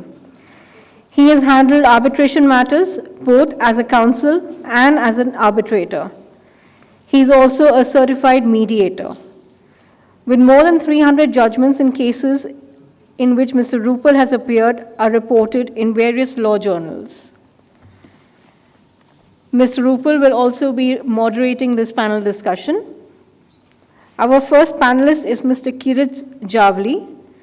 Mr. Javli is the founding partner of his firm, Jaffa and Javli, established in the year 2003. The firm is recognized and is a competent law firm for dispute resolution, intellectual property, corporate, mergers and acquisitions, banking, and real estate. Mr. Javli has acted for Indian companies in domestic arbitration proceedings, including in ICC International Arbitration proceedings conducted in London and Singapore. He regularly appears and argues before the Supreme Court of India, High Courts, and the NCLT in diverse practice areas including company, commercial laws, banking, money laundering, intellectual property rights, information technology, and life sciences. Next, we have Mr. Anil K. Airi. Mr. Airi is a practicing lawyer at the Supreme Court of India and Delhi High Court. He is a designated senior advocate since 2016.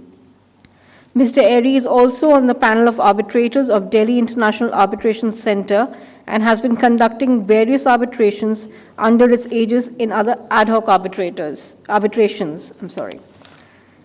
We also have with us Mr. K.K. Sharma, a designated senior advocate who has been practicing for the last 41 years in a wide array of law such as contractual laws, infrastructure laws, real estate laws, property laws, arbitration laws, etc., before the Supreme Court of India and various high courts across India.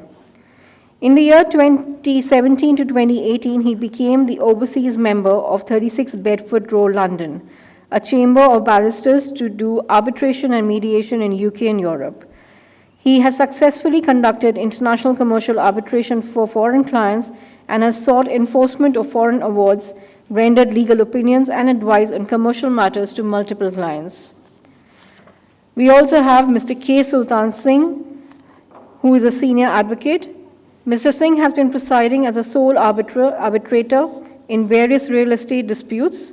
As a counsel, he has extensive experience in dealing with arbitral matters, with drafting arbitral agreements, and has represented telecommunications, infrastructure development, and construction companies in arbitral proceedings involving resolution of contractual disputes.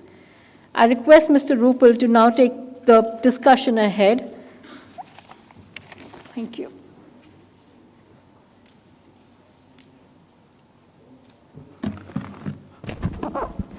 Being a standing counsel, I feel more comfortable standing. So if you allow me to moderate while standing, please, I seek your permission to that. So we have this esteemed panel of Mr. K.K. Sharma, Senior Advocate, Mr. Anil K. Airi, he is also Senior Advocate, Delhi High Court, Mr. K. Sultan Singh, again Senior Advocate, Delhi High Court, and Mr. Kirit Javli, who is partner in Javli and Jaffa. This, of course, very distinguished panel we have. So now the topic of discussion, actually, I thought it's better that I should ask, this distinguished panel, respectively, on what topic they would like to share their views and ideas. So now the topic which has been chosen by them, I will just elaborate that. That is, just a minute.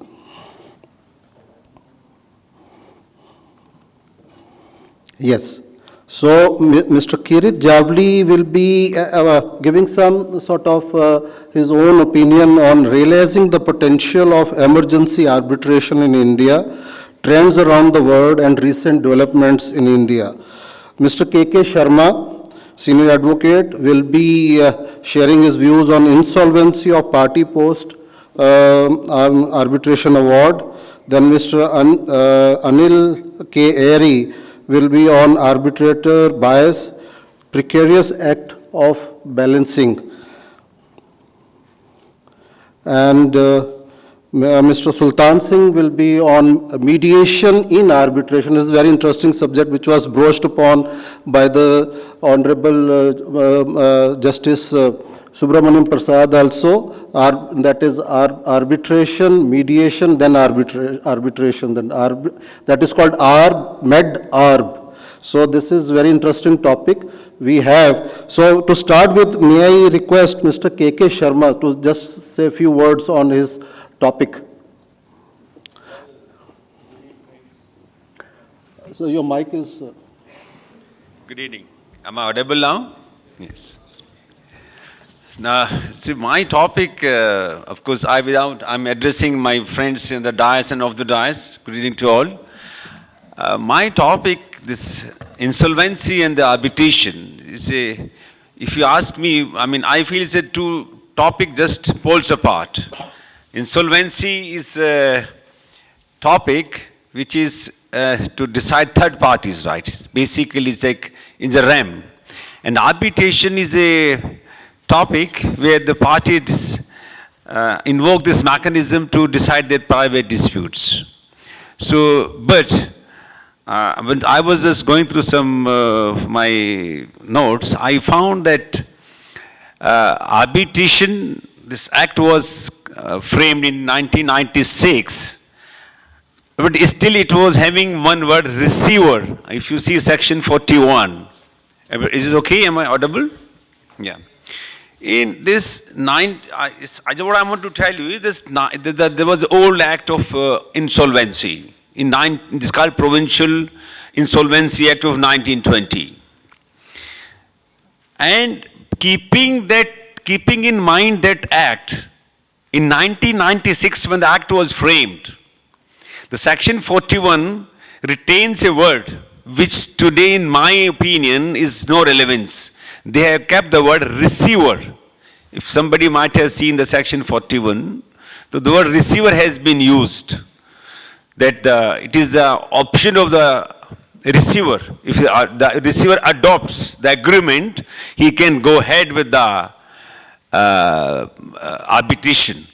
Otherwise, you have to go to the NCLT, the court, the adjudicating authority, and then they will decide. So what I want to tell you that, of course, they are poles apart the subject, but still, there we find that from last so many years, there was some connection, maybe loose or whatever it is.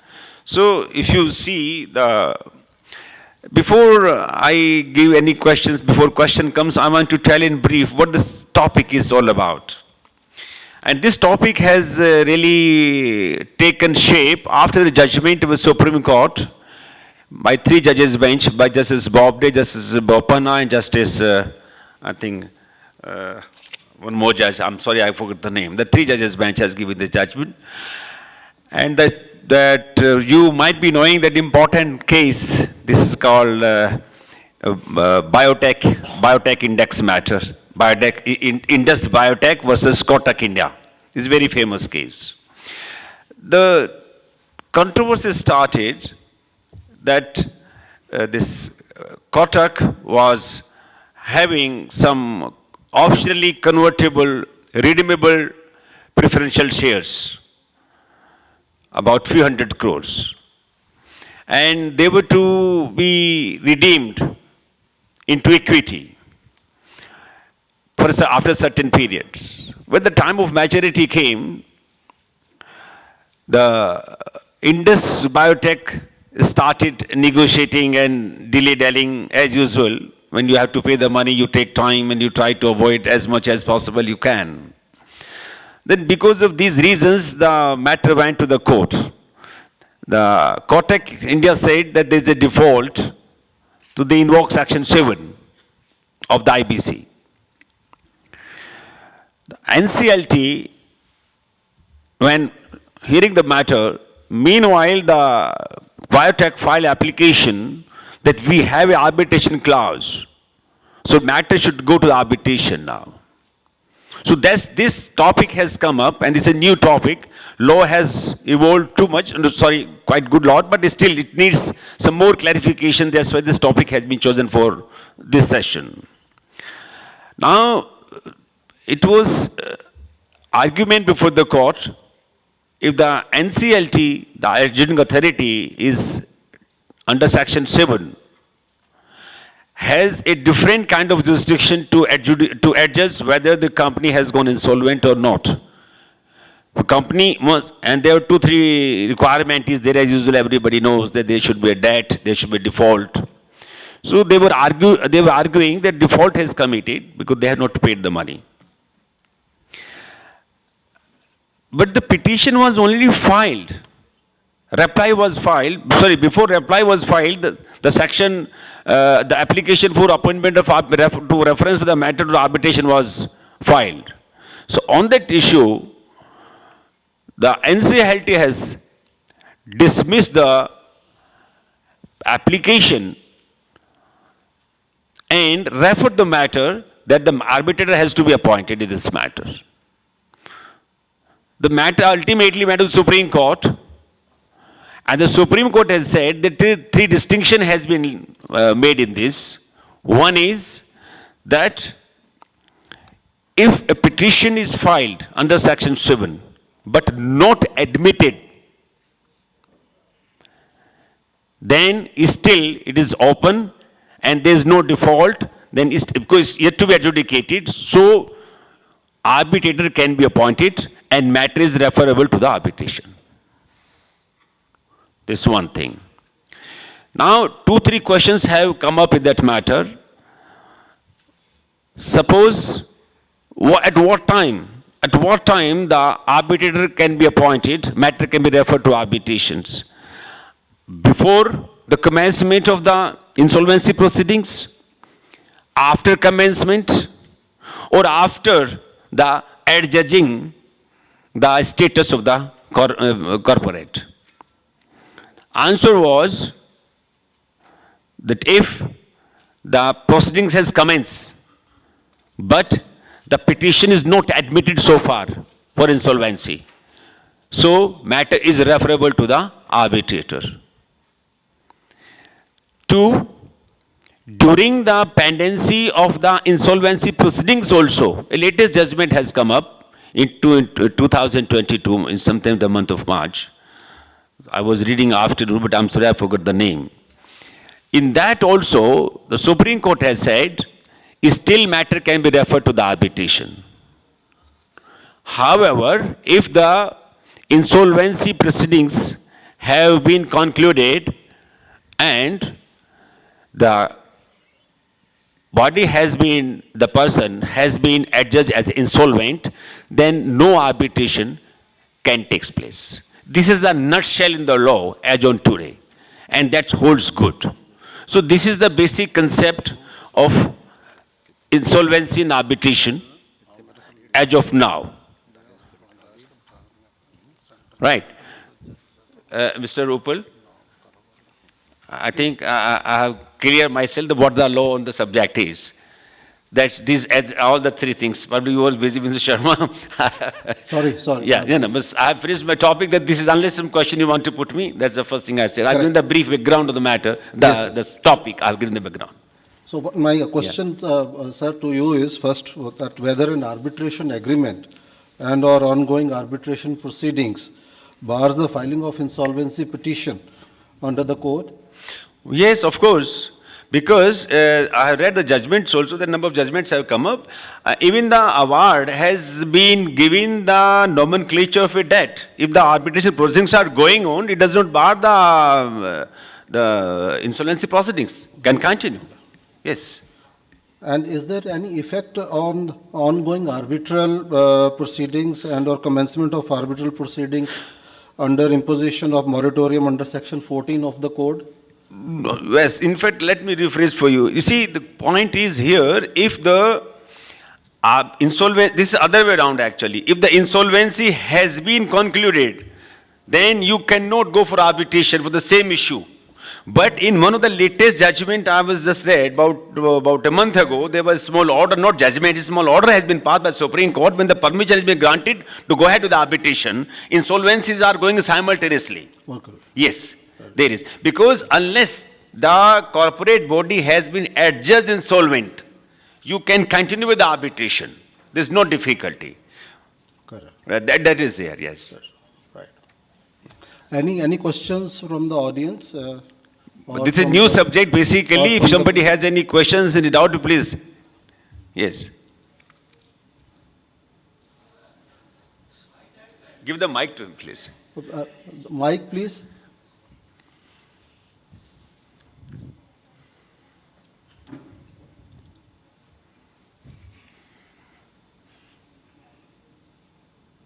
Check.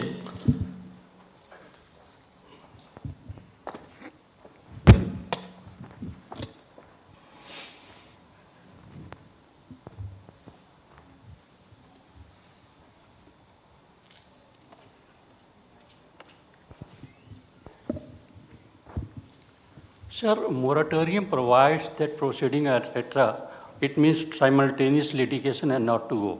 And this court for IBC, they had to limited ground for jurisdiction. They have to see whether this is debt dispute and whether it is to be admitted or not. If that stage is there, it will not admit. Even at the stage where their arbitration proceeding is going, obviously the dispute is there. Existence of dispute will deny. The NCLT itself will deny to admit. As regard IBC continuing and party goes to arbitration, the whole procedure is a beneficial procedure. If that comes to know that company has to continue, obviously the arbitration, IBC will say the party can go to solve their issue so that the company can continue. This is a beneficial piece of legislation. But simultaneously proceeding will not be allowed. So like IBC, if it is admitted, the proceeding in arbitration may continue, but any award which comes cannot be an implementable award unless the proceeding in IBC is going on. Sir, what's your question? Sir, I understand there is both laws are separate law and continuity of that is different thing. But final things has to be decided by IBC to whether continue with the IBC or not. Yes, Provision yes, there. I'll answer that. You see, I classified in three categories. You see, first is when the proceeding is started for the insolvency, but the petition is yet to be admitted for insolvency. It is going on. The NCLT has not admitted the petition for hearing, for adjudication.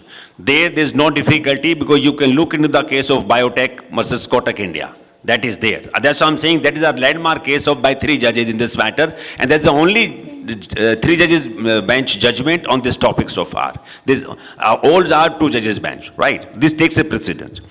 Second category was where the petition has been admitted for adjudication. There you can take the leave of the court and if the court's permit, then you can go ahead still. Third category was where the corporate body has been adjudged as an insolvent. Then there is a big no-no. That's a distinction.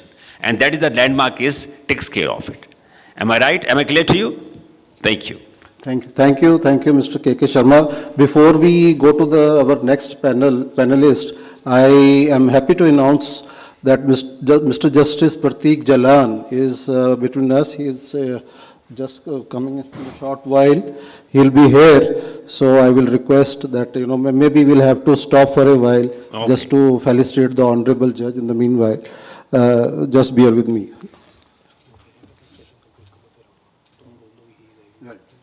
So we can start now with Mr. Mr. Anil K. Airy on arbitrator's bias. The Honorable Judge is just on the way, so he'll be here in no moment. Please. The topic, though given by Mr. Rupal, though is on the issue of bias, I think I can conclude it by saying, sorry, no? It's okay? Oh, sorry. This shows I am not used to. No, I can conclude it by saying 2 lines. Few years back, there used to be, after the Second World War, there was something called non-aligned movement. Can you hear me now? Yeah. So after the Second World War, when all the Cold War was going on, there was something called non-aligned movement, that you are not aligned to any of the countries, which was US bloc and Russian bloc. So in India, we had around 82 or 83, a NAM conference used to happen. A beautiful cartoon was put in the newspaper. On which side are you non-aligned? So the question is, when the arbitrator is there, he has to be non-aligned. When we say independent or impartial, the 246th report said it is the cardinal, that is bunyad, the basis, the entire thing. Because ultimately in arbitration now the stakes are too high, commercial. Anybody who is a contesting party has very high stakes in the matter. So how do you control it? Before 2015, there was nothing called, you had a challenge procedure under 12 and the 13 and everything was there. But there was no, I would say, formulas given. So the word used is there was no formula. So 2015 gave 34 in Schedule 5 the disclosures which could cause justifiable doubts to achieve independence and impartiality. What does it say? That we have doubts that the arbitrator could be not independent and not partial. So whether those 34 are sufficient, then Schedule 5 says, no, they're not sufficient, they're just guiding factors. Now in a recent judgment of UK Supreme Court, if we read it together with the Schedule 5, Halberton versus Chubb, it says that the arbitrator has to make disclosures, one are statutory when we say Schedule 5, but on the other hand, arbitrator has to make disclosures which any informed observer can make and understand that the arbitrator is impartial, is absolutely independent. So just to make a little lighter of the situation, there's a very famous poet called Josh Malihabadi. So when he talked of Bunyad, when we say the foundation, so we have to correct the foundation. Why these judgments, these disclosures, these Schedule 5 came into picture is to make the foundation stronger. In a very different context, Josh Malihabadi wrote a very beautiful line. He said, "Theek to karte nahi." I hope everybody understands. Little bit of Urdu, I'll explain that in English. "Theek to karte nahi bunyade nehmawar ko." The basic foundation. You are not correcting the basic foundation. दे रहे हैं गालियां गिरती हुई दीवार को. So the foundation is not strong, the wall has to fall. So if a person is not independent, is not impartial, you're giving a ground, you're making a challenge. Now the disclosures which are sufficient to make is just a guiding factor. But what is ethically and morally required, you have to do it so that you remove apprehension of a bias. The Supreme Court in Kripak's case in 1970 said, the apprehension of bias has to be removed. It's not the actual bias. Actual bias is apparent, objective and subjective and apparent and actual, all those things are there. What you have to remove in the person who's contesting in the arbitration is that the arbitrator who's sitting there and going to decide and adjudicate the disputes and issues, there is no apprehension in the mind of the informed person. That is a contesting party, that the person is absolutely non-aligned. He's above. He is not going to be persuaded or swayed by anything. But arbitrators, like human beings, they are human beings, psychological, cultural, sociological. They have their own biases, inherent biases, which you can find out during the course of proceedings. Statutory, yes, you have Section 5, Schedule 5 disclosure under Section 12(1), but rest of the inherent will only come during the proceedings. So then the problem for the contesting party is then you have to, even if you challenge, wait for the award under 13.4 and go again in 34, 13.4 and 34. The purpose of precarious balance when we say the arbitrator is supposed to make is that you have to maintain equilibrium. Now when we in a science, if some science student is there, we say an object is balanced when it is not moving. And when it is balanced, it is an equilibrium. But there is a very slight, in science and physics, there is a small line underneath which comes. Any forces on the object are balanced by forces in the opposite direction. Now what does it mean? So if the arbitrator is biased, will you use the other opposite force to balance him? The question is again the same. The arbitrator has to maintain a balance and an equilibrium. He is supposed to be non-aligned. He is supposed to be impartial. He is supposed to be independent. Independent of parties, independent of cause, independent of the person, independent of the institution who is appointed. Disclosures are just guiding factor to that arbitrator. So what he is supposed to do is get above board, put the parties at ease that I am above the parties, the relationship, the cause. I am not aligned towards anyone. That is the nutshell, and that is the summarization. Otherwise, one can make anything on the bias, but that is the summarization. Plus, I would definitely suggest read this beautiful judgment of UK Supreme Court in Hale-Burton versus Chubb, which has taken in the international perspective what should be the apprehension and how the bias has to be controlled. Sir, my one question to you, sir. If a party is not satisfied with disclosure of arbitrator, can he seek further disclosures? See, as far as law is concerned, there is no provision to provide a second disclosure once he has given the disclosure under section 12(1), under section 12, and as per schedule 5 and as per schedule 6. But if a party does it, or if a party raises a question, or challenges or asks or comes to know of some event or some circumstances which according to the party will create an apprehension of bias, the tribunal can decide it under 13(4), section 13, subsection 4 can decide it, then of course the challenge is there. But if it is something which within the arbitrator's knowledge, it will be advisable the arbitrator removes that apprehension. Right. Though not statutorily required. Correct. Any questions from the audience on arbitrator bias? We are running short of time, sir. So we go to the next panelist, Mr. K. Sultan Singh. He will be on mediation in arbitration. So you're on the switch.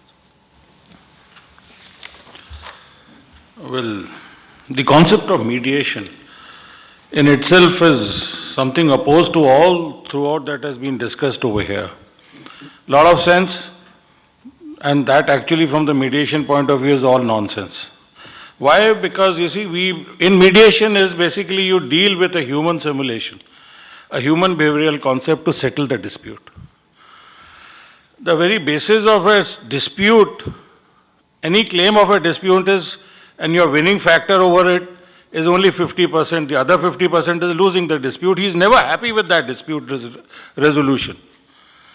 Although he has put in his best, fought to the last, sweat out his teeth, but his animosity or the antagonism is always remains. Now is that becomes the very basis question, is that is a difference between winning and losing. And mediation is one which is a perspective which is beyond the concept of winning, losing, settlement through a processes or anything of that nature. Mediation is more of a humane setup, a concept or a tool which attains, with the basic objectivity of mediation, I'm only getting general to run through, is that the peace is the objective, not the settlement. Now in that process of peace, you may end up in a larger perspective of the cause of action that may have arisen between the family, between states, between national disputes, between international disputes.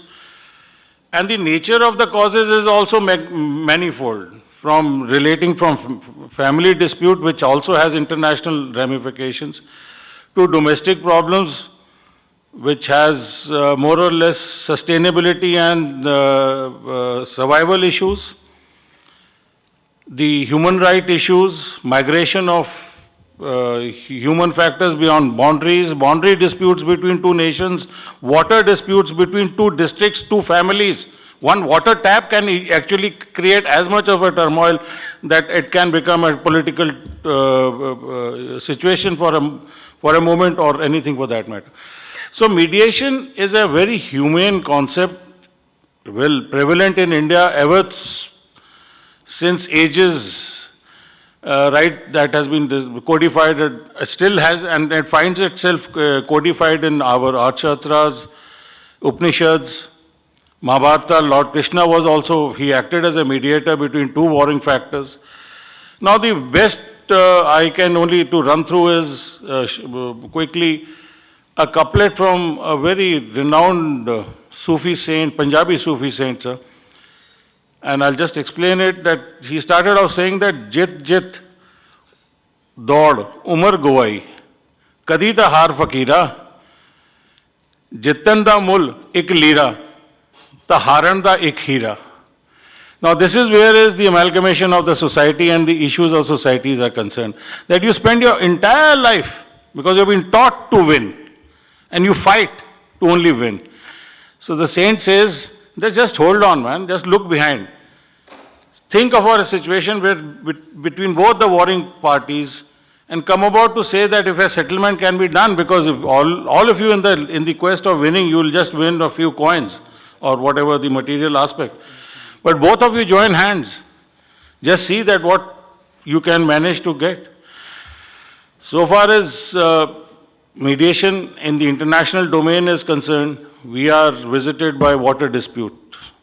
Water disputes between countries where one bank belongs to the other country and the one to the other thing, and there's a flowing water, and both the countries require that flowing water for their sustainability, and no arbitral, no mediation, no judicial settlement can actually answer the quest of the affected people.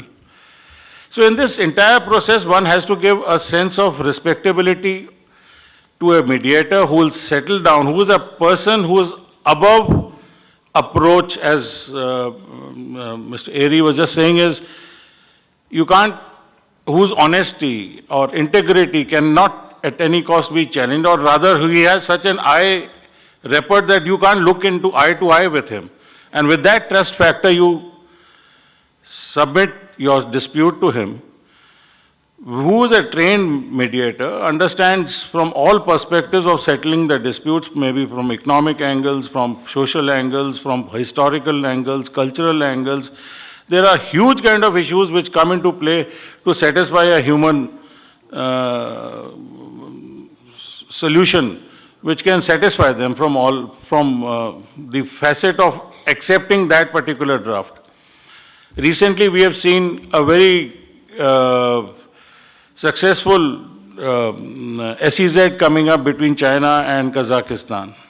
It's a very interesting study to see that on the borders of Kazakhstan, China has been going to be building an SEZ. They had a small dispute, and it was just a matter that the dispute continued.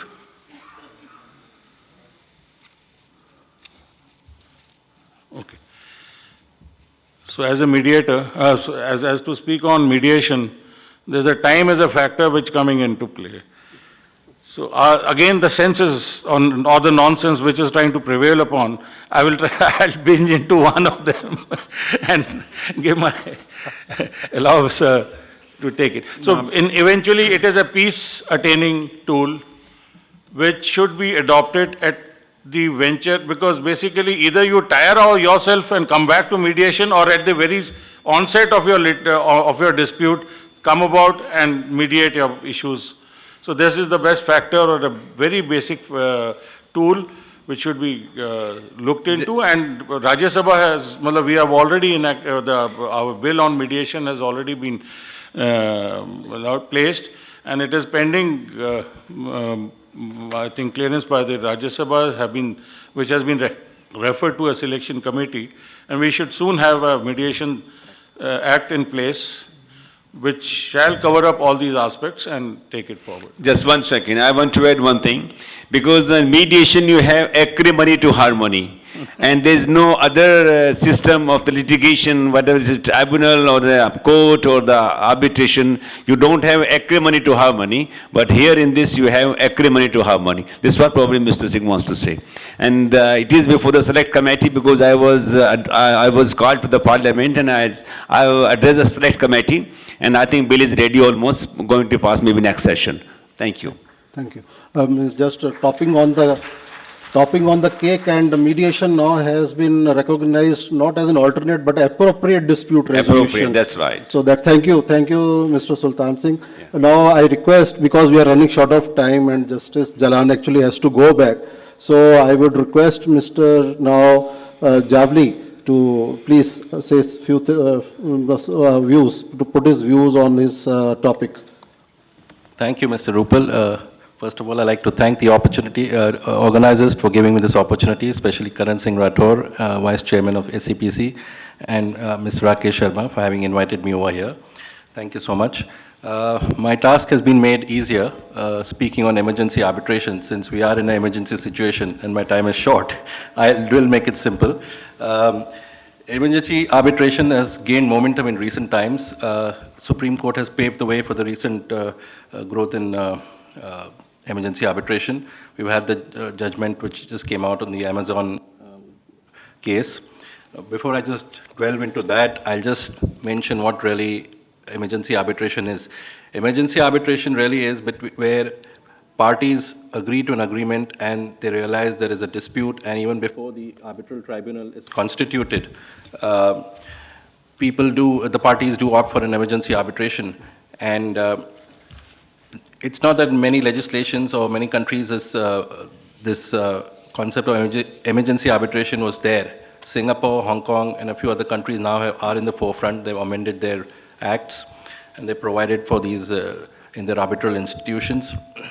The idea behind is to basically gain some urgent reliefs, because most parties opt for a private dispute resolution mechanism. The idea is to gain relief. But I would go one step further. I think parties sometimes don't do the due diligence, because even before they sign the agreement, due diligence of tracing of the title to the assets is very important. And that is where the challenge comes. So while you might seek emergency relief by way of an emergency award, but if the assets are not traced much in time, then this award also becomes really infructuous and irrelevant. But that is a separate issue, may not necessarily be in every case. But again, the efficacy of arbitration, emergency arbitration, is where there is a reasonable possibility that on merits the party would succeed and the loss would not be compensated in terms of damages. That is where the concept of emergency arbitration really takes place. The concept of emergency arbitration in India wasn't really gaining much momentum, because the courts in India did not rule in that direction, simply because it's not got a statutory force in the Arbitration Act. And thanks to the Amazon case and Supreme Court paved the way, there were two issues which were decided in that particular case. One was whether would an award delivered by an emergency arbitrator under SEAC rules qualify as an order under Section 17(1) of the Arbitration Act. And the second was if an order is passed under Section 17(2) of the Arbitration Act, is it appealable? So the concept of why the award was not being recognized earlier through an emergency arbitrator is because the Arbitration Act of 1996 did not have a statutory provision. However, under Section 2(1)(d), that is where the Supreme Court interpreted that it's wide enough and elastic enough to consider the concept of emergency arbitrator. Because if you go by the definition of Section 2(1)(d), it says a panel of arbitrators, so it does include an emergency arbitrator as well. So that is where Supreme Court has given its verdict, and I think that, however, that is primarily only in the case of India-seated arbitration and not in terms of foreign-seated arbitration. That decision will probably take it some time to come whenever those things are challenged. But at the moment, this is where we are. I'd rather keep it short, and thank you once again. Thank you. Thank you, thank you. Due to shortage of time, we will not be able to take questions. So I will just end up this wonderful session with this couplet. I am just coaxed to put that. हदे शहर से निकली तो गांव गांव चली, कुछ यादें मेरे संग पांव पांव चली, सफर जो धूप का हुआ तो तजुर्बा हुआ, वो जिंदगी ही क्या जो छाम छाम चली. Thank you.